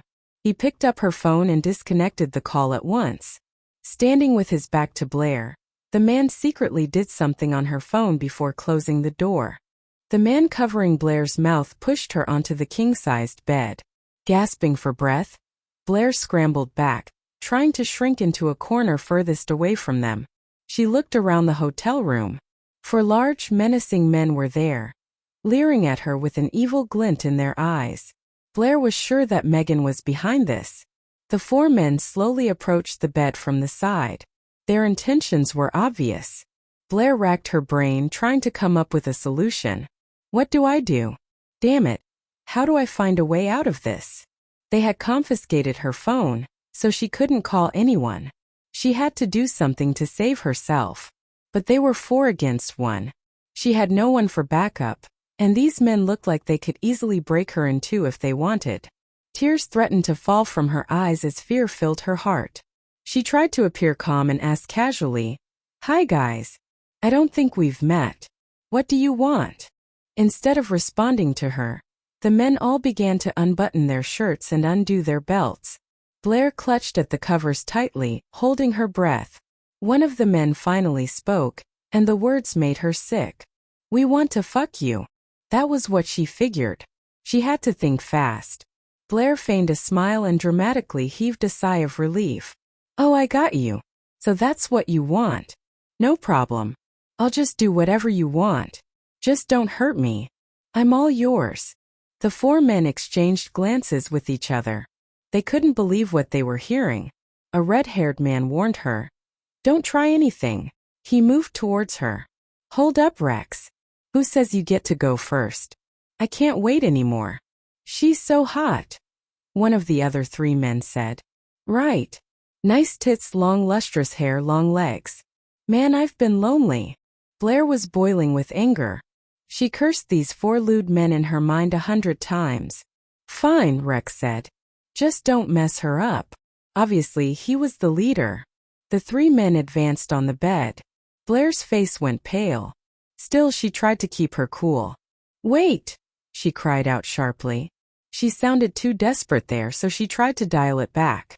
I want to shower first, and you guys need condoms." "I never use condoms," Rex said evilly. Blair nodded. "Okay, but I don't think you want what I got. Don't say I didn't warn you." She winked at them. Burning with lust, one of them took a step forward and put a knee on the bed. "But are the 4 strong men anymore?" One of them pushed him out of the way. Another 2 advanced on him, fists clenched. He yelled at the 2 ladies. "Run! Get some help! Ah! You son of a bitch! Quit it! Ow! Not in the face. Even my brother wouldn't hit me there. You are so dead. Ouch!" Blair anxiously told the girl, "Get a security guard. I'll wait here." After a little hesitation, the girl nodded and ran to the elevator. She called the police as well. Blair scanned the hallway, hoping to find anything she could use as a weapon. She spotted the extinguisher. At once, she took the fire extinguisher from its case, pulled the pin and dashed towards the men who were raining blows on Niles. "Niles! Run!" Niles caught a glimpse of the fire extinguisher in her hands. Knowing what she was planning, he quickly burst through their ranks and ran down the hall. Blair pointed the nozzle at the men and squeezed the handle to release the extinguisher foam. Then chaos erupted. Dripping white frothy goo, 2 of the 4 men chased after Niles. The other 2 wiped the mixture from their eyes and coughed, but they were starting to recover. She lifted the fire extinguisher and threw the can at them. One of the 2 was hit in the head by it, groaning in pain. Blair took that chance to run away. The other man picked up his pace to run after her. In no time, he caught up to Blair and yanked her hair violently. The man who was hit by the extinguisher also came up and grabbed her arms. They had her and she was in pain. Right on cue, the elevator doors opened and a figure dashed out, bearing down on them. The figure who dashed out of the elevator, of course, was Wesley. Before the two men could react, Wesley leapt up in the air, stretched his leg and gave a hard kick to the back corner of one thug's jaw, where it connected to the skull. The man blacked out and collapsed. He landed gracefully. The other gangster stepped forward and threw a punch. But Wesley moved in past his punch and stomped on the other guy's instep, the top part of the foot. The crunch of bones told him he was successful. He gave him a push and he stumbled back, landing on his shattered navicular bone and metatarsals. With a shriek, he also hit the floor. Within a few seconds, the two bad men were dispatched, groaning in pain or completely passed out. But that was not enough to vent his anger. Wesley hauled one of them to his feet and pushed him against the wall. He grabbed the man's arm and hand, twisted it hard, and then brought the limb behind the thug's back. He pushed upwards at the same time. The maneuver dislocated the man's arm. Feeling the most intense pain he ever felt in his life, the man passed out. Then Wesley grabbed the other guy, brought his arm across the soldier's chest, and using his forearms as leverage, detached the man's bicep. He then pushed him into his buddy, and they landed in a heap. Her heart racing, Blair clutched at her chest and gasped for air at one side. She was soon enveloped in Wesley's arms. Breathing in the familiar scent, she felt safe and relieved. Wesley gave her a quick once-over with his eyes and asked with concern, "Am I too late? You okay?" Blair shook her head. "No, not late." A shrill cry was heard from down the hall. It was Niles screaming. "Wesley, go save your brother," she urged anxiously. Two of the soldiers that came along followed Wesley to the fire exit, while the others guarded the two men on the floor. Niles' date came back with a contingent of hotel security. The girl caught up to Blair and asked worriedly, "Where's Niles?" "He's over there." "Let's go." The two women followed the soldiers to the fire exit as well. Apparently Niles was hoping to leave the building and set off the alarms, but the thugs got there first. Wesley tackled the thugs, banged their heads together, and threw them to the ground. Covering his bruised face, Niles kicked the guy who had hit him. His foot made contact with the thug's stomach and the man jumped in Groa. "Makes mistakes or stirs up trouble, but she's not a criminal." "Wesley," Blair called out in a calm voice. He was silent. "This needs to get handled. I don't want to fight about Megan again. You have to make a choice. If you don't blame her or make her take responsibility, I want a divorce." He grabbed hold of her wrist and took her out of the room. When they were in the quiet passage leading to the fire exit, he stared at her stone-faced. "Talk to me again after you calm down." "I'm calm as the sea," she replied. "I didn't say I wouldn't hold her responsible, but I need proof. If it were Megan behind all this, he wouldn't let her off the hook. He would spare her no mercy. But he couldn't do anything without solid evidence." She sneered. "Fine." Then she didn't say another word. They waited for Megan in room 301. After 20 minutes, Wesley got a call from her. "On the 7th floor, room 301. Wait there, I'll have someone come to escort you here." Wesley corrected his words under Blair's angry gaze. Soon enough, Megan was led into the room. When she saw that fake innocent face, Blair got upset. She strode towards her. She really wanted to slap Megan's face, over and over. Megan screamed as she ran towards Wesley and hid behind him. "Uncle Wesley, help!" He grabbed Blair in his arms to keep her from attacking Megan. "Stay cool, Blair. Let go of me, Wesley." She glared at the man coldly. Wesley sighed and let go of her. In an instant, she dragged the screaming girl towards the 4 handcuffed men. "Spill it. Is this the woman who paid you?" The handcuffed men raised their heads and threw a quick glance at Megan. They shook and said in union, "No, not her. We don't know her." Blair flared up, her eyes red with anger, her hands balled into fists. Ignoring Megan's annoying shrieks, Blair yanked her phone away from her hand and made her unlock the screen forcefully. She checked the inbox messages on her phone. Much to her disappointment, the messages that they had exchanged earlier that day were all gone. Bristled with fury, Blair tossed Megan's phone to the floor. She approached the girl and shouted, "Be honest and admit it. It was you who had sent those messages to trick me and get me here." Megan shook her head repeatedly. "No, I did no such thing. Uncle Wesley, please. I didn't do it." Wesley strode over and tried to lock the agitated Blair in his arms once again. "Blair, calm down. We're looking into it." But his words fell on deaf ears. She squirmed and broke free of his grip. "I'm telling you it was her. Don't you trust me?" "I trust you," he answered in a firm voice. "But we need evidence." "Damn your evidence. My words should be proof enough for you.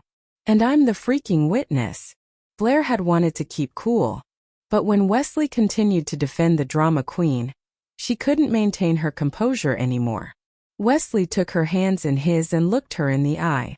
"Blair, listen to me. I only care about your safety. Go home now and wait patiently for the outcome of the investigation.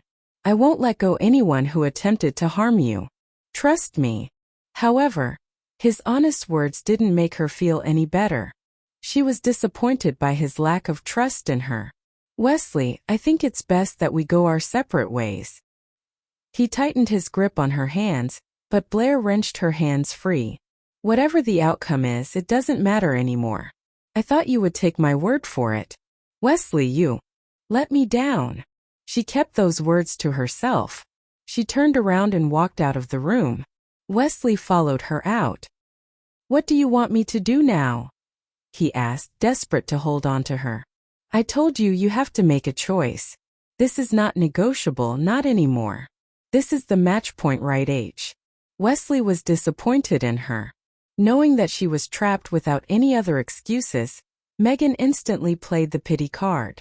She broke into tears and held Wesley's arm. "Uncle Wesley, I'm sorry. I just wanted to take revenge on her. Did you know? She had 2 men rape me. Please, Uncle Wesley. You should get justice for me." Blair was stunned by how shameless Megan was. She didn't let go of a single chance to frame her. What an impenitent bitch. You were raped?" Wesley was shocked. Megan glared at Blair with resentment in her eyes. "Don't pretend like you know nothing. It was your doing. I was raped by 2 men. In the woods near our school." But the truth was that she wasn't sure if it was Blair or Stephanie who had done it. "So karma did catch up with you," Blair sneered.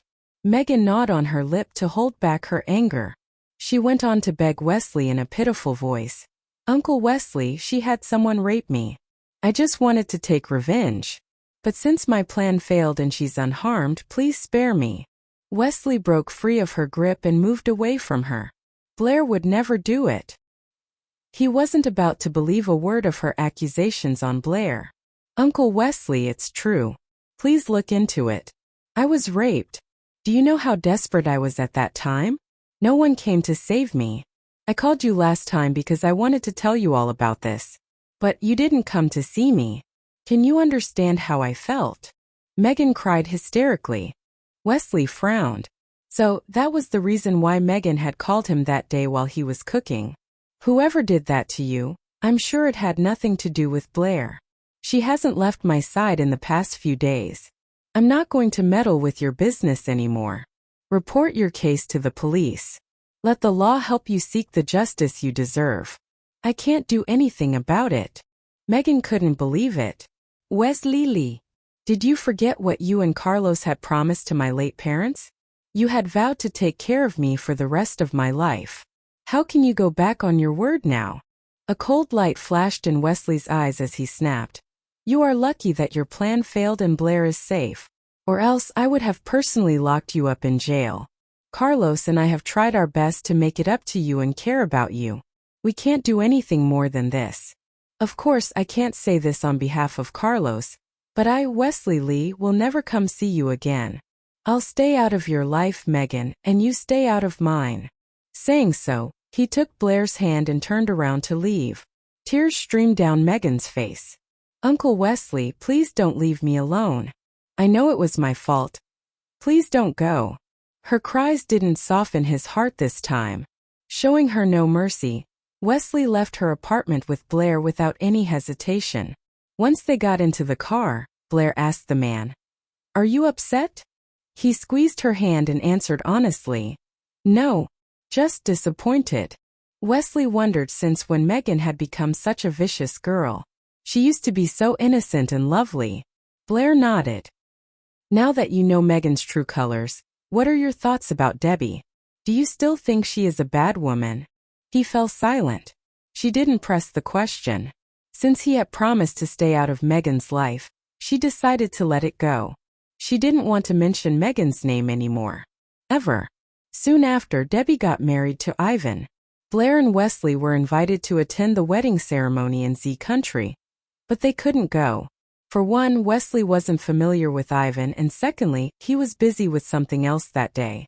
Blair didn't attend the wedding because Debbie had told her that her marriage to Ivan was fake, but it had to be kept a secret for now. However, something completely unexpected happened on. Drugged one night by her ex-boyfriend, a mysterious man took advantage of her in an ecstatic night filled with sex. To take her revenge, she married the man and used him. "As long as I'm alive, I'm still his legal wife, while all of you are just his mistresses." She remained adamant even when he was involved in scandals with other women. Eventually she stormed off after she learned that he had betrayed her again. But life brought her back to him a few years later, to his astonishment. Upset, he kissed her forehead. "No, I'm not going to cry. It's only natural to have such parting moments in life." He had witnessed too many deaths in his life. Quite a few of his comrades in arms had died in the battlefield or during dangerous missions. He had never shed a tear over their deaths, because he knew very well that the best way to honor them would be to give them a victory, not tears. At least, in his case, he felt that crying wouldn't solve anything or help vent his sadness. "Oh, you sound heartless. I bet you won't cry when I die in front of you one day," she joked. A dash of fear gripped his heart. He couldn't bear to imagine such a scene. Tightening his grip on her, he rebuked, "Don't say such stupid things." She chuckled. "Let's go home." Hum. The sky was dark with thick clouds. It looked like it would rain very soon. Wesley drove away from the cemetery without sparing the place a second glance. They returned to their normal life after that. Nobody mentioned Megan again. Megan owned a few houses, one of which was bought for her by Wesley, and the others were all under Carlos' name. Frankie, Carlos' assistant, had been in charge of Megan's funeral affairs, and he was also taking care of her assets. He sold all of her houses, and so, a large sum of money had been transferred to Wesley's account. He wanted to take Blair to D-City, but Carlos invited them for a trip to a seaside resort. For some dramatic reason, the number of people in the tour group had increased to 9 in the end. Blair was thrilled when she saw Debbie and Colleen. Xavier had come to the resort too, but unfortunately, he got a call and then left because he had to attend to something really urgent. Wesley didn't want Kinsley to come to this resort because he knew Blair was one of his fans. That worried him. But Kinsley was adamant about spending the holiday with his friends. As a result, a total of 9 people were spending their holidays together. When Blair saw Kinsley, she couldn't believe her eyes. Ka. She was too excited to speak fluently. Kinsley gave her a charming smile.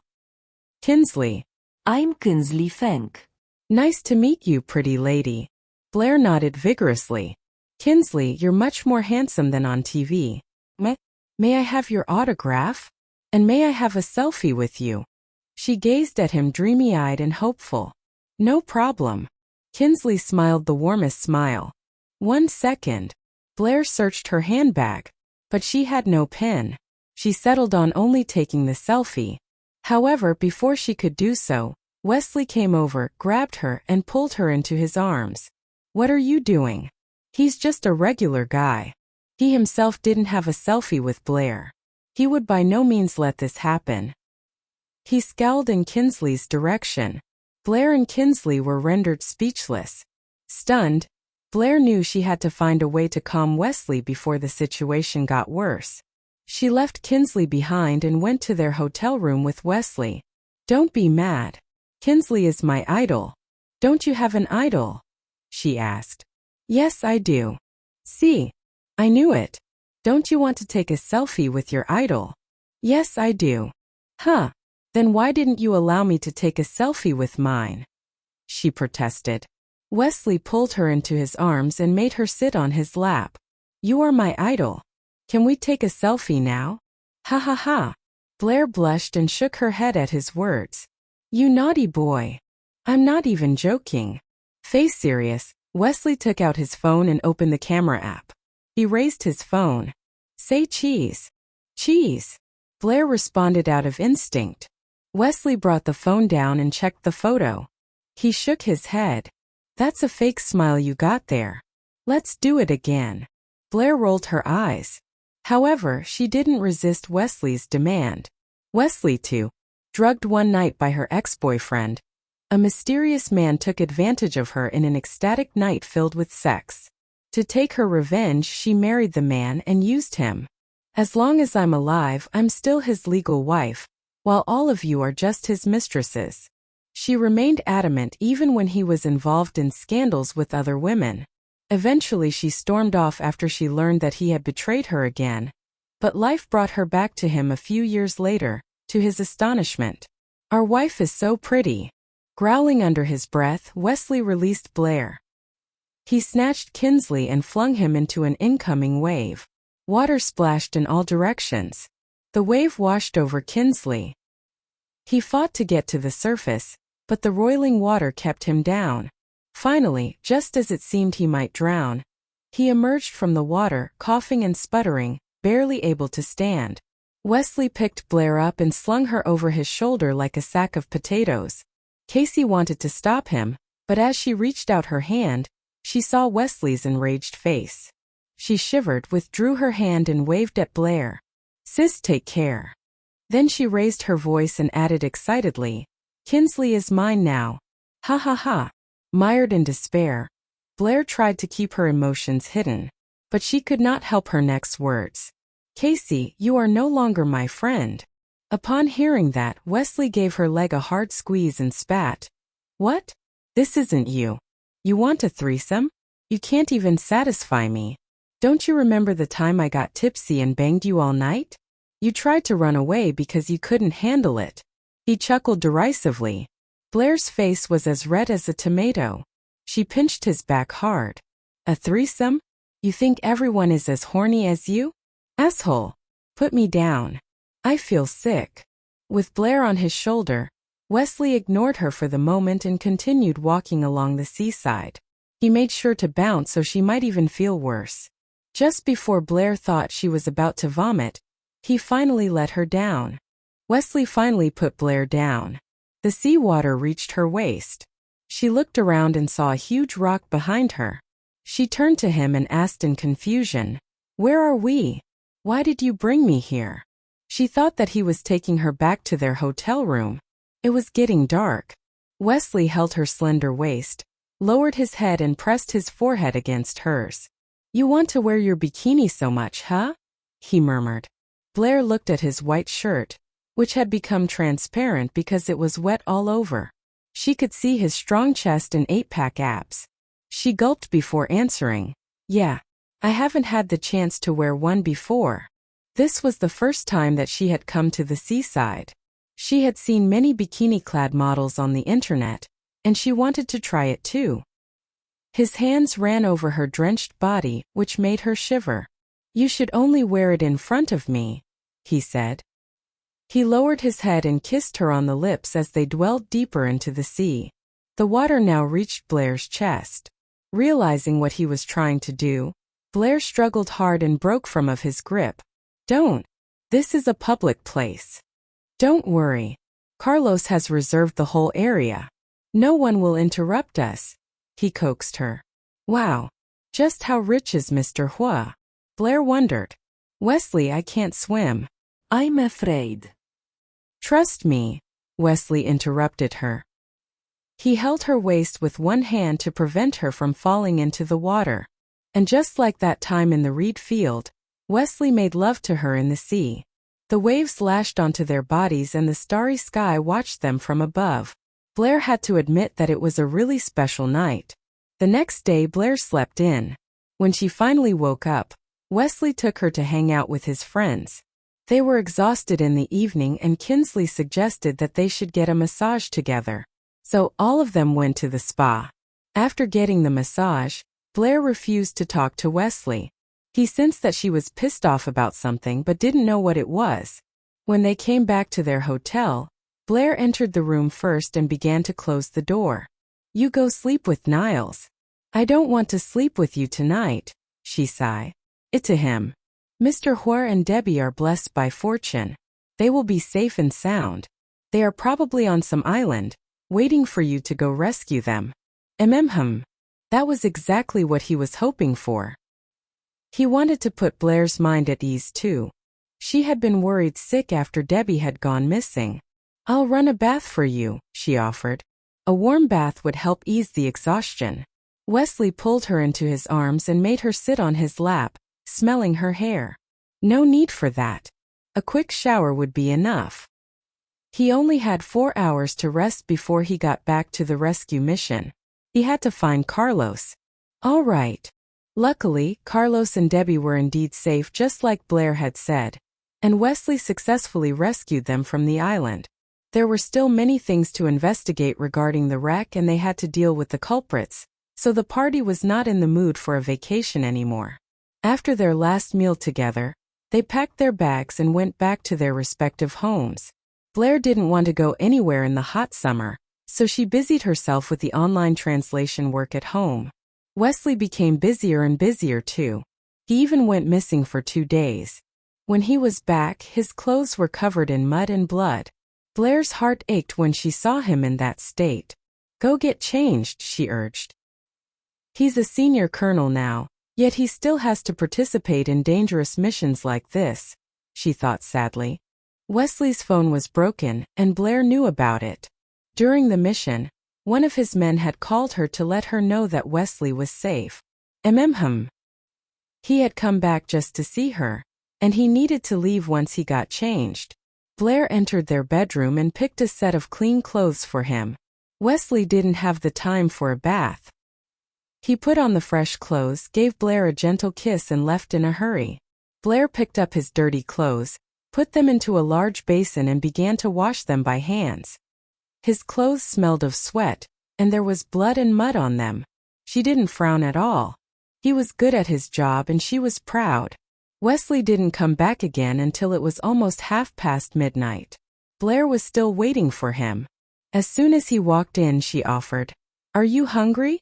Go take a warm bath first. I'll cook some noodles for you." "All right." Blair went to the bathroom and ran the hot water for him. While he took his bath, she began to cook. When Wesley got out of the bathroom, Blair was cooking the vegetables. "It'll be ready soon.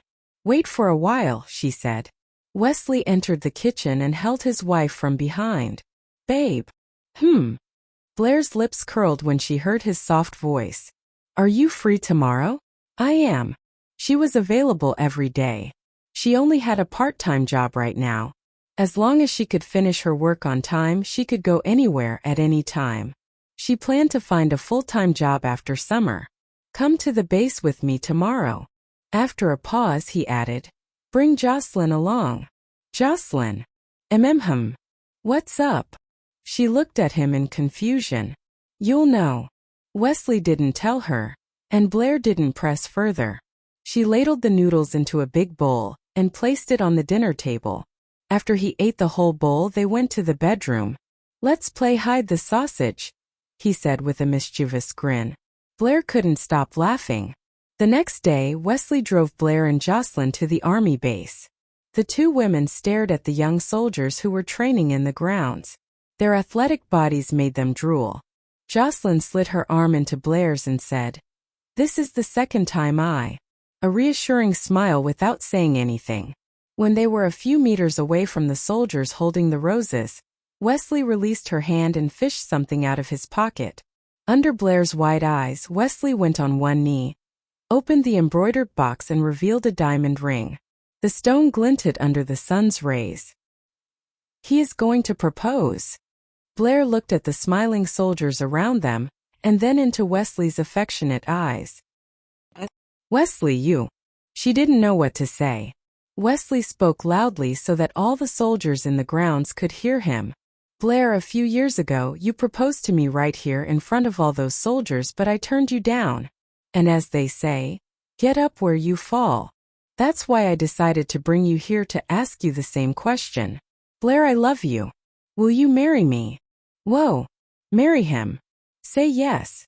Before Blair could answer, the soldiers began to echo Wesley. Their cheering made Blair's mind go blank for a second. She hadn't expected him to propose to her in front of his soldiers, just like how she had done a few years back. But she remembered what had happened 2 days ago, and tried to hold back her tears. No. I don't want to marry you, she said loud and clear. Disappointment, pain, guilt. A myriad of emotions flooded through Wesley. When I turned her down, did she feel the same back then? He thought. He regretted having treated her like that in the past.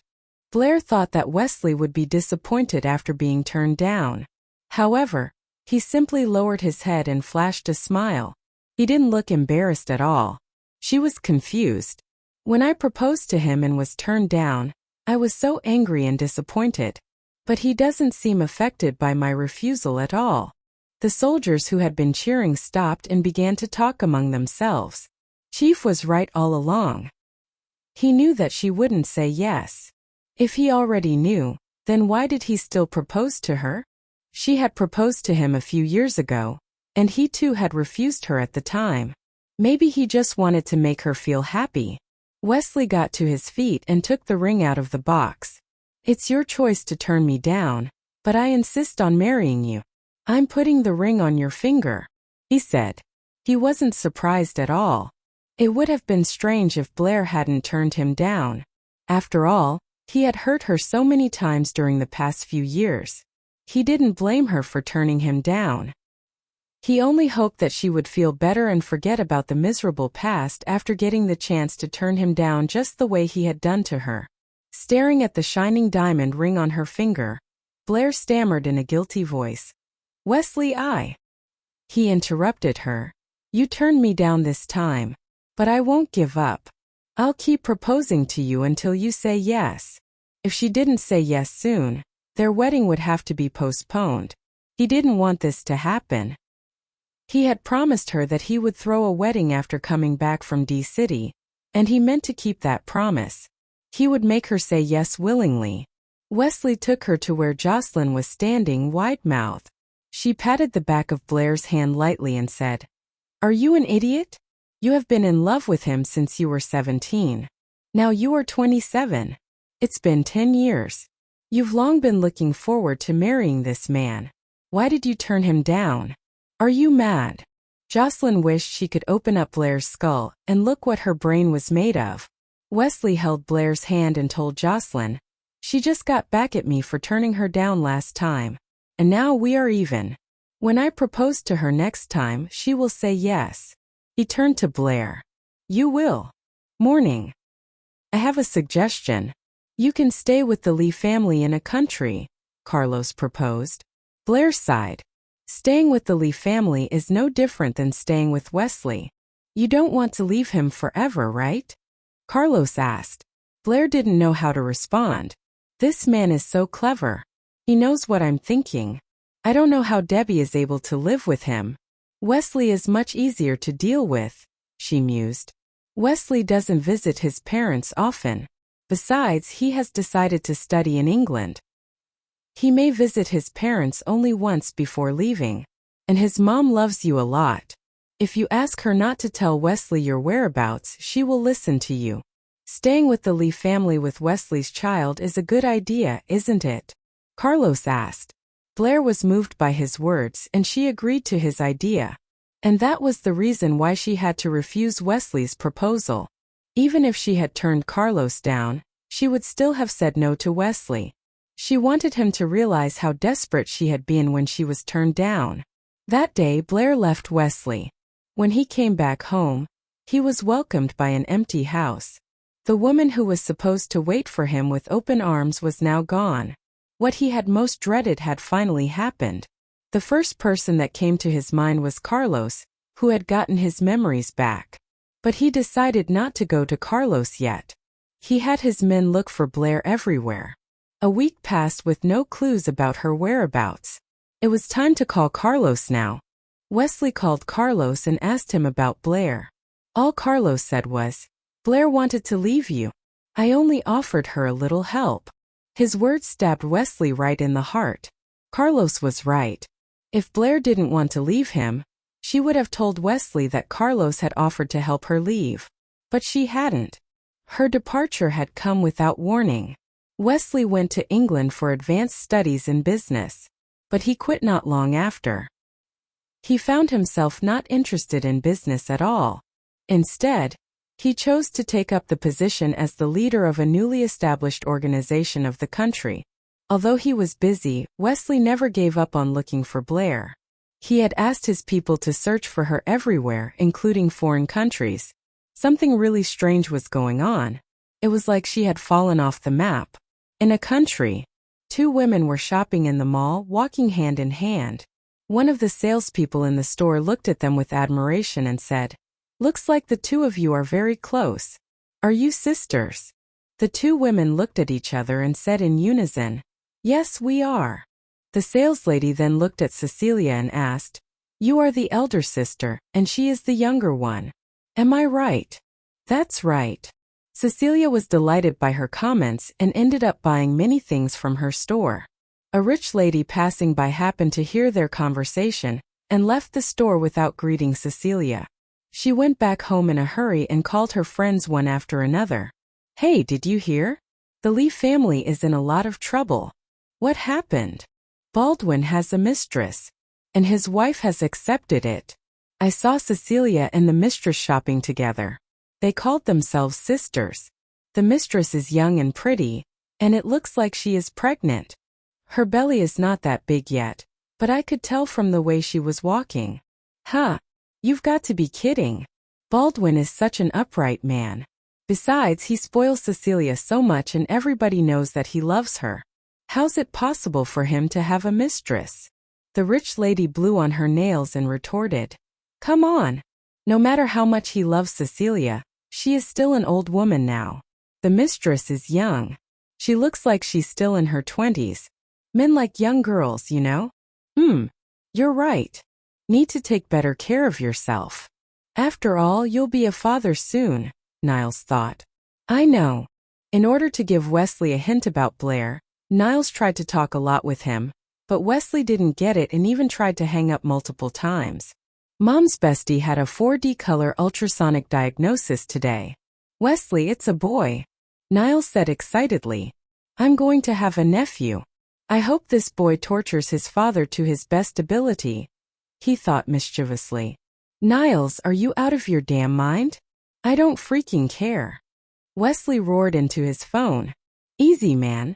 Niles shuddered and cast a pitiful glance at the woman sitting opposite him and casually eating an apple.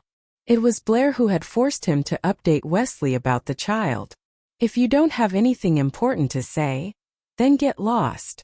Niles knew that his brother was about to hang up. "Wesley, any news on Blair?" he pried. The mere mention of her made Wesley angrier. After all, he hadn't seen her in months. No. "Fuck off." He hung up angrily.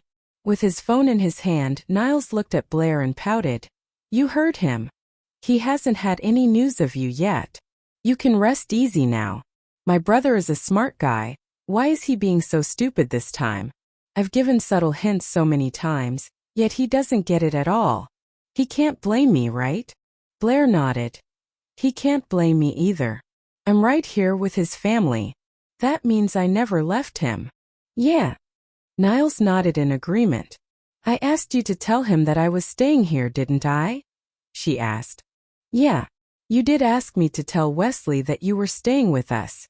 Niles nodded. He did tell him, but it was just that he always referred to Blair as Mom's bestie. Blair took a large bite of the apple in her hand. I've been staying quietly at home every day, taking good care of myself and the baby in my belly. What a caring mother I've been so far. I wonder if your brother has been loyal to me all this time. Niles nodded his head and assured her. Don't worry, Blair.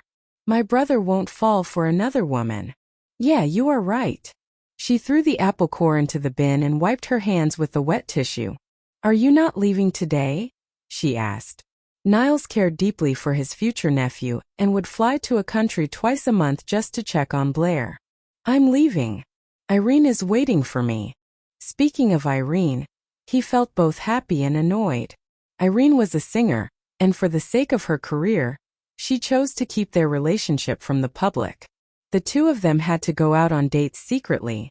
Why not just marry her as soon as possible? Then I can hang out with her, Blair suggested excitedly. At that moment, Cecilia walked into the room with a bowl of hot soup. Blair is right. Since you two love each other so much, you should get married soon. Then she turned to Blair. Here, have some soup. Blair pouted. She had gained weight in the past few months.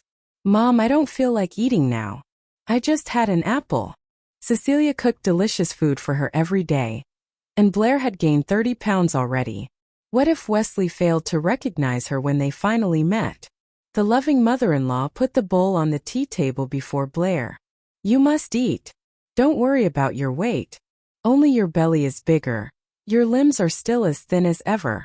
After giving birth to my dear grandson, you'll return to your normal size. Left with no choice, Blair picked up the bowl and started to eat the soup. When she was done with that, Cecilia gave her a handful of nuts. Eat. Nuts are good for both you and your baby. Blair sighed and received them. She knew that Cecilia wouldn't take no for an answer. Good girl. Do you want to go to the art exhibition today? A friend of mine has invited me. Sure. She was bored. Drugged one night by her ex-boyfriend, a mysterious man took advantage of her in an ecstatic night filled with sex. To take her revenge, she married the man and used him. As long as I'm alive, I'm still his legal wife, while all of you are just his mistresses. She remained adamant even when he was involved in scandals with other women. Eventually she stormed off after she learned that he had betrayed her again. But life brought her back to him a few years later, to his astonishment. Id. Cabo de Hornos, Wesley simply said. Niles' face twitched. Oh my God. That can't be good. The Chilean town, Cabo de Hornos, was the farthest town from a country. If you went straight east from the Pacific Ocean, there was a minimum distance of more than 20,000 kilometers. And if you went straight west from the Atlantic, that distance was also about 20,000 kilometers. Cabo de Hornos was the southernmost town, closest to the South Pole. Then you'll have to go to Cabo de Hornos to look for Blair, Niles said hastily. Blair is in Chile? Wesley asked in shock. He hadn't sent his men there to look for Blair. He didn't think she would be able to stay for long in a place near the South Pole. There were very few people there, and the town was called the end of the world. Niles shook his head. If you send Mom's bestie there, then Blair would be there. What nonsense are you? Wesley choked on his next words and stood frozen in his spot. He stared at Niles fiercely, and his pupils gradually grew larger. His voice was hoarse from excitement. You mean, Mom's bestie is Blair? He was too thrilled to speak properly. No wonder he was unable to find her. He had asked his men to look for Blair all over the world, but he had never thought of the possibility that she would be in the Lee family's residence. Niles nodded innocently. His brother had finally realized it. Why didn't you tell me this sooner? Wesley roared. He really wanted to strangle Niles to death. Niles was hurt that Wesley would assume that. I wanted to tell you, but you didn't give me a chance, he protested. Wesley released his brother and took a few deep breaths to calm himself. After a while he asked Niles, so she's pregnant? Yeah. How long? 9 months. Pretty soon, Blair would give birth, and then Wesley could be by her side. 9 months. That means she was pregnant when she left me. It's my kid, Wesley thought. A myriad of emotions flooded through him. He really hated his brother for keeping it a secret. He cocked his fist, ready to pound Niall's face in. His brother squeezed his eyes shut. Just as Niles thought he was doomed, the fist whizzed past his ear and hit the tree behind him. The tree trembled from the impact. Wesley couldn't wait to see Blair, so he commandeered a helicopter and flew out to see her. Helicopters aren't known for their range, but in this case it was sufficient for the distance he had to cover. The helicopter settled onto the helipad at the military base. The moment he alighted, an officer came over and saluted. "Wesley, you're just in time. I have something." "Sorry, sir. I have something else to deal with. I'm heading home." "That's what I wanted to tell you. Remember that criminal cabal you and Carlos rooted out? Well, you didn't get all of them and they found out where your family lives. You'll want some soldiers as backup. This might get ugly." Wesley stopped in his tracks. This was something that worried him greatly. After mulling it over for a bit, he brought a few soldiers and drove to where the Lee family lived. However, just as he got out of his car, his battle-honed senses told him something was wrong. He immediately dropped to the ground and narrowly avoided a bullet. One of the people had been lying in wait. Judging by the fact that what he heard was the gun and not the report, the guy must have installed a suppressor. Wesley rolled underneath the car, not wanting the sniper to be able to draw a bead on him. A shot hit the ground near him just as he rolled, and he was able to figure out where his attacker was. He knew it wasn't humanly possible to dodge a bullet. He'd seen The Matrix and his name wasn't Neo. The best way to avoid a bullet is not to be in the line of fire. If the gun has already fired, it's too late. Bullets travel faster than the sound of a gun. By the time you hear it, you've already been hit. More soldiers left the car, using it to shield them. Their guns drugged one night by her ex-boyfriend. A mysterious man took advantage of her in an ecstatic night filled with sex. To take her revenge, she married the man and used him. "As long as I'm alive, I'm still his legal wife, while all of you are just his mistresses." She remained adamant even when he was involved in scandals with other women. Eventually she stormed off after she learned that he had betrayed her again. But life brought her back to him a few years later, to his astonishment. "Take heartache. Blair, I told you to shut up," he ordered. Blair gave him a smile. "I forgive you. For marrying Patty. I know. She seduced you. You've been with her for 2 years and you must have slept with her. I forgive you for this. Will you please forgive me for not saying yes when you proposed?" It was something she felt guilty about for a long time. "Fuck. I've never slept with another woman. I only have one woman, and that's you," Wesley shouted. Blair was elated when she heard his explanation. "Wesley, if I don't make it, please save our baby. I've never been strong. And it makes no difference if I'm gone. But our baby is different. It's a boy. He'll be a good man like you, Wesley." She vomited another mouthful of blood, which stained their clothes red, stinging his eyes. Wesley looked at the dying Blair, and tears fell for the first time since he could remember. He constantly wiped the blood on Blair's mouth. Tears fell down her face and mingled with the blood. He pressed down on the makeshift bandage to stop the blood that had been pooling there. She cried out sharply. Blair was shocked to see Wesley cry for the first time. His men were surprised as well. Blair's heart ached. This man must really love her. She didn't want him to cry for her. He was a hero and heroes didn't cry. "Don't cry," she said weakly. "Shut up," he spat.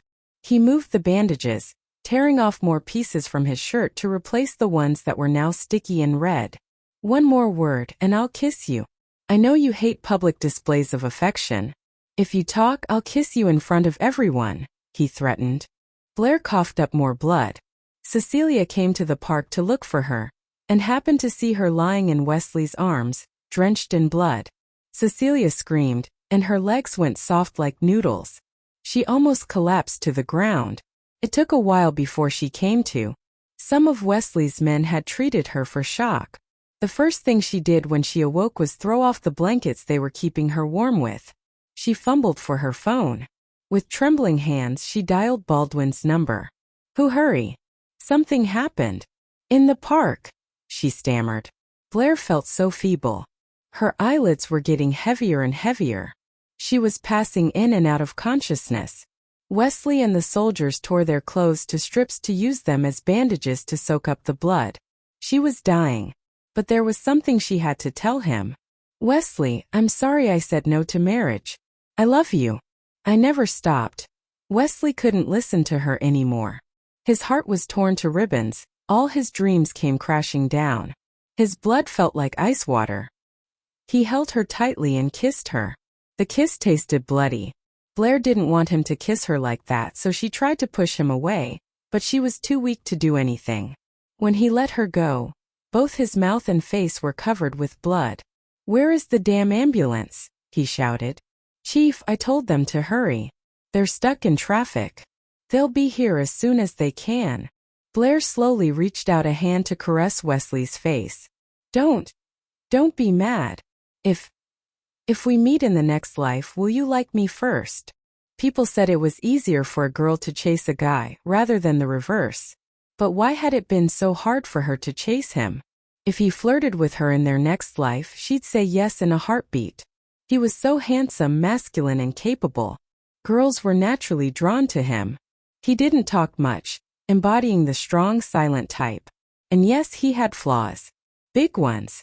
Sometimes he could be a pain in the ass, but most of the time she thought him adorable. He was her Wesley. Her beloved one. "Quit talking like that. Fuck the next life. I want you in this one. You gotta live. I need to step up my boyfriend game. I'll bring you flowers every day, ask you out, and take you on trips. You can wear whatever bikini you like. I'll buy you Odin and bubble tea. We'll go to the movies. I'll take you anywhere you want to go. You have a lot to live for. Keep your eyes open. If you sleep, I'll hunt you do." Drugged one night by her ex-boyfriend, a mysterious man took advantage of her in an ecstatic night filled with sex. To take her revenge, she married the man and used him. "As long as I'm alive, I'm still his legal wife, while all of you are just his mistresses." She remained adamant even when he was involved in scandals with other women.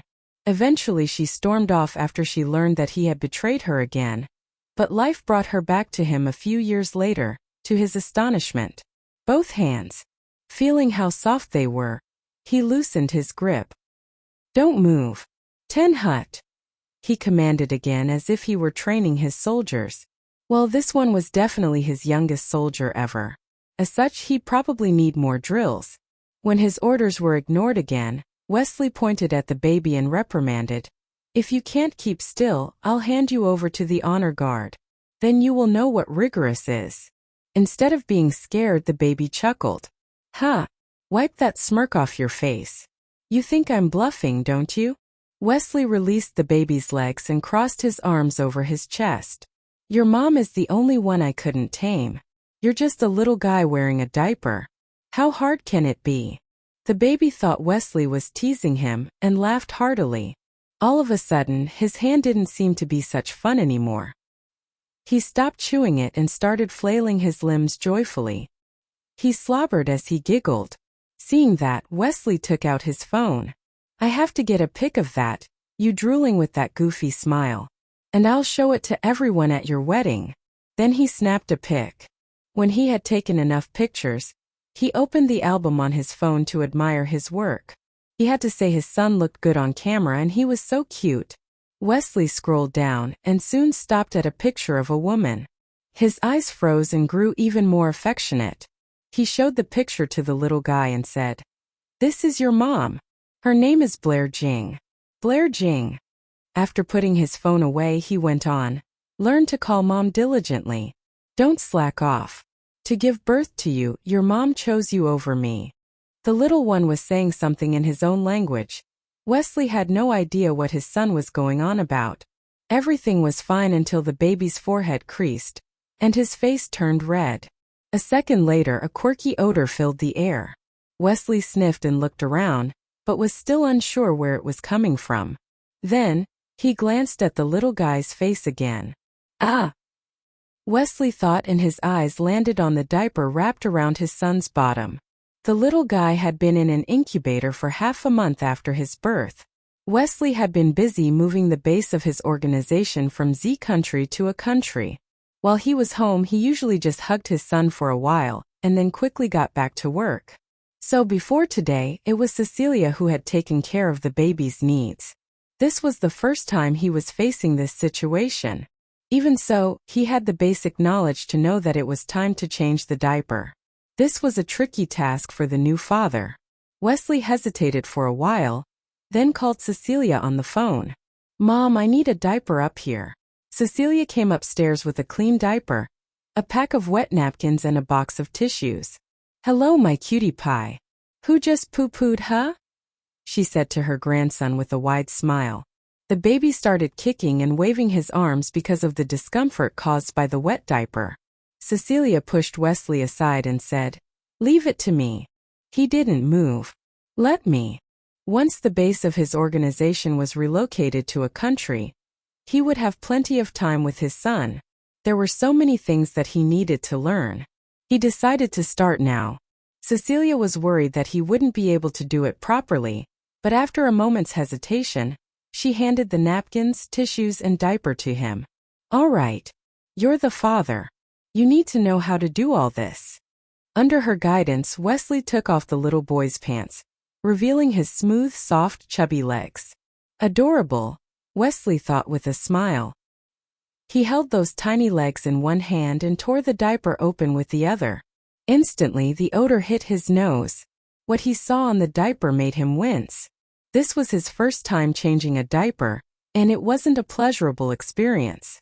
Seeing the frown on his face, Cecilia said sternly, "Your dad changed your diapers all the time when you drugged one night by her ex-boyfriend. A mysterious man took advantage of her in an ecstatic night filled with sex. To take her revenge, she married the man and used him. As long as I'm alive, I'm still his legal wife, while all of you are just his mistresses." She remained adamant even when he was involved in scandals with other women. Eventually she stormed off after she learned that he had betrayed her again. But life brought her back to him a few years later, to his astonishment. Blair never shows her weakness to anyone, and she is anything but mediocre. Without her support and patience, I would never have achieved so much in my life. He had come face to face with life-threatening dangers countless times. She had been the ray of light, giving him faith, courage, and energy to move further. At every crucial juncture, he thought of her and told himself that he had to survive, because she was still waiting for him, and he still owed her a wedding, a future. Even now, she gave him the strength to move forward. He still held on and overcame every seemingly impossible mission. No doubt Wesley was a hero, but Blair was the reason behind his every success. He missed her. He took his son from the captain's arms and said to the baby, "Let's go see if your mom has woken up. If she hasn't, then you and I will wake her up." The captain felt a pang of pain. He patted Wesley on the shoulder, but left his words unsaid. After saying goodbye to Keith and Cecilia, he walked out of the Lee residence with Wesley. After the guest's car drove off, Wesley walked with his son towards the entrance of the apartment complex. For the convenience of visiting Blair, Wesley had her transferred to the hospital near their home. In the ward, he put his son on the bed next to his mother and told him, "Gifford, say hi to your mom. Say wake up, mommy." Holding her hand, Wesley took out a ring from his pocket and put it on her finger. She was so thin now that the ring did not fit anymore. But Wesley insisted that she wear it. "After she wakes up, I'll help her glow like a mother-to-be again," Wesley mused. Gifford Lee crawled forward towards Blair and sat on her leg, looking at the woman who was asleep every time he saw her. She wasn't very interesting to him. Wesley thought Gifford Lee might call Blair Mama. That was doable, but the child made no sound. So Wesley patted him on his bottom and urged, "Mama! Mama!" Gifford Lee called, reaching out his tiny hand to grab Blair's. Blair's hair had grown much longer. A few strands had fallen loose, covering her forehead. Wesley tenderly tucked it behind her ear. "Honey, our son's here to see you. You've been sleeping a long time. Could you open your eyes and hold him? There was no change. She still had her eyes shut, her breathing regular.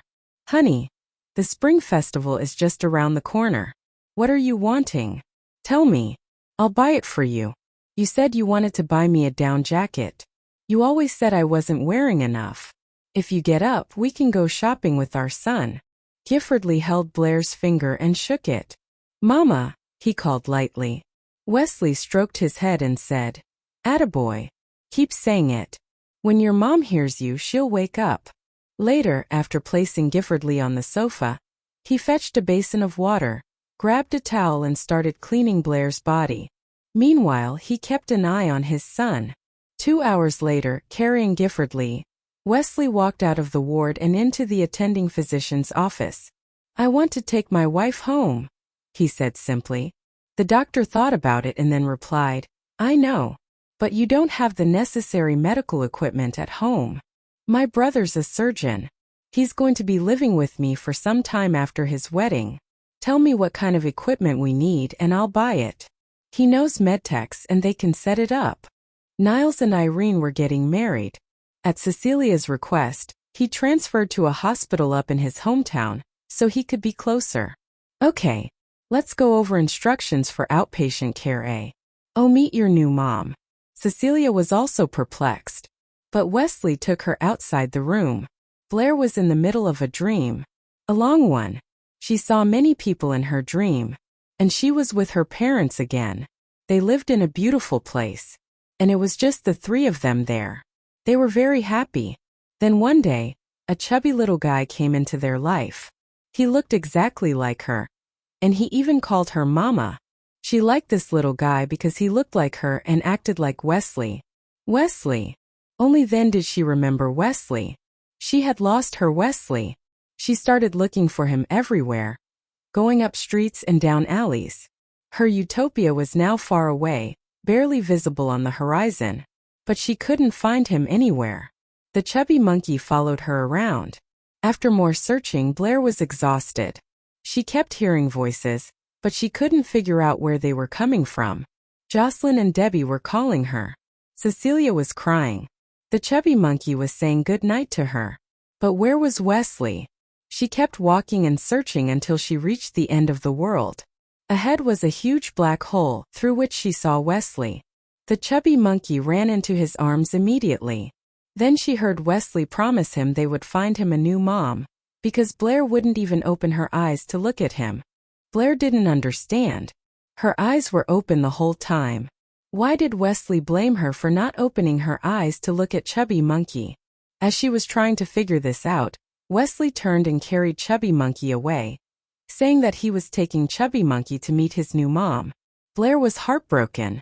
She yelled Wesley's name as she dashed towards the black hole as fast as her 2 feet could carry her. She jumped into it and started falling. It was so dark she had to close her eyes. Darkness always scared her. The sensation of falling gave her vertigo. She didn't know how much time had passed. When she opened her eyes again, a bright light could be seen. The glare forced her to shut her eyes again. She didn't know where she was. The air smelled of roses. But she hadn't found Wesley yet. She couldn't keep her eyes shut. She'd never see him that way. She tried to open her eyes, and that was when she saw Wesley. Their eyes met. He looked happy and affectionate. Chubby Monkey, she said in a hoarse voice. Wesley was confused. What's this about a monkey? Blair shook her head. My son. The joy in his eyes faded. Honey, shouldn't I be the one you want to see most? You're taking my son away. She was so weak she started gasping for air. Wesley kissed her on the lips. His eyes reddened with tears. Honey, I missed you so much. Chubby Monkey. No. My son. Blair had never seen her son before. Did he look like the chubby monkey in her dream? Wesley called the family physician first. Then he called Cecilia to ask her to bring Gifford upstairs. When Cecilia saw that Blair was awake, she laughed and cried tears of joy. Ah! Blair, you're finally awake. Mom! Blair called weakly. But her eyes quickly landed on the little guy standing beside Cecilia. He was clutching a toy, staring at her. And he did look exactly like Chubby Monkey. Wesley gestured Gifford to come forward. And Patty, but he still wanted to prove his innocence. The video had been saved on his phone. He had been waiting to play it for her. In the video, Wesley and Patty were in a room together. It was gray, featureless, and there was almost no furniture but a table and chair. It looked like an interrogation. She could hear their voices. That night after I drove you home, I got a phone call from the police on my way home. They asked me to go to the police station because Patty told them she'd only talk if I was there. So I came by to make sure she kept her word. I drove to the police station. When you called, I was in the middle of the interrogation. Blair learned the rest from the video. Realizing what exactly happened that night, she felt embarrassed for having been mad at Wesley. She pushed the phone away and said, "I said I believed you. Why did you show me this?" Wesley raised his brow and closed the video. "So you said, but I know you. Did you know how focused you were on the video just now?" Blair blushed. "He knows everything. Blair, you silly woman. She isn't smart. Too naive by half, too gullible. But she's my silly woman. I love her. I love everything about her." Blair stuck out her tongue. "Stop nagging me. It will only make me sillier," she protested. Wesley felt helpless about Blair's simplicity. He lowered his head and kissed her lips. "What a simple-minded woman you are. Are you tired of me already?" She rolled her eyes. Caressing her cheek, he answered, "Yes, you're too thin. The meatier, the cuddlier." Blair pouted in anger. If she were stronger, she would have kicked him off the bed. "Then go find another woman." "No, I won't. I'll feed you till you weigh at least 50 kilos. No, that's still too thin. The ideal weight would be around 60. You can't be serious. I'm only 1.63 meters tall. If I weigh that much, I'll look like a meatball." Wesley laughed as he pictured that. Round-faced and fleshy, Blair would be lovelier than ever. That would be perfect. "I won't be able to keep my hands off you." Blair grabbed his hand that was still stroking her face. "Wesley, there's something I regret so much." "What's that?" "Turning you down." Wesley smiled gently and kissed her hand. "My regret is deeper and older than yours." "What do you regret?" "Rejecting your proposal years ago. That was his biggest mistake." Blair's eyes reddened. "Wesley, will we have our happiness ever after now?" "I'll never leave you again. Till death do us apart, my love." "We will." "Wesley." I'm tired. "Sleep, babe." He tucked her in. "Wesley." "I love you." He stopped and looked up at her. She had closed her eyes. "Sleep tight, darling." "I love you too," he said as he planted a gentle kiss on her forehead. Blair gave a sweet smile and fell asleep. Wesley and Cecilia took really good care of Blair. With her health getting better, Wesley started planning their wedding. On the third night after she woke up, something occurred to her out of the blue. "Wesley!" Blair yelled at him while he was lying next to her in bed, ready to sleep. "What? Are you not feeling well?" He sat up right away. No. "I just remembered something." "What is it?" "What did you say about me to Dad?" Wesley didn't understand. "To Dad?" "Nothing." "Edie." Blair pecked him on the lips. "Good night, honey." For the next 2 weeks, Wesley came home as early as he could to take care of Blair. He fed her and cleaned her. Gradually, her pale countenance became rosy. One day, he was on his way back to town from a mission. As soon as the car got off the expressway, the soldiers heard someone yelling for help. The window was down, so they heard the voice loud and clear. It came from the dark alley nearby. Talbot was sitting in the passenger seat. He and Wesley exchanged looks, and then they parked the car and got out immediately. A few more soldiers got out of the car behind theirs. "You two go check it out," he commanded, pointing at 2 of the soldiers. "Yes, Chief." Soon they heard the sounds of fists and flesh colliding. One of the 2 soldiers ran back and reported, Chief, some punks are harassing a woman. Let's go help. Wesley walked into the alley with 3 soldiers. Those punks took off as soon as they saw them.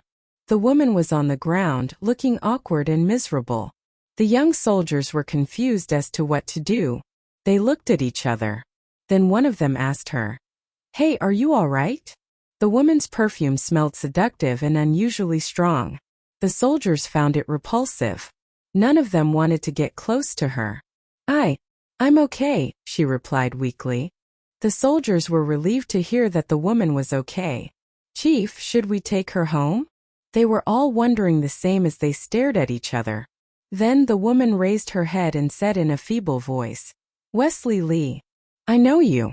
All eyes were on Wesley at once. His brows knitted tightly. Wesley was good with faces. He had met this woman before, and Cecilia had once complained about her, Stella. None of the soldiers wanted to take her home. Since Wesley remained silent, they quickly made excuses for themselves, in case he dumped the woman on them. "Chief, all of us except you have to go back to the office. So you're the only one available to drive her home." "Right. Off we go." "Bye, Chief." They started running as if they were in a race. Within seconds they had all gotten into the second car and were gone. For the first time, Wesley was impressed by his soldiers' efficiency. He looked around. There was nobody else nearby, and Stella looked miserable. Out of options, he flung the heavily perfumed woman onto his shoulder and carried her to the car. He made her sit in the back seat and drove off. Past midnight, Blair was woken up by a kiss. She knew that it was Wesley. He would kiss her every time he got home. But tonight something was different. Blair was about to say something when she sensed the strong perfume on him. "I don't wear perfume." "Whose is that?" She was alerted, but hid her anxiety well. "You're back," she said in a relaxed tone. "Yeah. I'm going to take a shower." "Okay." Blair watched the bathroom door close behind him. Then she went back to sleep with uncomfortable thoughts running in her mind. The next day, Blair received a call from Jocelyn. After chatting for a while, Jocelyn started rambling absent-mindedly. Clearly, something was on her mind. She wanted to say something but wasn't sure if she should. Blair sensed her hesitation. "Jocelyn, it's me. If you've got something to say, just say it." Jocelyn was yes, but she countered, "So what?" "He is cheating on you. He has been with me for the past few days." Blair ignored her and continued, "Wesley would never allow me to stay in a place like this. It's so filthy and insecure." Stella had nothing to retort. "My husband is hot, isn't he? Horny women like you always throw themselves at him, but he never gives a damn about any of them."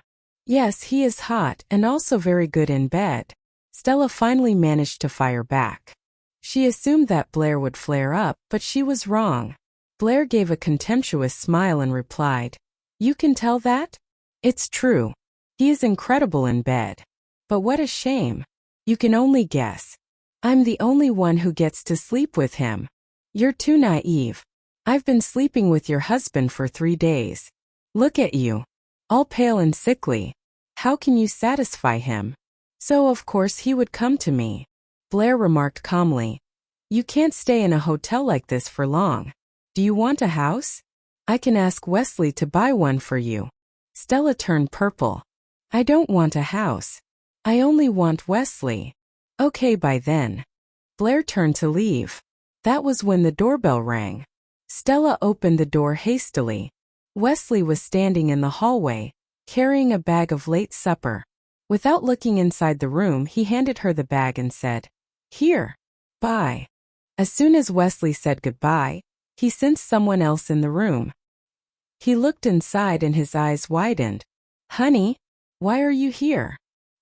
He quickly strode towards Blair and wrapped her in his arms. "You're still sick. You shouldn't have come here." Blair raised her head to look at him with a smile. "I'm feeling fine. I came to check on Miss Juga." "Wesley, how could you let her stay in such a lousy hotel?" Without even looking at Stella, he replied, "I have no money." Blair glared at him with feigned anger. "Liar. If you didn't have any money, Then how could you afford to buy me that expensive bracelet? Well, I spent it all. Now shush. You're not fully recovered yet. You shouldn't be talking too much. Let's go home. Wesley scooped her up in his arms. Okay. She locked her arms around his neck and pecked him on the cheek. They started making their way towards the door. When they passed Stella, Wesley said, Miss Zhuge, after the group buying discount, the room cost $507 for the past 3 days. We'll round that amount to $500. And the 3 meals came up to $45. So that's $545. Please return the money as soon as possible. Wesley. You. Stella's blood boiled with rage and humiliation. What? Did you think I was doing all this out of the goodness of my heart? Wesley smirked. Blair tried to stifle her laughter. Darling, it's just a few $100. Let's just think of it as a little financial help for Miss Zhuge. All right, honey. If you say so. He carried Blair out of the hotel and to the parking lot. Gently, he placed her in the passenger seat and buckled her up. She looked irresistibly attractive today. Wesley leaned towards her for a kiss. But Blair covered his mouth with her hand. Only then did he notice that the smile had vanished from her face. I knew it. I knew she was only pretending as if she didn't care. He thought. Explain. Don't tell me this was a mission. I won't buy it, she demanded. If it had been some other woman in that hotel, Blair might have thought it pos. See to her. He looked up at the national flag. I thought I belonged to the country and the people. I never wanted a family. I was afraid that I was incapable of making anyone happy. But ever since Blair walked into his life, he realized that he was wrong. He wanted her to be happy. And he now knew that he could make her happy. He was grateful that they had met and had ended up together. And Wesley knew that he would regret it for the rest of his life if he let her go. What made you change your mind? Blair asked with a smile. You. I love you. I want you to be happy. Blair, will you marry me? Worried that she would turn him down again, Wesley had sent everybody away and made the playground theirs alone. Eyes brimming with tears, Blair asked, Didn't you secretly get our marriage certificates years ago? I didn't intend to keep it from you. I wanted to give it to you as a surprise. But you threw the certificates away. Wesley's voice was low. I threw them away? When? Blair reflected. Then she remembered that he had once given her a file, and she had thrown it away angrily. It was a long time ago. Wesley thought that she might not remember it anymore. So he continued. That day, I gave you an envelope containing our marriage certificates.